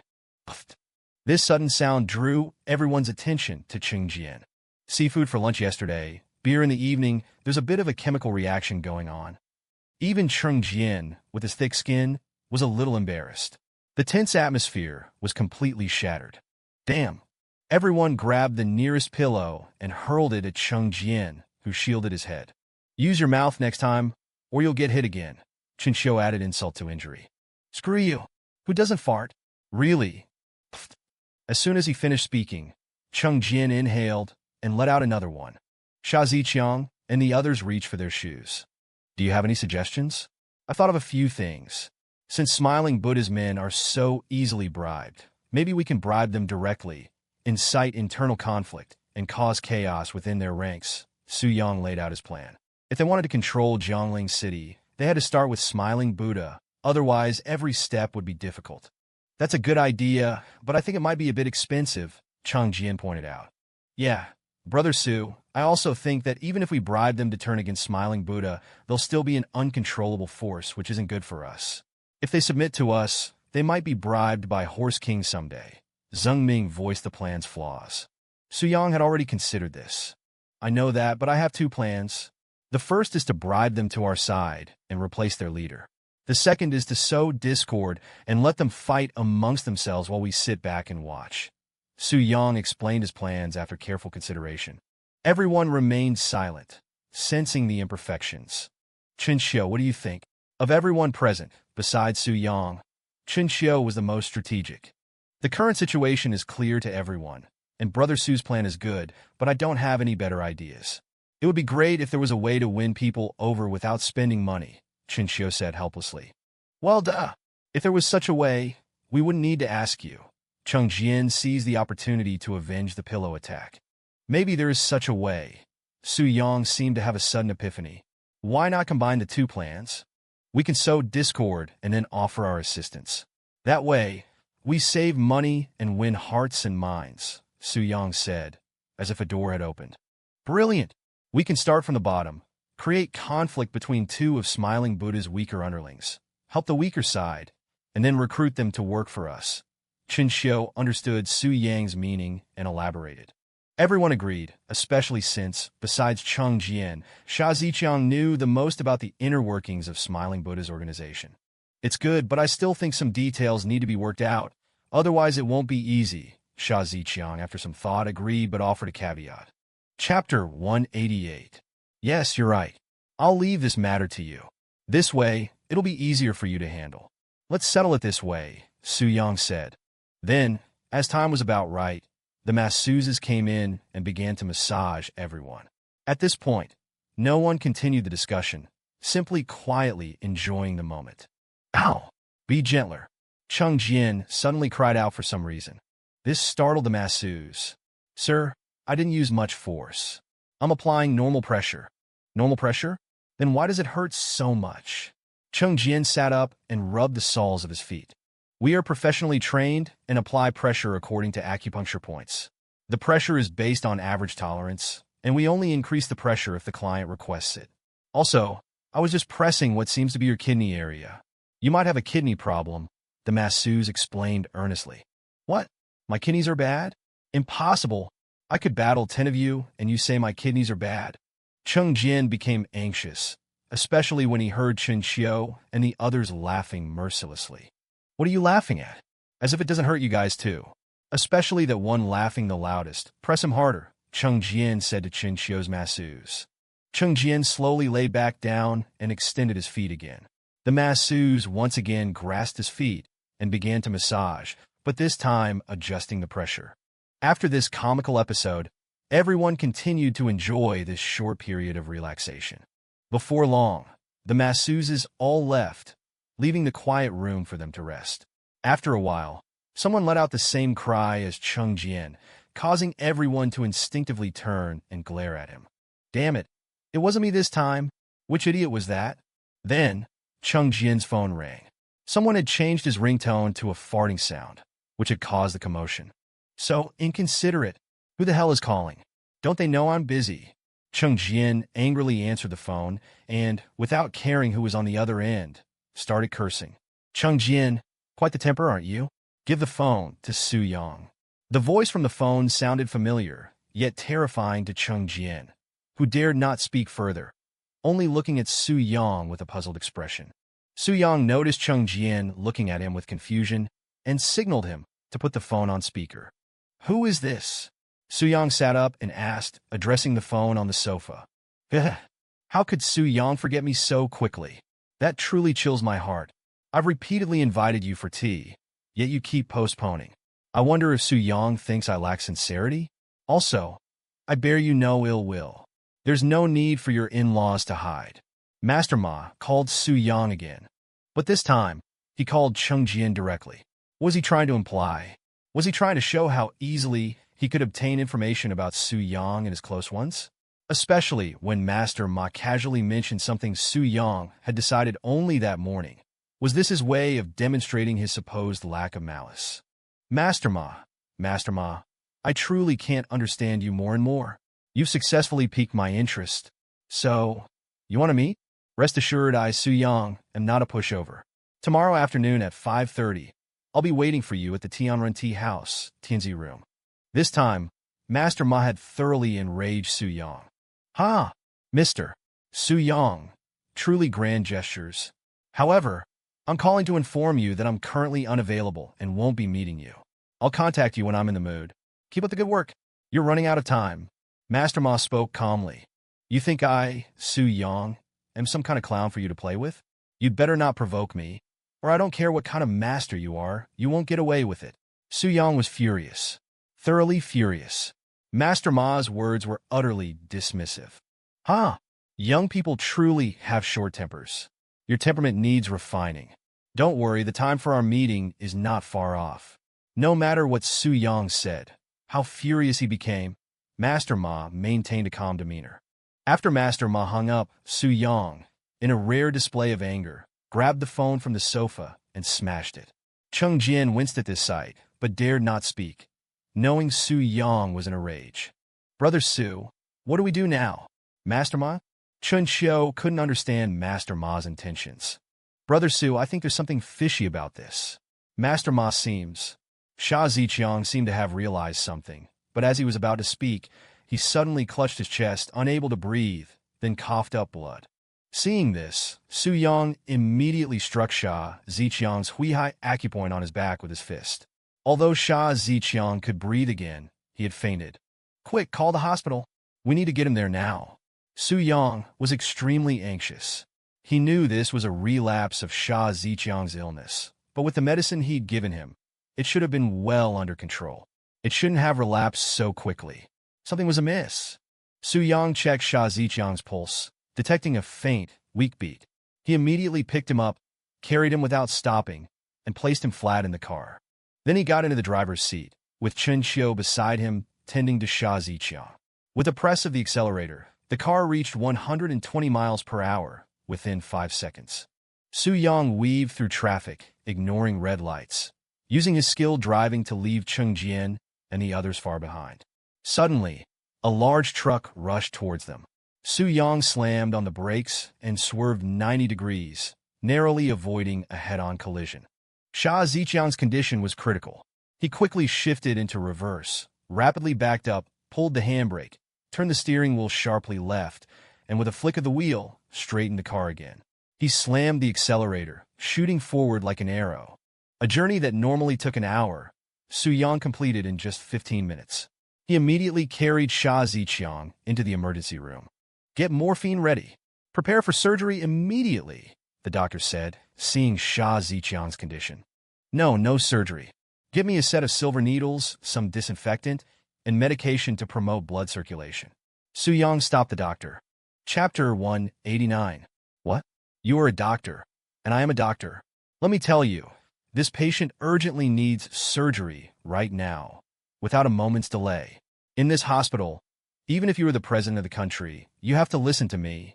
The doctor was extremely responsible, completely disregarding Su Yang's identity.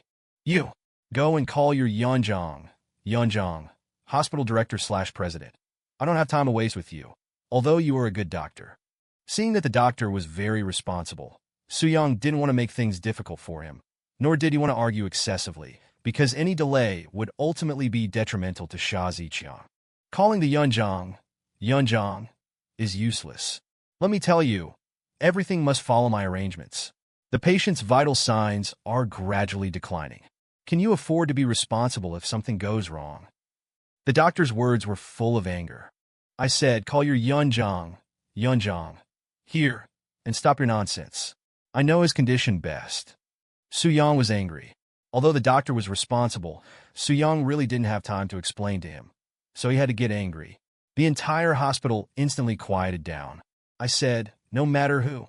Brother Su, their Yunzhang, is here. Chinchou didn't give the doctor a chance to speak again and said. In the distance, an old man who looked to be 50 or 60 years old, with white hair and wearing glasses, walked over and said, looking at the noisy scene in front of him, "What's going on? Why isn't there treatment?" Yinzhang, this patient's vital signs are gradually weakening, and it will be dangerous if treatment is not timely. The doctor said with mixed feelings. Then why isn't there treatment yet? The Yinzhang also realized the crux of the problem. This person has repeatedly prevented it, and even said that he wants to treat this patient himself. The doctor was angry, feeling he had the advantage in every aspect of reasoning. Have you assessed his condition? Is he suitable for surgery? When the patient is in shock, you have the right to use a pacemaker to strengthen the consciousness of a patient with impaired consciousness. And even if you do, you can only perform gastric lavage. If the family disagrees, surgery cannot be performed. In addition, quickly prepare what I need. Su Yang's words were very sharp, although not professional. Everyone present could understand. The Yunzhang, recognized Su Yang and suddenly understood. This is a hospital. It's not a place for you to make decisions. Yunzhang. The doctor once again turned his gaze to the Yunzhang. You're right. Prepare what he needs, and also prepare a quiet ward for him. The Yunzhang, obviously knew Su Yang, otherwise he wouldn't have made such a decision. Originally, when the doctor heard the first sentence of the Yunzhang, he was a little smug, but after hearing the whole sentence, he was completely stunned in place, never having seen such a patient. Humph, I want to see what you can do. The doctor sulked, very unconvinced. Mr. Su, long time no see. The Yunzhang greeted Su Yang politely, which surprised everyone. No wonder the Yunzhang would make such a decision. Time is tight. We'll catch up later. Su Yang didn't stop and followed the nurse's footsteps to a spacious and quiet ward. Su Yang took out the silver needles prepared by the doctor, disinfected them with alcohol, and began to examine Sha Ziqiang. Needling Sing, Shinting, GV24, Shangxing Shangxing, GV23, Tianchong Tianchong, GB9, Fubai, GB10, Yangbai, GB14. After this set of procedures, Su Yang's forehead was already covered with obvious sweat stains, and Sha Ziqiang's complexion also became a little flushed, as if something was stuck in his chest. Prepare a container. I will force out the things in his body later, and you immediately take it for testing. Su Yang finally breathed a sigh of relief. With a few more steps, Sha Ziqiang would be fine. Now he was just using silver needles to seal off the spread of toxins. Silver needle detoxification. I never thought I could see such medical skills in my lifetime. The Yunzhang's eyes were full of admiration and surprise for Su Yang. He didn't expect Su Yang to have such superb medical skills. After a long time, the nurse brought a bag, which was completely sealed, and then opened the bag, ready at any time. Su Yang wiped the sweat from his forehead, picked up the silver needles, and needled again. 5 points. Tongtian Tongtian BL7, Zunjia Sunjiao GB5, Kohamu, not a standard acupuncture point, possibly a descriptive term or a variation. Dicong, Daikang, St4, Taiyang, Yex, HN5. Finally, after dozens of acupuncture points, Sha Ziqiang's complexion had obviously improved. Now the toxins had gathered, and only one step was needed to force the toxins out of Sha Ziqiang's body, and then the needles could be removed. Su Yang was finally relieved. Chen Xiu was simply stunned, looking at Sha Ziqiang at this time. The whole person was like a hedgehog with needles growing on his chest.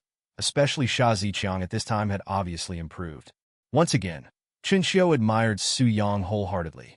Zhu Su Kong, Zungs, De Hai Mui Ba, Ten Ding, Ding, Li Mui Bai, Sui Tu, Su, Esi De Mui, Su Bai, Su, Esi De Hai, Ten Zheng, Ginzeng, Et Hat En Bon, Cheng Ling, Li Bi Mui Dam, Feng Xu, Feng, Li Bi Hai Mui, Ben Sun, Benen, Li Bi Mui Ba. The Yunzhang, said the various acupuncture points that Su Yang was about to needle. This surprised Su Yang very much. He didn't expect that the Yunzhang of this hospital was also an expert. Su Yang needled quickly. Sha Ziqiang's face was flushed. He turned to his side and suddenly vomited a pool of black, viscous liquid, along with a stench, all into the bag. At this time, Sha Ziqiang completely woke up, greedily breathing in the air. The pungent smell of disinfectant in the hospital, which was originally unpleasant, was now very precious to Sha Ziqiang. I'm alive again. That's great. What the hell? What's going on? Sha Ziqiang's chest heaved violently. He was surprised to see dozens of silver needles stuck all over his chest. You kid are lucky. You met an expert. Otherwise, you might not have survived tonight. The Yunzhang said, looking at Sha Ziqiang. Senior Jin, did you save me? Sha Ziqiang was not surprised to see the Yunzhang. He also had some understanding of Senior Jin's medical skills. This old man doesn't have this ability. It's this young friend. His medical skills are much better than mine. Perhaps he can cure you. Senior Jin looked at Sha Ziqiang lying on the hospital bed and said, very ashamed.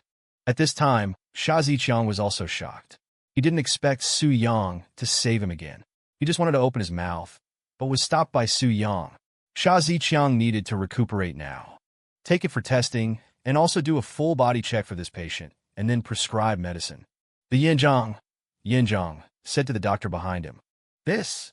The doctor was completely stunned in place at this moment, just quietly looking at Sha Ziqiang, and then at Su Yang. Mr. Su, my name is Jin Dingming. I wonder if I could invite you to my place for a cup of tea? I would like to ask Mr. Su for some pointers. Jin Dingming was now deeply interested in Su Yang. Mr. Jin is joking. I believe that Mr. Jin can name the subsequent acupuncture points, so you must also be a divine doctor. I was just showing off my limited skills in front of an expert. Seeing that Jin Dingming was so polite, Su Yang, as a junior, couldn't be too arrogant. He said very humbly to Jin Dingming. Chapter 190. Mr. Su, please this way. Jin Dingming was very humble. making a gesture of invitation to Su Yang. However, how could Su Yang possibly go ahead of Jin Dingming? He then said, "I wouldn't dare, please, mister. Jin, you go first." Jin Dingming knew that continuing with such politeness would only lead to a stalemate. But he was very pleased with Su Yang's attitude and developed an even greater appreciation for Su Yang. Following Jin Dingming's steps, they arrived at Jin Dingming's office. Opening an inner door in the office, there was a garden outside, which was unexpected for Su Yang. He simply quietly observed this indoor garden. "Mr. Su, you must be laughing at me. This old man enjoys tending to these flowers and plants in his spare time, but I didn't expect them to multiply so much that I simply built an indoor garden." Jin Dingming frankly explained to Su Yang. "How could that be? Mr. Jin, building this garden is truly elegant and refined. Having such a vibrant garden in a busy life is also uplifting." Su Yang felt the tranquility of the garden, which formed a stark contrast to the hospital outside. "Mr. Su, I see that your technique in treating patients is also that of a doctor. May I ask where you learned it?" "I have no other intentions. I simply admire Mr. Su's medical skills." Jin Dingming, seeing Su Yang slightly frown, began to explain, fearing that Su Yang might misunderstand. "Mr. Jin is joking. I only learned a superficial understanding from a divine doctor, and I saw the use of silver needles to expel toxins in a book. It's just that my friend probably couldn't wait for surgery, so I risked trying it. Moreover, my relationship with that person can't be considered formal mentorship, and my aptitude is dull, so all I could do was this much. If it weren't for Mr. Jin's final pointers, I would have only been trying it out with a tentative attitude." Su Yang did not hide anything, but Su Yang had indeed learned a little something from that divine doctor. If Sha Ziqiang hadn't had an accident today, he might not have remembered such a silver needle detoxification technique. So that's how it is? Actually, I've only seen it a little myself. Youth is good, very bold. If it were me, I probably wouldn't dare to act without confidence. I wonder if the book Mr. Su read is this one. Jin Dingming seemed to have found a treasure, carefully taking out a book. But if the thing Jin Dingming took out were placed outside, it would definitely cause a bloody storm in the world of traditional Chinese medicine. This seemed ordinary in the eyes of ordinary people, but in front of doctors, it revealed an ancient aura. What Jin Dingming took out was actually an ancient book like the Bian Jing, which made Su Yang's eyes light up. Jin Dingming saw Su Yang's expression and knew that Su Yang could indeed capture some aura from this book and was a doctor. "Senior Jin, you must keep this book safe. The value of this book is considerable, and if it were to circulate outside, it would probably cause a great commotion," Su Yang advised Jin Dingming. Jin Dingming picked up the teapot on the table and poured a cup of tea for Su Yang, saying, "Mr. Su is indeed a doctor. If ordinary people were to see this book, it would just be an ordinary book. May I ask what book Mr. Su has seen? Could we exchange notes?" "Mr. Jin is joking. Exchange notes is too much to say. The book I read is the Huangdi Neijing, but it's just a fragment which happens to have a record of the silver needle detoxification method, far less valuable than Senior Jin's book." Su Yang was not stingy and informed Jin Dingming. Unexpected, the two top books in the medical world actually met at this moment. Although it's a fragment, its value is also considerable. Mr. Su has mastered this needle technique just by reading it, truly a genius in the medical world. If Mr. Su is interested, you can also take a look at this book. I have only learned the superficial aspects. If Mr. Su can comprehend it, we can also help each other improve our medical skills. Jin Dingming was truly a medical fanatic, diligently studying medical skills. "Senior Jin, if I'm not mistaken, you should be a descendant of BNK. As far as I know, this book has been passed down from ancient times, but it was lost for a period of time in between. Later, when it reappeared, someone bought it for a high price. I wonder if that person was Senior Jin?" Su Yang was naturally also a participant in that auction and heard rumors that the auctioneer treated the book with a respectful attitude when they obtained it. Only a descendant of BNK could treat this book with such respect. Jin Dingming's eyes lit up, and for a moment he couldn't see through Su Yang. These things were impossible for ordinary people to know, but Su Yang knew them so clearly. Since Mr. Su knows these things, it's clear that Mr. Su's identity is also not simple. "But I'm afraid, Mr. Su will be disappointed. BNK was my uncle ancestor. Our lineage has been passed down in a single line to this day, and the medical skills we are familiar with are already inferior to our ancestors. My ancestor's name was Bien Hong.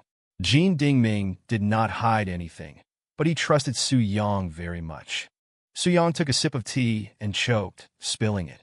The world only knows that there was a divine Dr. BNK, but they don't know that BNK's two elder brothers had even more advanced medical skills than BNK. It is said that BNK's eldest brother was Bien Hong, whose medical skills could cure illnesses before they even broke out. It was just that people didn't know, so Bien Hong was not as famous as BNK. Unexpectedly, Senior Jin is actually a descendant of Bien Hong. Junior is truly disrespectful. Su Yang immediately got up and expressed his admiration for Jin Dingming. Mr. Su seems to know us very well. It's nothing. I wonder if Mr. Su is willing to study medical skills with me? Jin Dingming was still very polite.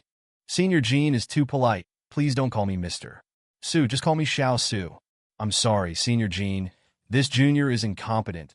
I am truly powerless when it comes to the way of medicine because I currently have very important things to do and do not have time to study medicine. But if I resolve all matters in the future, then I can invite Senior and that Senior to study together and learn from each other. Su Yang simply did not have time to study medicine right now. It's all right, since young friend is currently not interested. Then you are welcome to come anytime if you have time in the future. It's about time. Let's go see how Xiao Chong is doing. Jin Dingming was already satisfied to hear that he might have the opportunity to discuss with the person Su Yang mentioned. Su Yang also nodded and also wanted to know what exactly caused Sha Ziqiang's poisoning and illness this time. Sha Ziqiang's situation today very likely indicated that there might be an internal spy among them who wanted to poison Sha Ziqiang. Chapter 191.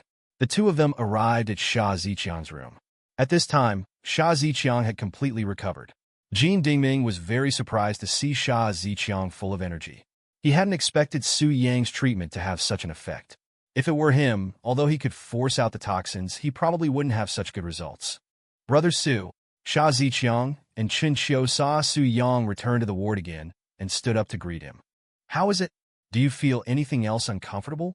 Su Yang asked, looking at Sha Ziqiang. Sha Ziqiang shook his head, indicating that he was fine. Then, seeing Jin Dingming, he said to Su Yang, Brother Su, this is the divine doctor who treated me. I told you about him. After Su Yang learned that Jin Dingming was a descendant of Bien Hong, and recalled the conversation between Sha Ziqiang and Jin Dingming when Sha Ziqiang woke up, it was clear they knew each other. From this, he could infer that Jin Dingming was the divine Dr. Sha Ziqiang had mentioned. Not a divine doctor. If we're talking about Mr. Su studying medicine, then he is probably the real divine doctor. I've noticed your condition seems to have improved, and your body's functions are much better than before. It seems your good fortune is not small. Jin Dingming could see at a glance that Sha Ziqiang's current state was completely different from when he came to him. Yes, this is all thanks to... Sha Ziqiang was about to say Su Yang subconsciously, but after thinking for a moment, he didn't say it. Jin Dingming could sense from Sha Ziqiang's eyes that Sha Ziqiang's improved condition was likely due to Su Yang's methods, but he didn't say it outright. It's nothing. I gave Qianzi a prescription. It's just that his condition happened to be the same as a friend of mine, so I gave him the prescription, but it can only suppress it and can't cure it. Su Yang didn't hide anything. Jin Dingming even showed him a treasure like the Bien Knei Jing, so it would be unkind of him to hide anything. It's all right. Even if Xiao Zhang didn't say it, I would have guessed it. I just wonder if my young friend can let me see the prescription, so I can study it in case patients other than Sha Ziqiang come to me. Not everyone is as fortunate as Xiao Zhang. Jin Dingming didn't put on any airs in front of Su Yang. It's fine, the prescription definitely can't be given to others, but if it's for Senior Jin, naturally there's no problem. Maybe combining what Senior Jin has learned, it can be directly cured. Su Yang directly picked up the pen and paper by the table and started writing the prescription. After a long time, Jin Dingming saw the prescription and his eyes lit up. He completely ignored everyone else. Excitedly, and even without saying thank you, he threw himself into studying the prescription, lost in thought about the medicinal principles. Wonderful, wonderful. I didn't expect Golden Lotus to have such uses. It's perfectly logical. I wonder if my young friend would be willing to part with it. I would like to take it back for further research. Flames flickered in Jean Dingming's eyes. Jean Dingming's passion for medicine made Su Yang sigh with admiration and say, Senior Jean is joking. Since I wrote this prescription for you to see, naturally, I will give it to you. Then this old man will thank you, young friend. Shall I go back first? Jean Dingming was so excited that he couldn't speak properly, losing his previous refined demeanor. This made Su Yang quite embarrassed. The change was too fast and took Su Yang by surprise, but he still smiled and indicated that Jean Dingming could do as he pleased. As soon as Jean Dingming walked out, Cheng Jian and the others came in, completely covered in sweat from running. But seeing Sha Ziqiang sitting on the bed chatting with Su Yang and the others as if nothing had happened, they were all dumbfounded. This was nothing like a patient from before. He was even healthier than a healthy person. You're all right? Cheng Jian and the others were stunned.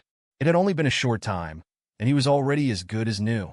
I'm all right, don't worry, Sha Ziqiang said happily. He was very grateful to have met such a group of brothers, and also very grateful to Su Yang. That's good, Brother Su. Quickly get reimbursed. You guys ran too fast. Boss Chung of the foot massage place directly grabbed me and said we were having a free foot massage and would call the police if we didn't pay. That's another 2,000. Cheng Jian said with a pained expression. I think there's something fishy about this. How could such a situation happen for no reason? And it just so happened to happen when Sha Ziqiang had an accident. Su Yang ignored Cheng Jian and started to deduce. Yeah, we've been together all along. If it was poisoning, we would all have problems. How could only Sha Ziqiang have a problem? Chen Xiao also said curiously. Crap, could it be group poisoning? Only Sha Ziqiang is weak and found out quickly, doctor. Cheng Jian thought of the worst situation and quickly called for a doctor. Su Yang also reacted. Yes, even if it was poisoning, it was impossible to poison just one person. It must be that Sha Ziqiang had a pre-existing illness, and encountering such a poison directly triggered it. Su Yang quickly grabbed Chen Xiu's wrist and began to take his pulse. Chen Xiu was startled. Could it be that Cheng Jian's wild guess was actually right this time? Sure enough, if you didn't carefully take the pulse, you wouldn't be able to detect anything. Once again, he wrote down some medicine with his pen and handed it to Chen Xiu. Holy crap. No way. I'm really a jinx, Brother Su. Save me. I suddenly feel my chest is very tight. Cheng Jian immediately hugged Su Yang's arm and said, Get lost, it should be poison that was just administered last night.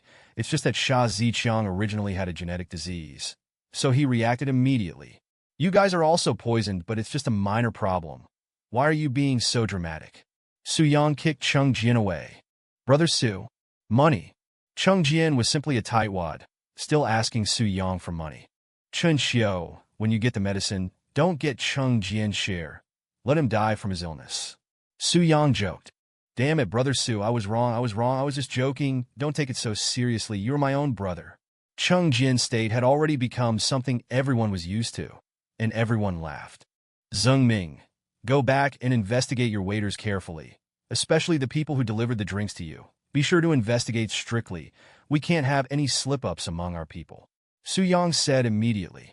Zheng Ming then agreed. All right, when the report comes out, Xiangzi, you can take the report and be discharged from the hospital. It doesn't matter if you take the medicine or not, and I think your poisoning might not be a bad thing. Su Yang looked at Sha Ziqiang's condition and said. Sha Ziqiang nodded, but was very strange, not knowing why Su Yang said that his poisoning was actually a good thing. Xiangzi, Brother Su, is hoping you won't live. Did you offend Brother Su? Cheng Jian said with a cheap smile. Get lost. Chapter 192. Su Yang checked the time. It was already after Shen Qinyao's work hours. He looked again at Sha Ziqiang, who was completely fine, and Cheng Jian and the others who had only been slightly poisoned, with very small doses and seemed to have no problems. Then he got up and left the hospital. Son, have you looked at your phone? That good-for-nothing Su Yang is actually the boss of Sunset Group. Even Chen Xiu is being so humble towards him. Is that so? What does it have to do with me? I'm no longer part of the Shen Corporation. As for who that trash is, let him be whoever he wants. Right now, I just want to see how this trash will fight with the Su family. I believe that one day he and that bitch Shen Qinyao are destined to be like dogs. At this moment, Shen Mingzhi's bathrobe was open. He lay lazily on the sofa, a hint of contempt in his eyes. Su Yang drove to Shen Qinyao side. Shen Qinyao sat in the car, looking exhausted. It was obvious at a glance that she had worked very hard today. What's wrong? Why are you so tired? Su Yang asked with concern. I was organizing the general ledger today. This year's profits are far lower than last year's. Why didn't you come and pick me up at noon? Shen Qinyao, thinking about waiting for Su Yang at noon in vain, had stayed at the company. Xia Ziqiang had an accident, so I want to check on him. It seems like it was poisoning, but luckily it was nothing serious. Did you eat lunch? If not, let's go grab something to eat later. Su Yang felt very apologetic for not being able to pick up Shen Qinyao at noon. I ate. I ordered takeout since you didn't come. How could he suddenly get poisoned? Shen Qinyao was also concerned about Su Yang's friends. After all, they had helped her before. Probably ate something bad. Speaking of which, I'm thinking of letting my parents go on a trip now. You have to keep an eye on me when we get home. Su Yang felt anxious thinking about Ma Wangye. Although he wasn't afraid of him, he worried about his family being harmed. Why are you in such a hurry? Did something happen? Shen Qinyao felt increasingly that something was wrong. Su Yang seemed too anxious. Something is indeed happening. By the way, you should go with Mom and Dad too, otherwise I'll worry about you. Su Yang thought for a moment and decided to let Shen Qinyao go on a trip with his parents as well. No, I want to stay with you. Besides, the company won't agree to let me go. Shen Qinyao was very unwilling. She really wanted to help Su Yang, no matter what happened. She wanted to be by Su Yang's side. Don't worry, it's okay. Nothing will happen to me. Besides, there's a reason why I want you to go with them. I'm going to be very busy for a while, and I'm afraid you'll be threatened. As for the company, don't worry. I'll use my identity as the president of Sunset Group to arrange for you to go under the guise of a company employee going on an inspection trip. Just go, Su Yang explained, and kept observing his surroundings to prevent anyone from following him. No, I don't want to. Shen Qinyao was still unwilling. Be good, just listen to me. I promise to call you every night at 8:30 sharp. Okay? I'm really afraid something will happen to you if you're by my side, and the boss of the people who kidnapped us before is also making moves. Qinyao, I can only give you a better and safer environment if I pacify Jiangling City. You have to think about our future life, right? Think about our future baby. If love between both sides can last for why need they stay together night and day? Right? Su Yang reached out and stroked Shen Qinyao's tearful face. In the end, Shen Qinyao couldn't refuse Su Yang and had to agree. Not long after, they arrived home. Han Ling and Zhang Li had already prepared a table full of dishes. The family had a happy meal together. Su Yang then spoke up. Mom and Dad, you should leave tomorrow. I've arranged the itinerary for you. If we're going to play, let's play to our heart's content. Let's start with a domestic tour, and if you want to go abroad, we can go. If you don't want to, we'll just come home. Qinyao will also be going with you tomorrow. Ah, so soon? We haven't prepared yet. Han Ling was a little excited. This could be considered a family trip. The sooner we go, the sooner we come back. By the way, Aunt Zhang, after I arrange for Mom and Dad to travel, I won't be home either. Here's 100,000 yuan. Consider it your salary. Go back to your hometown first, and I'll notify you to come back when Mom and Dad come back. Is that okay? Su Yang was very thoughtful and even considered Zhang Li's arrangements. After all, it wasn't easy for Zhang Li to integrate into this family. This isn't right, Mr. and Mrs. Treat me very well. I'll come back whenever you call me. This money, forget about it. Zhang Li was an honest person. She felt uneasy taking money without working. It's okay, and Zhang, just take it. Don't think of it as salary. Just think of it as a deposit for you to continue working at our house in the future. If you still feel bad, we can sign a contract, okay? Su Yang said very rationally. Then okay, I'll sign the contract later. Zhang Li agreed, seeing that Su Yang insisted. Su Yang, is it appropriate for Qinyao to go with us? What about the company? Although Han Ling knew that Su Yang was the boss of Sunset Group, she was still unwilling for Shen Qinyao to lose her current job. Don't worry, Qinyao's trip is not just for travel. She also has a mission. She can inspect the situation outside as a foundation for our company to prepare for future expansion. Only by saying this would Han Ling feel relieved. After understanding the situation, Han Ling was relieved. After dinner, Su Yang immediately took action and made a phone call to Qin Xiu, telling Qin Xiu to also arrange for Zhang Yushuo and Yu to accompany Shen Qianyao on the inspection trip. The compensation would be completely in accordance with the company's normal standards. Chen Xiao also understood Su Yang's good intentions very well. With these two people there, it could also relieve Shen Qianyao's boredom and at the same time, allow Ji Zhengming to have no worries. The group discussed where to go for the first stop in the living room, and then everyone returned to their rooms to start preparing. Shen Qianyao simply packed up and then lay on the bed, but she had been in a bad mood. She hadn't shown much enthusiasm during the discussion either. "All right, be good. Don't worry. I'll come find you soon." Su Yang saw that Shen Qianyao was unhappy and reached out to hug her from behind. "Okay, you said it. You can't lie to me. You must come. Otherwise, I will never forgive you in my life. And you promise to call me at 8:30 every day," Shen Qianyao said. "Don't worry, my dear wife." After Su Yang finished speaking, he kissed Shen Qianyao's exquisite little mouth. The two embraced each other. At this moment, Shen Qianyao also cherished the time she spent with Su Yang very much. Chapter 193. The next morning, Shen Shikong and his wife, along with Zhang Li, were already packed and ready for their last breakfast. At this time, Su Yang also came downstairs carrying Shen Qianyao's luggage. Everyone sat together and began to eat breakfast. Han Ling was very happy. After all, this was her first trip in her life. Only Shen Qianyao was a little unhappy. After breakfast, Chen Xiao was already waiting outside the door with Zhang Yushua and Tang Yu. At this moment, Zhang Yushua saw his mother also coming out and quickly stepped forward to help. "Mom, what's this?" Zhang Yushua was a little confused. He knew his mother was working as a nanny at Su Yang's house, but he didn't expect to see her coming out with luggage too. "It's nothing. Xiaoyang asked me to go home and rest while Madam and the others are traveling." Zhang Li was also very happy to see her daughter, as it had been a long time since they had met. Zhang Yushua felt relieved after understanding. It was naturally most important for his mother to get a good rest. Subsequently, Zhang Yushua also informed them that he would be joining them for the inspection, and then everyone left together.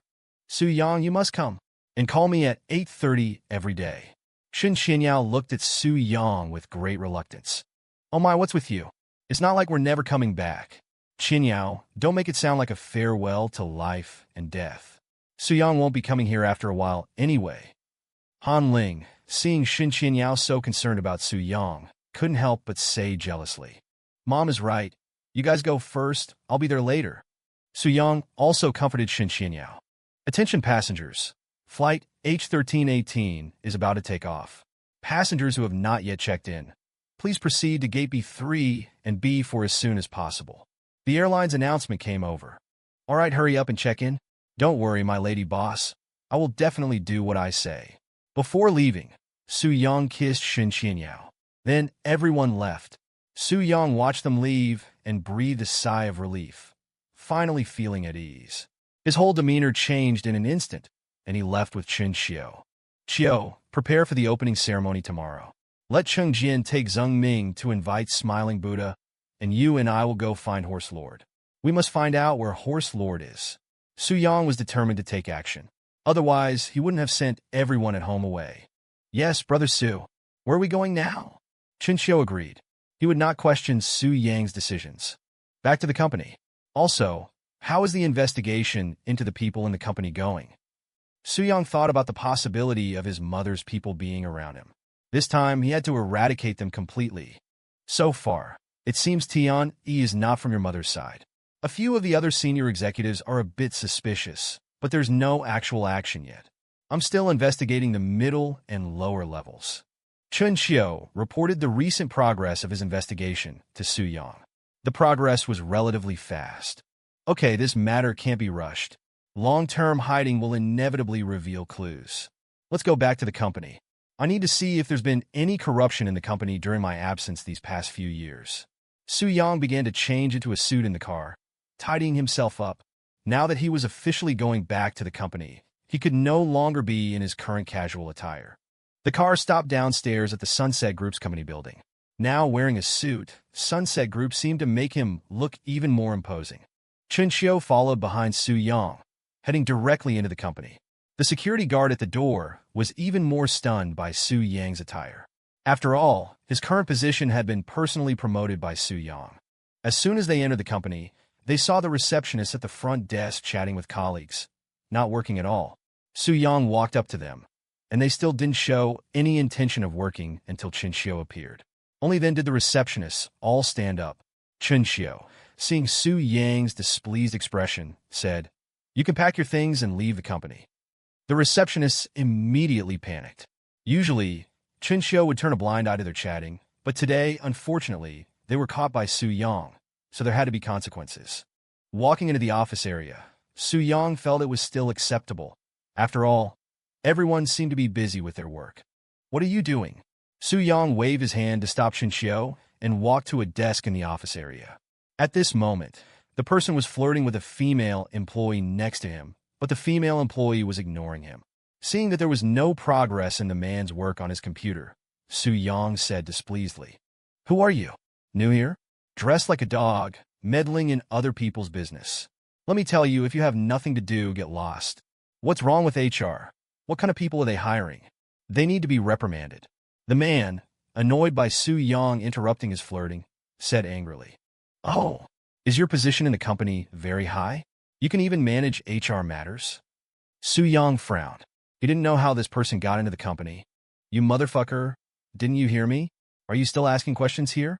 I told you to get lost, believe it or not. I'll make sure you can't stay in this company."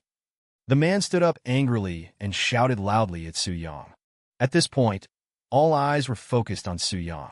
Su-young ignored the furious man, reached out and tapped on the desk of the female employee sitting next to him and said, "Who is this person? You'd better not provoke him. His uncle is the deputy manager of HR. He's very arrogant in the company. When the deputy general manager is here, he pretends to be a good employee working seriously, but as soon as the boss leaves, he's like this. You'd better ignore him. Are you new here? Do you want me to show you around the company?" The female employee explained after seeing Su-young ask her, and seeing Su-yang's handsome appearance, she offered to show Su-young around the company. "It's okay, you continue with your work." Su-young refused the female employee, which made a hint of disappointment flash in the female employee's eyes. "You're fired." Su-young turned his head and said decisively to the man in front of him. He didn't want to waste any words with this kind of person who got into the company through connections. "Oh, I'm fucking laughing. I'm arrogant, but you're even more arrogant than me. Who the fuck are you to fire me? Get lost. There's no place for you in this company." The man laughed when he heard Su-yang's words, full of disdain. Su-young ignored the man and walked directly to the center of the office area. At this time, Chinchio also walked over. The man immediately stopped being arrogant when he saw Chinchio, especially when he saw Su-young blocking Chinchio's path. He smirked, ready to watch a good show. All the employees, seeing Chinchio standing behind Su-young without taking further action, all stood up, realizing that the person in front of them was no ordinary individual. Chapter 194. Some of you present may have seen me before, and some may not have, but what I want to know is Sunset Group brought you elites of society to the company not for you to slack off. Of course, some of you are not elites. If anyone doesn't want to stay in the group, I will immediately and mercilessly remove them. There are plenty of people who want to join Sunset Group. Returning to the company and immediately firing several employees caused all the employees to become apprehensive. All middle and senior management of the company, come to the conference room for a meeting. Also, bring the company's financial reports for this year. After Su-young finished speaking, he walked towards the conference room, glancing disdainfully at the man as he passed by. At this moment, the man was completely dumbfounded, not expecting such a thing to happen at all. He stood there in a daze, trembling all over. At this time, He also came out of the office upon hearing the commotion. Seeing Su-yang's return, he was also very nervous. After all, Su-yang's return to the company was causing too much of a stir. Su-yang glanced at Tian-yi without saying anything and walked directly into the conference room, looking at a report on the table while waiting for the company's employees. However, the more Su-yang looked at the report, the angrier he became. For the few years he was away from the company, the development had been pretty good, but since Chinchio left the company's performance had shown a clear downward trend, although overall it was still relatively stable. After reading the report, Su-yang couldn't help but feel a trace of disappointment towards Tian-yi. 5 minutes later, all the middle and senior managers of the company had arrived at the company's conference room. Seeing Su Yang's serious face, they dared not make a sound. Raising his eyes to look at the people who had arrived, Jingcheng said to Su Yang, "Some old senior managers are relying on being company veterans and left work early. Call them all back here for me." Su Yang was extremely angry after hearing Jingcheng's words. New employees were one thing, but for old employees to do this, how could they set an example? Tianyi, is this the consequence of me entrusting the company to you? The front desk staff chatting freely, formal employees acting like bullies in the company, employees leaving work early, and the company's performance obviously declining. Is this the company you manage? Su Yang was very angry and slammed the company report in his hand onto the desk. Tianyi was so frightened that he trembled, but he didn't dare to say a word. Who is the deputy HR manager of the company? This time, Su Yang returned to the company, preparing to give the company a major overhaul as a warning to others. After a long silence, no one answered. Su Yang looked at Tianyi, very dissatisfied. At this time, the HR manager stood up and said, "The deputy manager seems to have said he had something to leave for." Who approved it? Su Yang was furious, looking at this group of people who were supposed to be the backbone of the company and were acting like this. No one answered. Su Yang laughed, a heartbroken laugh. This might be the so-called principle of reversal after reaching the extreme, but Su Yang was indeed almost driven crazy with anger now. Today, list all the absent personnel for me. Those who should be fired will be fired, and those who should be demoted will be demoted. Now let's start the meeting, Su Yang said, calming down his emotions. Only then did everyone breathe a sigh of relief. The company's business has declined this year. Next, you all should talk about it. The meeting hosted by Su Yang officially began. Everyone was taking notes seriously. Half an hour later, those who had originally left rushed back.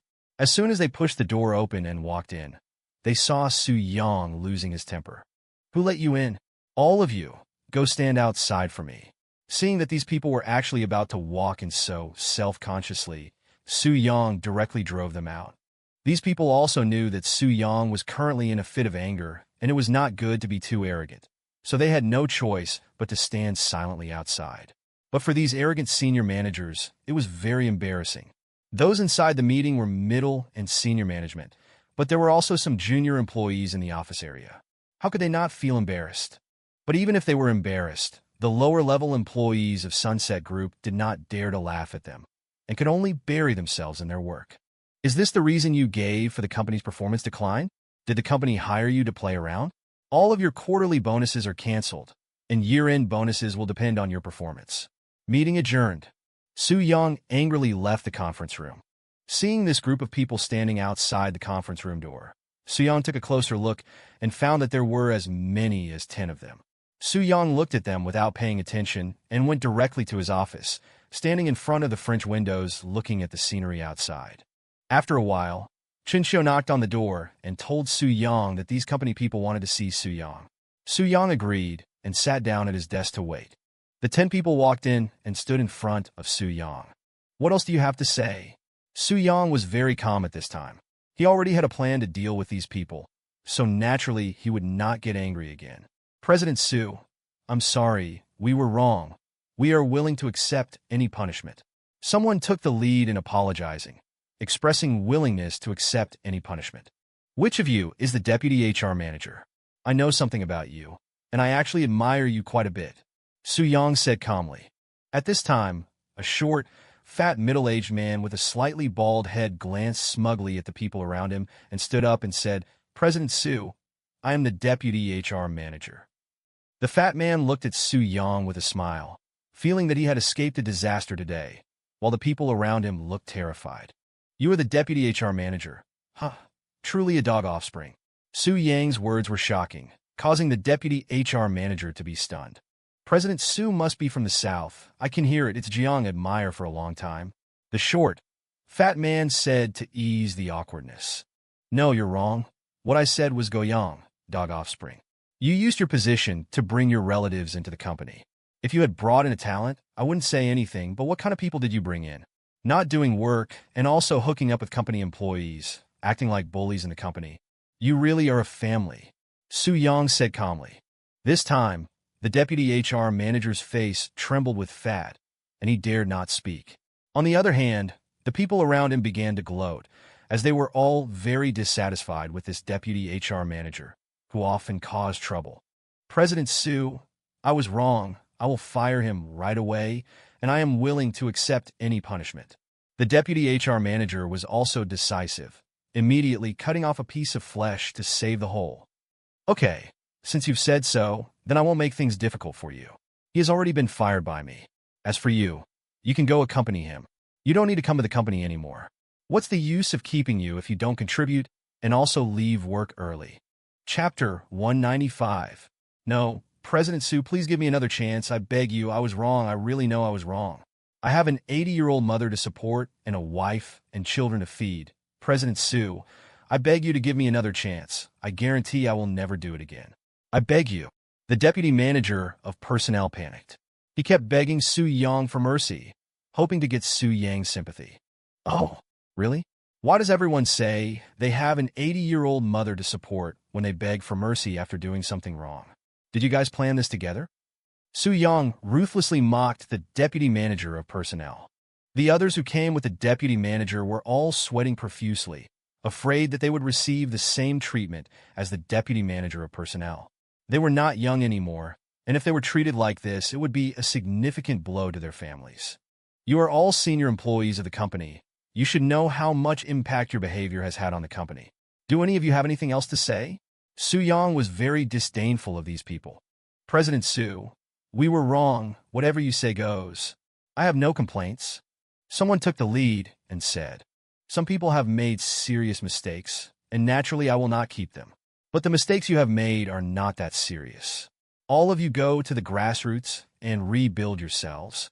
In addition, all bonuses will be deducted for 3 years. Su Yang's punishment for them was relatively light compared to the deputy manager of personnel. After all, if they couldn't bear this punishment, they could choose to resign.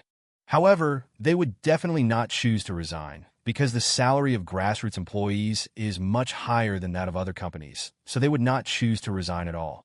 They were already very satisfied with such punishment. All right, all of you get out.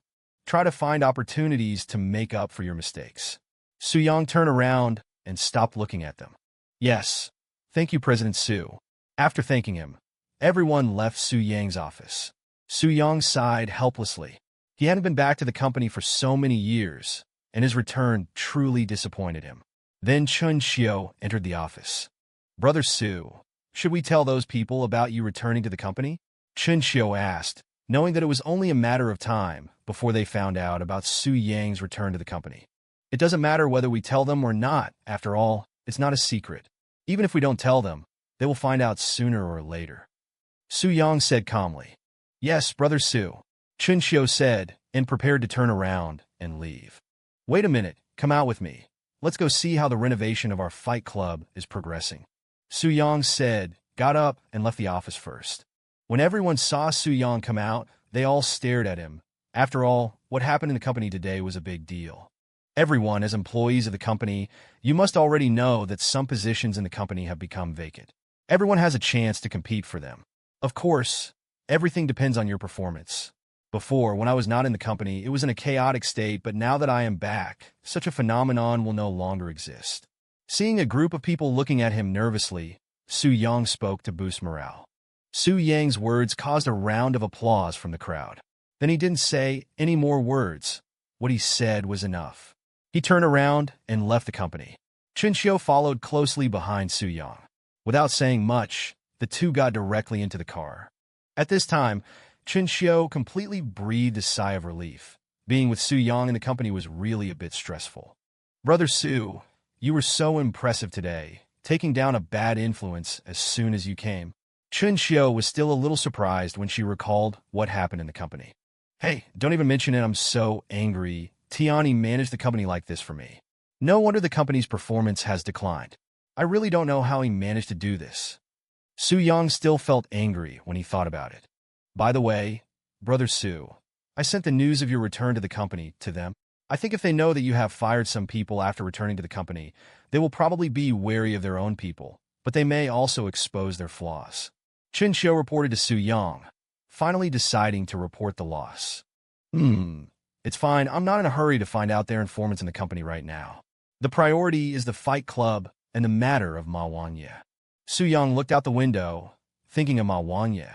He really felt a bit strange, especially how Ma Wanye knew so much about him after his identity was exposed. Ma Wanye is indeed a strong enemy for us. It's like he really has 3 eyes. Brother Su, what do you plan to do? To hell with him. If he dares to provoke me, even if the real Ma Wanye comes, I will dig out all 3 of his eyes. Su-young said angrily. Soon the two arrived at the fight club that was being renovated. This street had been completely renovated, and the storefronts on the street were being tendered. With the addition of various industries, this street will definitely become the most prosperous street in Jiangling City in the near future, becoming the light of Jiangling City. Su-young walked into his fight club. At this time, its capacity was more than 3 times that of Smiling Buddhas. In the very center was a ring, not like the monotonous iron cage of Smiling Buddhas, but a formal boxing ring. This boxing set was not only for making people feel comfortable, but more importantly, it was respecting every boxer. Around the ring, there were special VIP areas, and in the entire venue, there were 4 safety exits in the east, south, west, and north. The number of safety exits in such a place is very decisive for the safety of the venue, and it was divided into upper and lower 2-story structures. The original area was already more than 3 times that of Smiling Buddhas, and with the addition of the upper and lower floors, the capacity was many times more than that of Smiling Buddhas. The area on the 2nd floor was all for distinguished VIP seats. If boxers could invite up to 3 people to the venue to sit in VIP and enjoy the excitement of the match, then the area on the 2nd floor was completely set up for some rich kids. When Su-young stood in the center of the ring and looked around, he had a feeling of being the center of attention. This feeling is very important for boxers, and it brings a sense of glory. Su-young looked again and walked upstairs. On the 2nd floor, there was a special area for preparing food and beverages and a specific bar providing drinks. And there was a special betting counter. There was also one on the 1st floor. Looking down from above, the visual effect was very good, and it was easy to have a complete view of the situation below. Not bad. Very good. Whether it's the feeling brought by the ring or the feeling brought by the 2nd floor, they're all very shocking. Su-young rarely showed a smile. This was the only thing that made him happy. Chapter 196. That's a must, Brother Su. You have no idea. This arena alone cost 2 million. All the renovation materials are top-notch. All the chairs are genuine leather. Knives can hardly scratch them. The tables on the 2nd floor are all granite, and the edges are rounded with leather padding. All these things together cost almost 8 million, and with everything including labor and lights, it's over 15 million in total. Although Chinchio felt the renovation was shocking, the cost of the renovation was also shocking. You have to give to get. Besides, we seized Crow's territory before, which was worth 20 million, enough to cover the expenses. All thanks to Smiling Buddha having a good subordinate. Su-young was very happy, although 15 million was nothing to him. Who wouldn't want to get something for free? Brother Su, not to mention, even the cost of hiring people this time is not low. But the money left by Crow is enough to last for a month. Or should we go check if Smiling Buddha's subordinate has any assets left? Chinchio was also happy to see such freebies. Wake up, don't cause trouble recently. Also, later we'll go see how Sha Ziqiang is training people. Okay, Brother Su. Although our investment is not small, we are calculated that if it's full of people, the net income per week will be between 8 and 10 million. Chinchio was very happy thinking about the future income, which was more than double Smiling Buddha's weekly income. Yes, these will be our resources to fight against the Su family in Beijing in the future. But these are far from enough. Su-young felt that the difficulties ahead were simply insurmountable, but he still had confidence.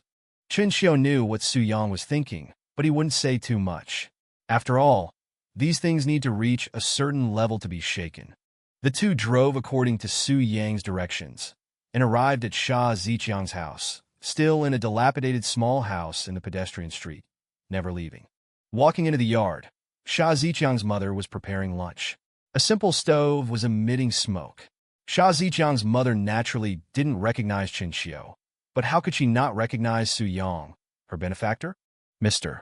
Su-young, you've come. Sha Ziqiang's mother took the initiative to greet Su-young. Annie, don't call me Mr. I said just call me Xiao Su or Xiao Yang. We came empty-handed. I'm really sorry. Where's Qiangzi? Su Yang felt very uncomfortable being called Mr. by Sha Ziqiang's mother. It's okay. The house is humble. There's nothing to prepare. I'm just cooking. Why don't you join us for a bite? Xiangzi goes out every day. I don't know what he's doing, but he'll be back soon. Sha Ziqiang's mother wiped the sweat from her forehead and said apologetically, looking at the meager dish. Sure, we were just wondering where to eat for lunch, so we'll eat here, just to taste Annie's cooking. Su Yang didn't stand on ceremony at all. Okay, then I'll cook a few more dishes. Hearing that Su Yang was willing to eat at her house, she said very happily, Chio, go buy some fruit, meat, and vegetables and stuff. I'll also cook 2 dishes later. I haven't cooked for a long time. My skills can't get rusty. Su Yang showed a very kind appearance in front of Sha Ziqiang's mother, completely different from the person in the company. Chinxiu nodded and left the yard before Sha Ziqiang's mother could stop him. Looking at busy Sha Ziqiang's mother, Su Yang took the initiative to step forward to help. Unexpectedly, you really look like you know what you're doing. I really didn't see that you look like someone who can cook. Sha Ziqiang's mother praised, seeing Su Yang's skilled movements. I used to cook at home all the time. I'm used to it. Annie, how's your health recently? Are you feeling any discomfort? Su Yang didn't feel anything special about Sha Ziqiang's mother's praise. Thinking of Sha Ziqiang's mother's health being the same as Sha Ziqiang's, he asked. Thanks to Mr. Su's medicine, I feel much better than before. I used to feel weak all over with just a little movement, but now I can even lift a bag of rice. Sha Ziqiang's mother was very happy. Her parents both died from this disease. Now she has met a benefactor who saved her life. How could she not be happy? Mom, I'm back. I'm happy today. I bought a roast chicken to eat. Brother Su, you're here too. Su Yang and Sha Ziqiang's mother were chatting when Sha Ziqiang just happened to return home. Xiangzi is back. Xiao Su, you've been helping too. I'll do it. You guys go eat roast chicken first. I can manage here myself. Seeing her son return, she hurriedly drove Su Yang out of the kitchen area. Okay, then I'll go find Xiangzi. Su Yang wiped his hands and didn't insist on staying. Brother Su, why are you here? Did something happen? Sha Ziqiang was surprised to see Su Yang come. Usually Su Yang would go to Zheng Ming's bar and then call him over. He didn't expect Su Yang to come to his house today. Oh, I came to see how the people's training is going. And by the way, to see if your mother's condition has improved. But it looks like things are pretty good, Su Yang said, taking a sip of water. Coincidentally, I'm happy today, also because this group of people is almost as good as Wu Zhirong was before, and Wu Zhirong himself has also improved quite quickly. He's like a different person. Sha Ziqiang was very happy that he had not failed the task Su had given him. That's good. I also want to tell you, the time given to you is not much. The renovation of the fighting arena is almost complete. It's in the final stages. If you can't keep up here, then I'll have to teach you a good lesson. But like this now, I'm relieved. But we have to continue, at least to be able to reach the strength of Smiling Buddha's subordinate, Wild Wolf. Su Yang was also very happy to receive good news one after another. Before long, Chinxiu walked in with big and small bags of things, buying very comprehensively. Sha Ziqiang looked surprised when he saw Chinxiu, and then thought that it might have been brought by Su Yang, so he didn't find it strange. You came, but why did you bring so many things? Sha Ziqiang stepped forward to help Chinxiu carry things. Why buy so much? We can't finish it in a month. Sha Ziqiang's mother felt that Chinxiu had bought too much when she saw the things he brought back. It's okay, Annie, these can all be kept fresh for a long time. I also bought 2 roast ducks on the way. Let's eat them together later. Chinxiu didn't think there was anything wrong, but was rather happy. Chapter 197. Good, such good children. Just put it there, the food will be ready in a little while.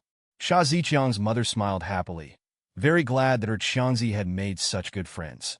You two are really a pair, 1 chicken, 1 duck. Chinxiu sat down, and Su Yang joked. What are you talking about? Isn't it because Brother Su likes roast duck that I went to buy it? How would I know Xiangzi brought chicken back? Chinxiu had a wry smile on his face. Oh, you kid. Are you afraid I'll blame you for not handling the company's matters well? Bribing me, huh?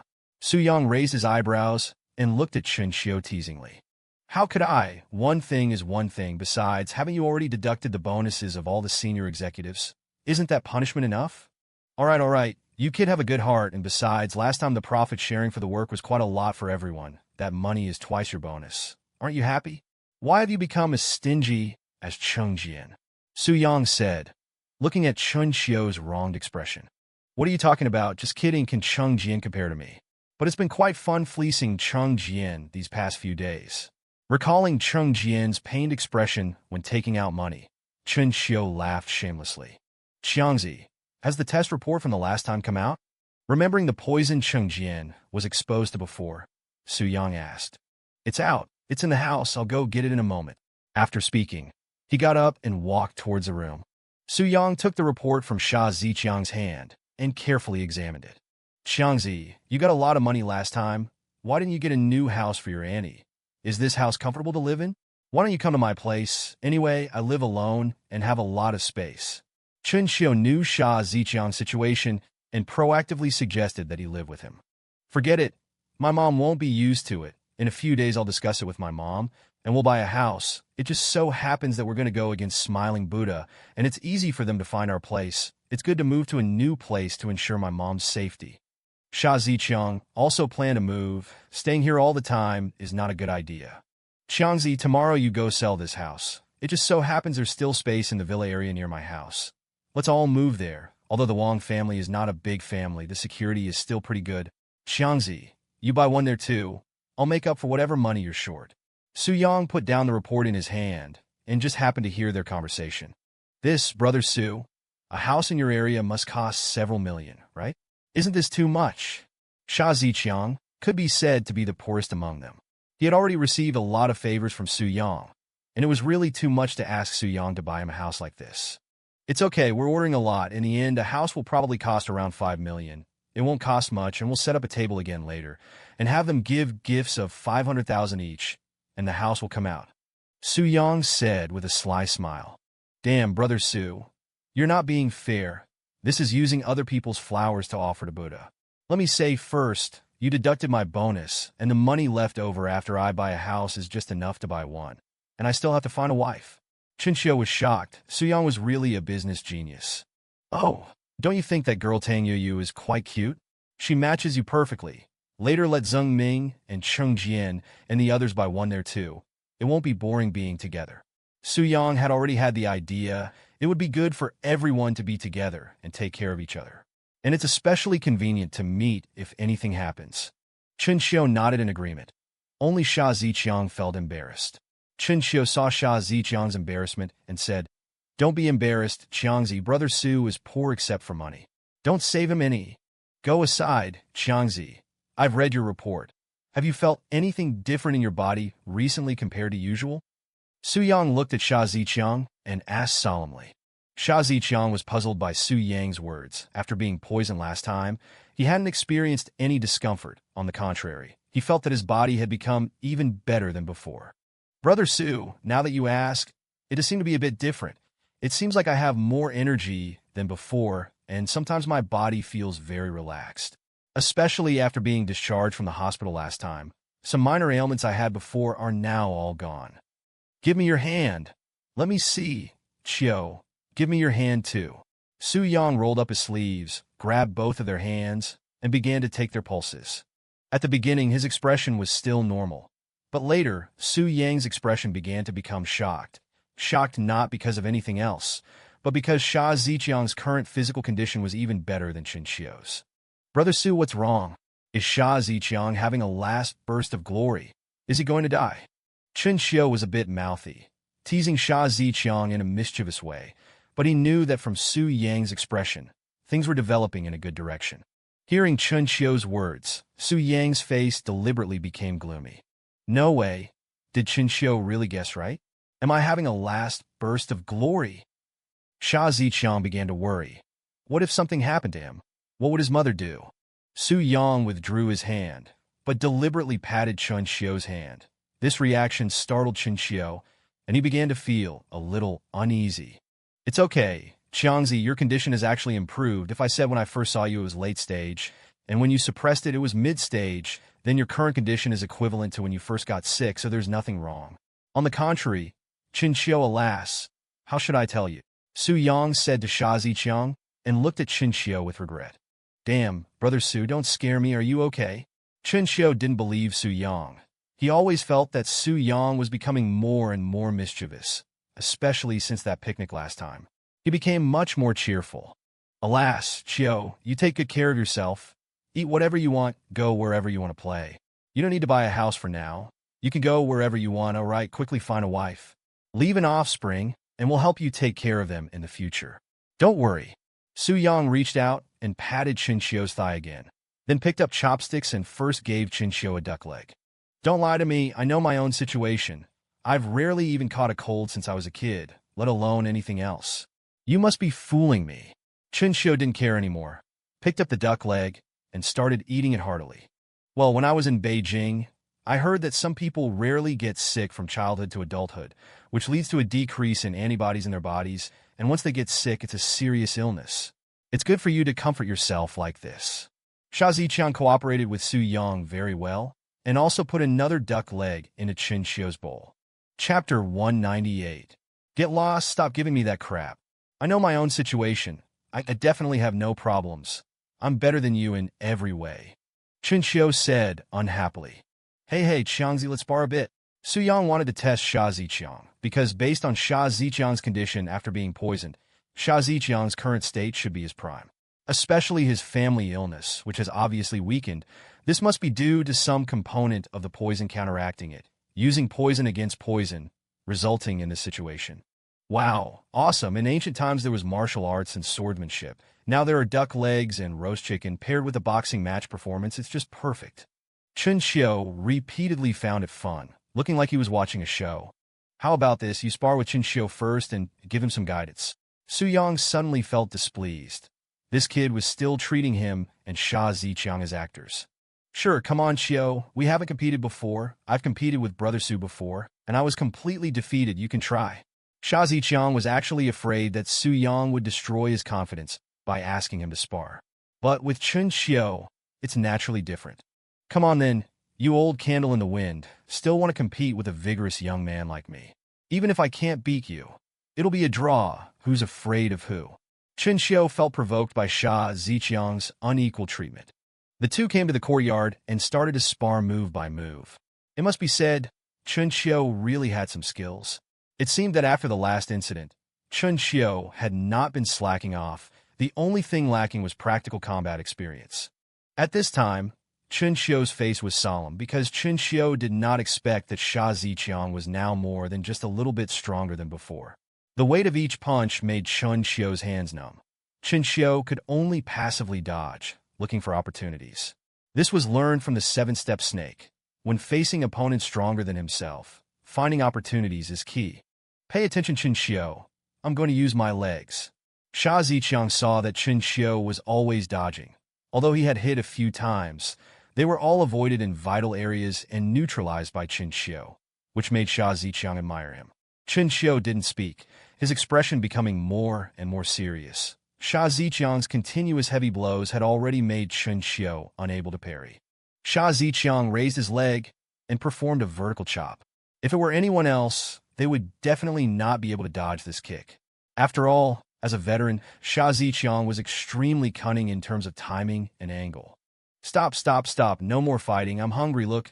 You haven't taken me down for so long. What kind of killer are you? I'm not fighting anymore, I'm starving to death.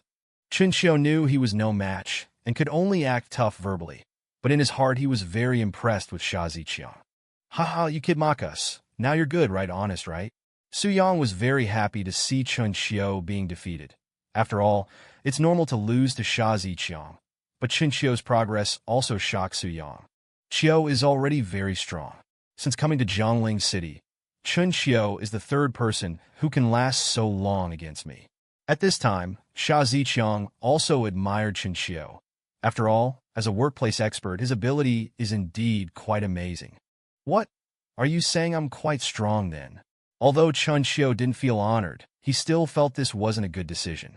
The first person who could last so long in my hands was Wild Wolf. You know his strength, and in the end he only lost to me by half a move. The second was Brother Su. Although I was injured at that time, I was completely defeated. Next, you're the third. Sha Ziqiang didn't think it was shameful to be defeated by Su Yang. Otherwise, why would he admire him? What are you guys talking about? Chatting so happily, Qiangzi. The food is ready. Come and help bring it to the table. At this time, Sha Ziqiang's mother called from the kitchen stove. Sha Ziqiang got up and went to the kitchen to help.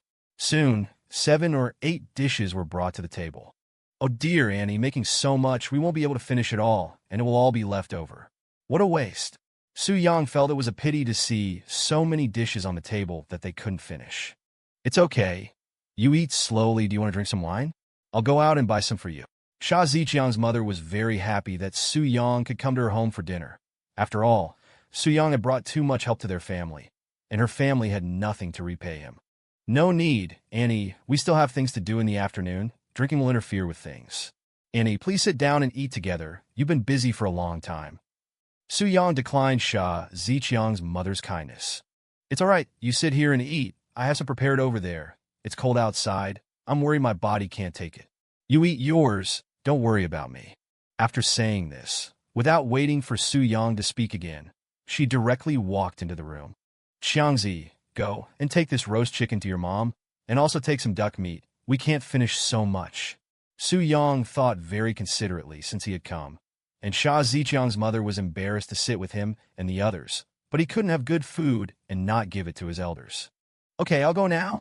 Sha Ziqiang got up and took the roast chicken and some duck meat and went inside. At this time, Chinchi didn't chime in, biting into a piece of duck leg meat and thinking. Chinchio looked at his appearance and found it funny. Thinking while holding meat is also a kind of state. Damn, just now that kick, after I dodged it, I could have counterattacked, directly attacking his lower body. Brother Su hasn't done that before, although I can't reach the level of kicking him to pieces, but once he enters a passive state, I have the ability to counterattack. What a loss! Chinchio didn't notice that Su Yang was observing him all the time. At this time, he blurted out a sentence, which immediately gave Su Yang a headache. Su Yang raised his foot and kicked Chinchio's leg. Chinchio was unsteady and fell to the ground with the chair. Only the duck leg in his hand was held high. Damn it, I've already said that last time was a foot slip. Did I intentionally kick? I couldn't kick you to death. You want to use this trick on your own people too? Are you tired of living? Su Yang said angrily. Why did I just say it? Slip of the tongue, slip of the tongue. I was just thinking, can I really do it? Impossible. Chinchio didn't expect that he would actually say what he was thinking, and could only play dumb to ease the awkward atmosphere in the room. Su Yang glanced at Chinchio and ignored him, but Chinchio was right. In a real life-or-death situation, who would care if the methods are underhanded? Being able to save one's life is a good method. What's going on, Xiao? Why are you sitting on the ground? Sha Ziqiang came out and saw Chinchio sitting on the ground looking puzzled. Can't I sit on the ground if I feel comfortable? Chinchio was a little embarrassed to be discovered in his current state. Chapter 199. Sha Ziqiang saw Su Yang's angry face and seemed to understand something, so he stopped talking. The three of them then continued to eat. Afterwards, Sha Ziqiang, feeling puzzled about Su Yang's intention to spar with him, asked Su Yang, Brother Su, why did you say you wanted to spar with me earlier? Is there something wrong with my body? No, I just wanted to test your current strength and see if your body is indeed developing in a good direction, as I said. I just wanted to see how far it's progressed, Su Yang explained. Huh? Could it be that my illness has been cured by your medicine? Sha Ziqiang asked excitedly. Not quite. Without that divine doctor's personal touch, relying solely on medicine can only suppress it. It's impossible to cure it completely. Then why did you say my illness is equivalent to when it first broke out? Because after I found out you were poisoned and detoxified you, I noticed signs of improvement in your body. To confirm this, I wanted to spar with you. So, don't hold back later. Show your full strength so I can make a judgment, Su Yang said while eating. Okay, I understand. Sha Ziqiang finally felt relieved. In any case, anything that helps his body is a good thing. Moreover, Sha Ziqiang wasn't worried about hurting Su Yang at all. With Su Yang's strength, it was impossible for him to defeat Su Yang at this point. The three of them ate and chatted. Soon they finished eating. Sha Ziqiang cleaned up all the dishes and chopsticks. After resting for a while, he started sparring with Su Yang. Neither of them took the initiative to attack first. If they revealed a flaw at the first move, they would definitely become the weaker side. However, this wasn't absolute. Chinchio was drinking tea on the side, carefully observing their movements, wanting to learn something from them. But seeing that they hadn't moved for a long time, they weren't in a hurry, but Chinchio was getting impatient. Do you two want to have some tea before fighting? It's awfully hot today. Aren't you tired of just standing there? Brother Su, I'm going to make a move. Sha Ziqiang finally felt that continuing like this wasn't a solution. He still couldn't see any openings in Su Yang. Sha Ziqiang got into a stance and slowly approached Su Yang. When he reached a certain distance, Su Yang also adopted a stance, waiting for Sha Ziqiang. Finding the right moment, Sha Ziqiang quickly struck towards Su Yang's face. But Su Yang easily dodged it with a slight sideways movement. However, just as Sha Ziqiang expected, he instantly reversed the disadvantage and used the bend of his elbow to attack Su Yang's face again. Accurately speaking, it was Su Yang's temple. At this moment, Su Yang actually had a chance to counterattack, but seeing Sha Ziqiang's change, he was shocked and immediately switched to using both hands to block this fatal blow. Sha Ziqiang was indeed a veteran of the fighting world. He seized the moment and used the strength of his legs to perform a side kick. Such a series of movements, and the angle was very tricky. If it were anyone else, it would be difficult to withstand such an attack. Chen Xiu, who was drinking tea on the side, became more and more alarmed as he watched. This was not a sparring match at all. Sha Ziqiang's moves were deadly, attacking the most vulnerable parts of the human body every time. Only then did he realize that when Sha Ziqiang sparred with him, it was just simple boxing routines. If Sha Ziqiang had fought him like he was fighting Su Yang, he definitely wouldn't have lasted this long. He originally thought that the gap between him and Sha Ziqiang was only slight, but now he completely understood how huge the gap between him and Sha Ziqiang actually was. After Su Yang continuously dodged, he directly widened the distance. Not bad. You've learned well. You've really improved a lot. Of course, these moves were all learned after my first match with you, Brother Su. Whether it's the angle or anything else of your moves, they're simply impossible to defend against. But it's only you. If it were someone else, they would never expect a hidden move in the second move, Sha Ziqiang said excitedly. After all, he had lost in his first match with Su Yang. Now that he was applying what he had learned, he certainly wouldn't lose so easily again. You've learned the form of attack, but I don't know if you've learned the essence, Su Yang said, and took the lead in closing the distance. It was still the same move, but Su Yang had become different. After his punch was dodged, he also adopted the same offensive, and after being strongly blocked by Sha Ziqiang, he then borrowed this force, and instead of using his legs, he continued with a spin, using his other elbow to add force again, directly hitting Sha Ziqiang and making him bend over. Su Yang seized the opportunity, immediately grabbed Sha Ziqiang's arms with both hands, forcefully pressed Sha Ziqiang's head down, and at the same time, kicked his knee, striking towards Sha Ziqiang's face. Seeing the menacing knee, Sha Ziqiang had no choice but to use his elbows to form an inverted V to directly block Su Yang's leg. At the same time, one hand clamped Su Yang's leg, and the other hand clenched a fist, heavily punching Su Yang's abdomen. Su Yang sensed danger and instantly exerted force in his lower abdomen to reduce the damage of this blow. After Su Yang solidly received a blow, he also disengaged and adjusted his posture, borrowing force to kick his other knee heavily towards Sha Ziqiang's neck. Sha Ziqiang suddenly felt a roar in his ears, and his mind went blank. He retreated backwards. Su Yang didn't press his attack, but just waited quietly for him. It took about 3 seconds for Sha Ziqiang to recover and stabilize himself. Looking at Su Yang, he only felt that the person in front of him was simply too powerful for him. He always had various ways to resolve all kinds of attacks. However, this kind of fighting style made Sha Ziqiang look like he was hurting himself 1,000 while damaging the enemy 800. But looking at Su Yang, he was completely unscathed, while only he himself was injured. Sha Ziqiang admired him even more in his heart. My goodness, you two are not sparring. You're simply risking your lives. I will never spar with you two again. What if you get serious sometime, and one of you accidentally? I'd be paralyzed even if I don't die. Chen Xiu watched with horror, his whole body trembling. These two people were simply too terrifying. I lost, I still can't beat you. Sha Ziqiang sat on the ground, panting heavily. This sparring match ended in Sha Ziqiang's defeat once again. Don't be discouraged. Some styles may not be suitable for you, but my fighting style emphasizes agility, skill, and borrowing force, seizing the opportunity to strike a fatal blow. At most, you can only learn borrowing force and skill from me. Agility is really not suitable for your physique, Su Yang also explained his own style. For example, with just now straight punch, your power is very strong. But if you use the force of my block as a stepping stone, wouldn't that be the effect of 1+1? Su Yang said calmly. Chapter 200. Oh, I see now. Then I understand, Sha Ziqiang said with a sudden realization. And I also discovered something. After you were poisoned and I helped you expel the toxins, your physical fitness is almost twice as good as before. I guess it might be because a certain component in this poison had an antagonistic effect with the virus in your body. And when I expelled the toxins, I also expelled the diluted virus from your family at the same time. Su Yang had a very bold guess at this time. Oh, wouldn't that mean if Qiangzi keeps drinking this poison, he can be cured directly? Chun Xiu said innocently. Are you an idiot? Su Yang rolled his eyes at Chun Xiu in annoyance. If this toxin accumulates too much, then there's no need to save him. Just contact the crematorium directly. Moreover, if you repeatedly use acupuncture on his meridians and blood vessels, they won't be relieved, and he'll easily become a cripple in the end.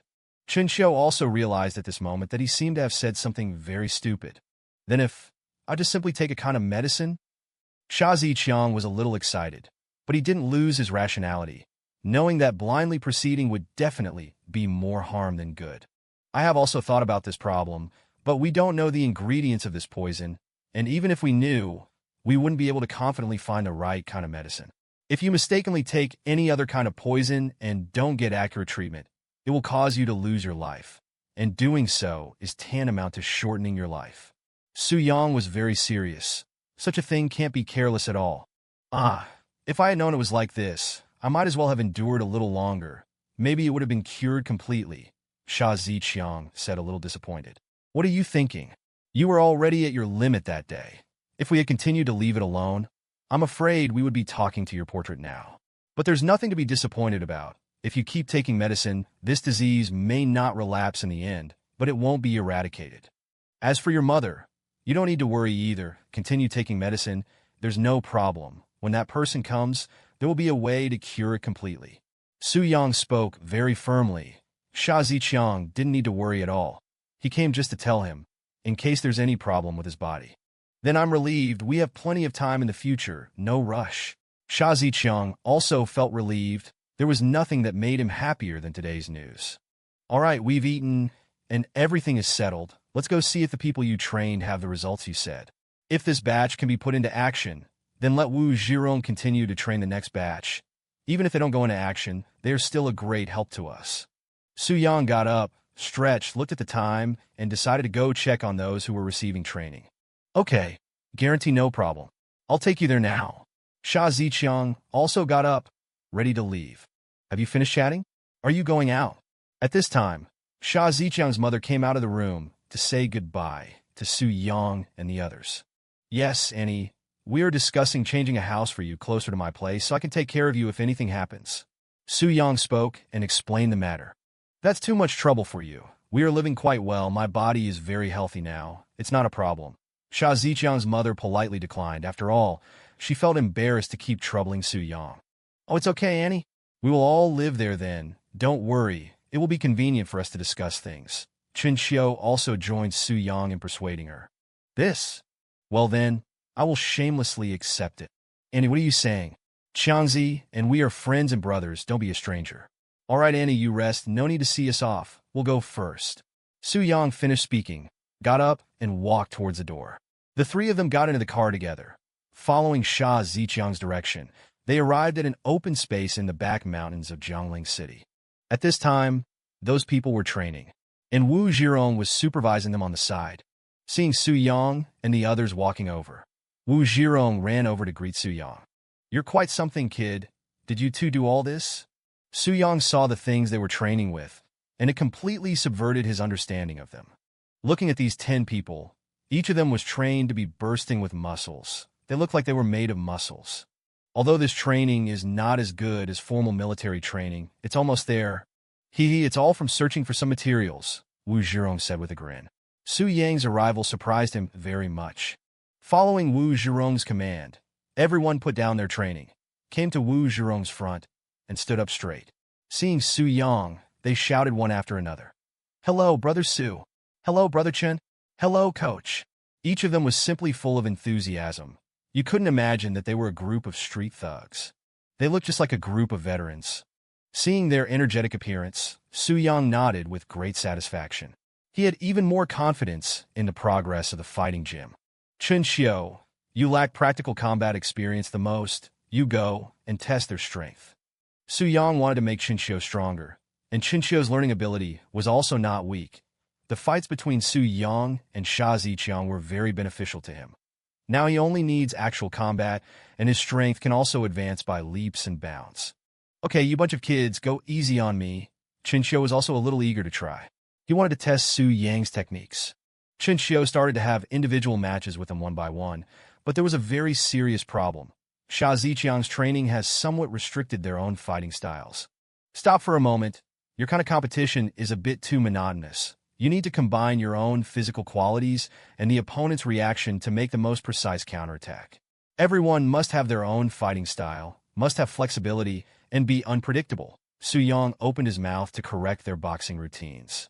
Everyone nodded one after another and began to ponder their own approaches, and it was indeed very effective.